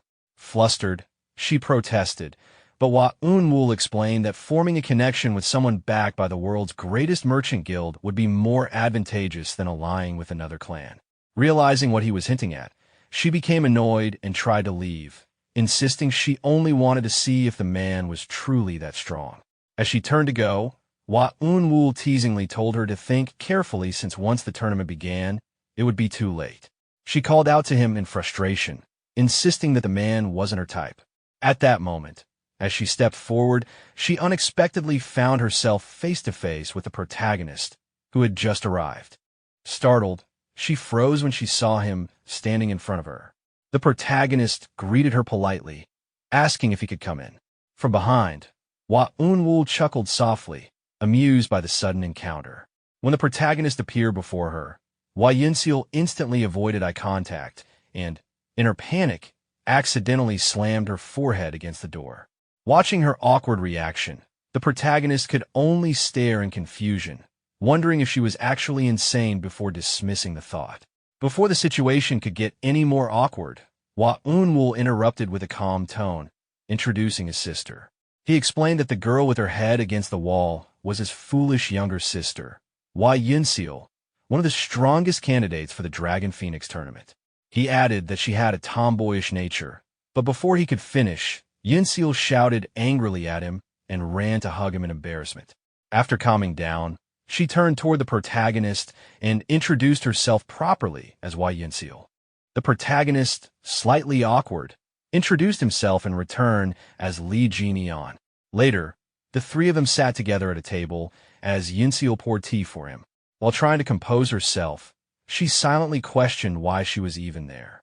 Breaking the silence, Waunwul handed something to his sister and asked her to give it to the young master. She protested, confused about why she had to do it, but her brother only smiled and turned toward Li Jianian, teasing that Yinseal had earlier found him impressive and wanted to offer him something personally. The protagonist, taken aback, thought to himself that he hadn't done anything to deserve such praise. Yinseal, trying to remain composed, presented him with a small box and explained that it contained the treasured fist guard of their clan. It wasn't a weapon, but a protective piece meant for the hands, offered as a gesture of goodwill. The protagonist was surprised, recognizing its value and craftsmanship, and quietly admired how fine it looked. He accepted it respectfully, promising to make good use of it. As the atmosphere eased, Hua Unwoo shifted the topic and asked if the protagonist knew who the main contenders for the Dragon Phoenix tournament were. When Lee Ji-neon admitted he didn't, Hua Unwoo looked surprised and lightly scolded him for being so unaware of current affairs. He then told his sister to explain the details. Yinseal, clearly annoyed, complained that her brother knew this information better than she did. Ignoring her irritation, Hua Unwoo gave her a stern look, insisting she explain. Then, with a teasing tone, he added that if she refused, he could always tell Lee Ji-neon stories about her childhood instead. Annoyed but unwilling to let that happen, she sighed and agreed to explain. She began outlining the situation clearly, saying that although many names were being mentioned as possible winners, the real competition was between two dominant powers, the Murim Alliance and the Rulers Association. The Murim Alliance was represented by Jin Jiol of the Manhwa sect and Lim Jiryong of the Wudong sect, though their participation was still uncertain. She explained that the Manhwa sect was known for risking their lives in every duel, while the Wudong sect preferred to stay away from worldly affairs. On the other hand, the Rulers Association was backing two strong contenders, Dako Han and Namgung Wai. If the two ended up facing each other in the finals, neither would walk away unharmed. The reason, she revealed, was because both men were rivals in love, infatuated with the same woman, Baek Yun, known across the South as its greatest beauty. Their rivalry had long gone beyond martial arts. They were both determined to humiliate each other in front of her. Listening to the explanation, the protagonist's thoughts lingered on one name, Baek Yun. He remembered a little girl from his past life, the daughter of a senior he deeply respected. He realized that she had now grown into a woman admired by every heir of the great clans. It felt strange for him, someone who had once been like an uncle to her, now standing among her peers. Hua Unwoo continued, mentioning that his own brother was also part of the Rulers Association, a dark horse in the tournament, though no one expected him to win since he had never fought a public duel and found most things in life bothersome. Lee Ji-neon observed him quietly, thinking that perhaps this man either lacked the will to fight or was so powerful that he didn't need to struggle at all. Yinseal then continued her explanation, mentioning two unpredictable variables in this year's competition, one from the Hainan sect, and the other being Lee Ji-neon himself. Hearing that, he smiled faintly and decided that he had heard enough. Hua Unwoo leaned forward with curiosity, asking how prepared he was. Without hesitation, Lee Ji-neon raised his hand, showing the fist guard, and confidently declared that none of the competitors he'd heard about so far were even within his consideration. His composure shocked both siblings, leaving them speechless for a moment before Hua Unwoo burst into laughter, impressed by his unshakable confidence. As he laughed, he silently analyzed Lee Ji-neon, realizing how difficult he was to read. No matter how much he observed, he couldn't determine his martial arts style, his true level, or even whether he was interested in Yinseal, despite her fame as the Snow Phoenix. When he offered to pour more tea, Lee Ji-neon simply thanked him, appearing calm and detached, his focus elsewhere. While Hua Unwoo pondered over his mysterious nature, Lee Ji-neon's eyes lingered on the teapot, appreciating its craftsmanship. Yinseal, watching him, realized he was entirely focused on becoming stronger. He, meanwhile, examined the fist guard once more, admiring its fine design. Sometime later, as their meeting came to an end, Lee Ji-neon stood up and politely took his leave, bidding farewell to both siblings. They both wished him well in return as he walked away. After Lee Ji-neon left, Hua Yinseal, her eyes gleaming with curiosity, turned toward her brother and asked what he planned to do about the Dragon Phoenix tournament. Hua Unwoo pondered for a moment before calmly replying that he had finally met someone truly worthwhile. Yet, instead of forming genuine camaraderie, everyone seemed obsessed with winning a tournament. With a small smile, he decided that he would yield to young Master Lee. Yinseal blinked in surprise, her thoughts trailing. So, he wasn't going to participate? She couldn't help but comment, half teasingly, that her brother sure had a way with words. But then, smirking, she added that he was truly shameless. Hua Unwoo chuckled quietly to himself, recalling his encounter with Li Jianian. A faint laugh escaped him as he murmured, amused, that the young man's demeanor was eloquent as flowing water and falling like autumn leaves. Yinseal stared at him in confusion, raising a brow and asking what he meant by that sudden remark. Waving his hand dismissively, Hua Unwoo smiled and brushed it off, joking that it was just a random thought. He then teased his sister, calling Li Jianian quite a bling man, someone who didn't even attempt to hurt her and didn't seem like a womanizer at all. Yinseal crossed her arms and muttered that maybe he was just pretending to be uninterested. Her brother shook his head immediately, saying he didn't think so, that Li Jianian genuinely didn't care. Annoyed, she snapped that she didn't care about him either. Hua Unwoo laughed again, his tone playful but soon turning serious. He told her to experience life freely, to look, feel, and enjoy it for what it was. He explained that in life, she would meet merchant heirs stronger than martial ones, and clan heirs more despicable than bandits. Not everyone in the Murim Alliance was a true hero, and not every man from the underworld was dishonorable. She should see the world with her own eyes, listen carefully to others' words, and then choose the man she truly loved. He told her not to take his earlier teasing to heart. Yinseal nodded softly, acknowledging his words. Hua Unwoo then chuckled again, remarking that Li Jianian had boldly dismissed even Namgung Wai and Dako Han, two men so prideful that if they'd heard it, they would have drawn their swords on the spot. But before he could finish his thought, a deep voice echoed from behind them. Did I just hear that right? Both siblings froze and turned in alarm. A man approached them with a stern, angry expression, his steps firm and heavy. The air tensed as the two realized who it was, the future patriarch of the Dako clan, Dako Han himself. His sharp gaze fixed on them, and in a cold, furious tone, he demanded, "Who the hell dared to say that?"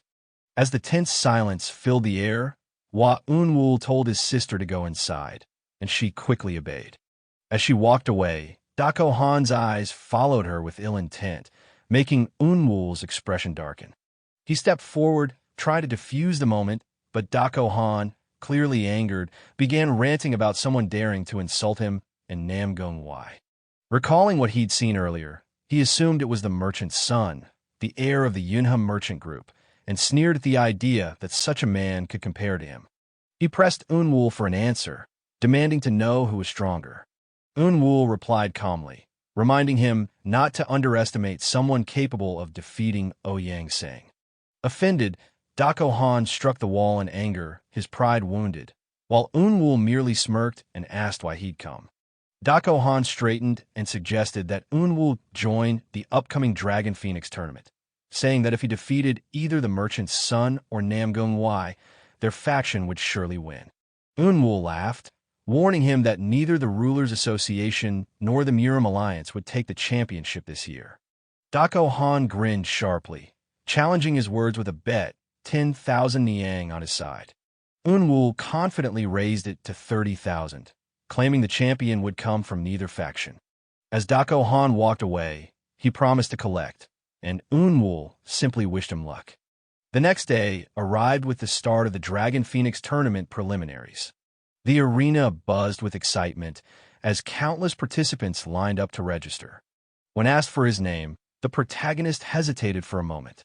Remembering his past title, he decided against using Fist King, feeling unworthy of it for now. Instead, he chose a new alias, Fist Warrior. Then suddenly the protagonist looked toward the receptionist and said to write Fist Warrior. Hearing that, the receptionist immediately wrote the name and wished him good luck.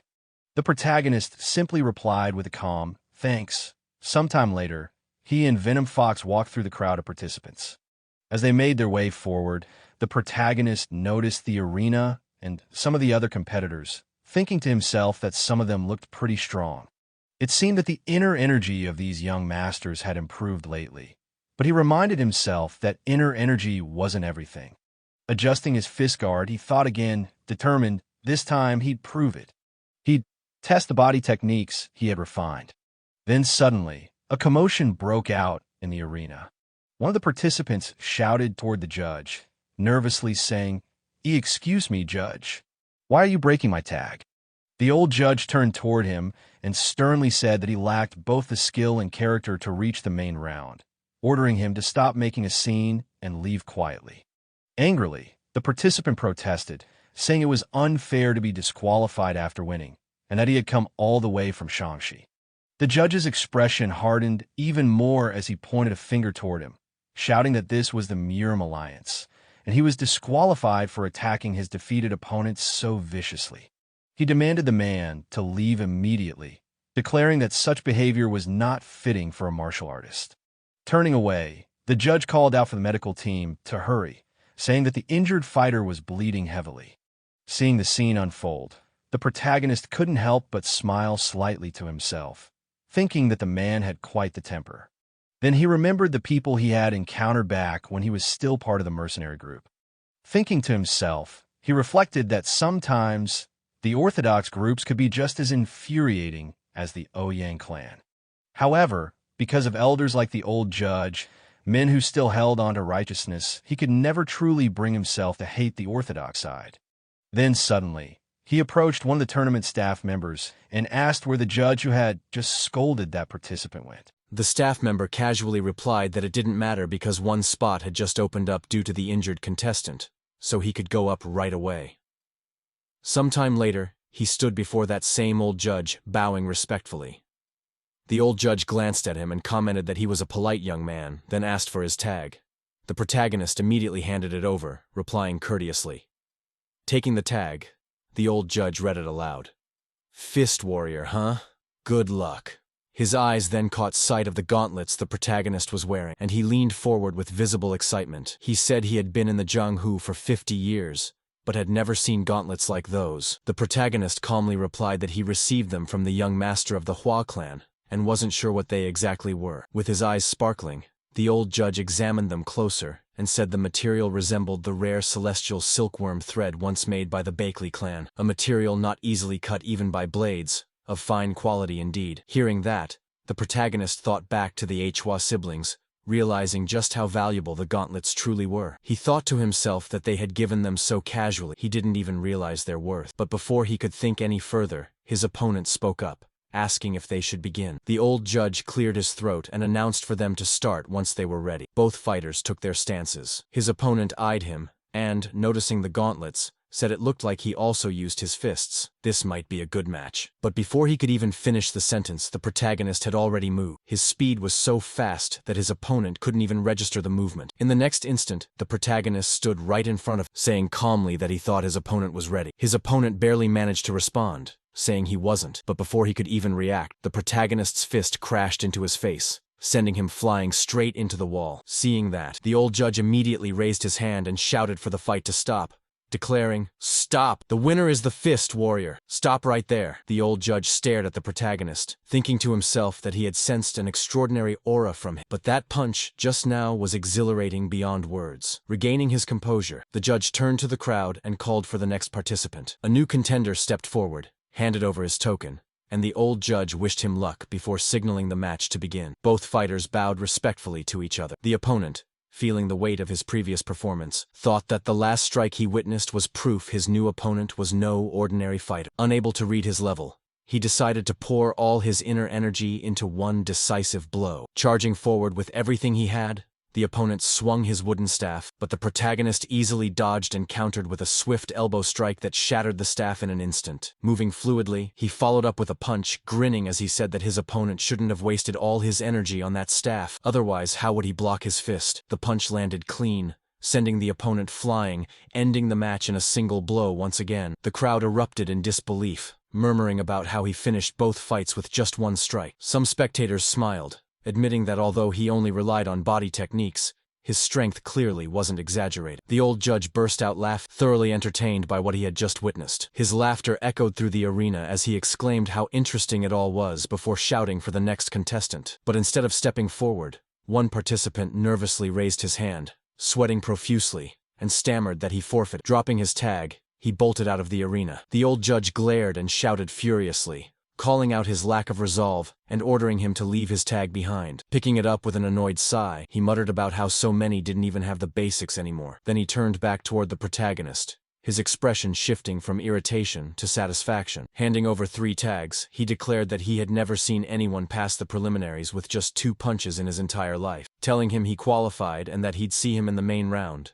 the old judge smiled proudly. As night fell, the staff members gathered in front of the tournament brackets, sorting through the participants' tags. One of them counted and suggested dividing the contestants into A, B, and C ranks according to their martial strength. Another agreed, adding that it would be fine as long as the A ranks didn't face each other. The old judge from earlier carefully placed the protagonist's tag on the board, noting that among all the participants he had evaluated, this was the only one who reached the A rank. Another staff member remarked that he was also the first to qualify for the main tournament, while another mentioned hearing rumors that he had advanced with just 2 punches. They began placing other names beside his for the matchups. Suddenly, the Murim Alliance leader entered the room, and everyone turned toward him, bowing in respect. He acknowledged their efforts and looked over the brackets, commenting that not many had made it to the main tournament. One staff member explained that they had filtered out those lacking in character, just as he had instructed. The alliance leader turned to the old judge, commending him for his work and asking if there had been any signs of demonic sect interference. The old judge assured him there were none. Satisfied, the alliance leader gave further orders to have the Flying Dragon, Cloud Dragon, and White Dragon units monitor the participants' positions, ensuring they wouldn't be ambushed or caught in unnecessary fights. From the shadows, several men appeared, bowing deeply as they acknowledged his command. The alliance leader continued, instructing that anyone who tried to harm a tournament participant, regardless of whether they belonged to a righteous sect or noble clan, was to be captured and imprisoned as an example. One of the men wearing glasses affirmed that they would carry out his orders. Before leaving, the alliance leader gave one final command, his expression unwavering. For the honor of the Murim Alliance, no participant was to be harmed. Once he departed and the door closed, the tense atmosphere eased. One of the staff members exhaled and muttered that the leader was still terrified. The scene then shifted to the day of the Dragon Phoenix Grand Tournament, the main event. In front of the Grand Murim Alliance building, all the participants stood in formation. A bald-headed man pulled down a curtain to reveal the brackets, and the crowd erupted in excitement. Inside the building, the alliance leader stood silently before the grand throne, gazing at the mural behind it. A subordinate approached and informed him respectfully that the preparations were complete. The leader gave a simple nod and replied calmly, The alliance leader heard a commotion from outside, shouts and surprise. Outside, the protagonist and Venom Fox were arguing. Venom Fox complained he couldn't see from the back and demanded why only finalists were allowed up front. The protagonist snapped at him to shut up. Nearby participants muttered bets and insults, and the uproar drifted into the hall. The alliance leader sighed, thinking he must be getting old as memories kept rising up. His gaze lingered on the mural. The image brought back the memory of his brother Jeonung, bloodied with a sword in his back, calling for him to lead. Jeonung's last words haunted him. "You must lead this war." The leader remembered the 5 Dragons' War, the sinners, the needless losses, and his own part as a commander who sent men to die. He wondered whether strength should only be tested among the strong, instead of dragging the weak into slaughter. Snapping back to the present, 2 guards opened the door and escorted him out. He thought, perhaps this Dragon Phoenix Grand Tournament would be the last one he ever hosted. When he stepped into the crowd, the onlookers erupted in cheers and pointed at him, the great hero of the Murim Alliance. He waved, scanned the participants' faces, and when his eyes met the protagonists, a small smile appeared. In a clear, authoritative voice, he addressed everyone. He recalled 45 years ago, when a scruffy young man arrived here with borrowed travel money, hoping only to join the tournament. Now that same man stood before them. He spoke of how hard victory once was, how some died from bad luck, how he had defeated masters from noble clans and the Golden Blood sect. He remembered Jeonung taking 2nd place that year and later joining him in the Murim Alliance. Turning toward the contestants, he continued. At that time, Jeonung received the Taesong blade as a gift, and he himself was given the Suwol sword. It wasn't customary for tournament champions to receive prizes then, but the alliance leaders and elders had graciously presented them. The pride of receiving the Suwol sword drove him to become stronger. It bound him to the Murim Alliance. A girl stepped forward holding a box. The alliance leader opened it and announced the grand prize, the Century Purity Root from the Mount Ma sect. Murmurs swept the crowd. The Century Purity Root. The one they say is impossible to find no matter how much gold you offer. Someone cried, regretting not joining the tournament. The leader explained the weight of the gift. Venerable Master Hunui of Mount Ma, who scarcely grants anything even to his own disciples, had offered the route to the champion. Then he declared other prizes: the Taishong blade, return to honor Jeonung in the heavens, and an exceptional sword for the finest swordsman, his own Suol sword. The old judge in the audience stiffened and rose, clearly uncomfortable. Catching the shift, the alliance leader amended his words. He couldn't hand over that exact blade. Instead, they would present a sword specially crafted by Gucheol Workshop for the tournament. As he explained, he reminded them that Gucheol had forged the Bulmang sword, famed among Hwasan's greatest swordsmen. A participant gasped, sweating with excitement. The Bulmang sword of our Hwasan sect? They say the one who earns this new blade may name it themselves. Holding a sword aloft, the leader addressed his juniors solemnly. He spoke of the Suwol sword, how though years pass it remains sharp and unbent, and urged them to keep their integrity just as long. When they ascend to the heavens, it will be the juniors who stand guard over the place. The century purity root, the Taishong blade, and the Gucheol sword were given for a single reason. Raising his sword respectfully toward the sky, he declared, "Because we are the righteous path." With that, he announced, "Let the Dragon Phoenix Grand Tournament begin."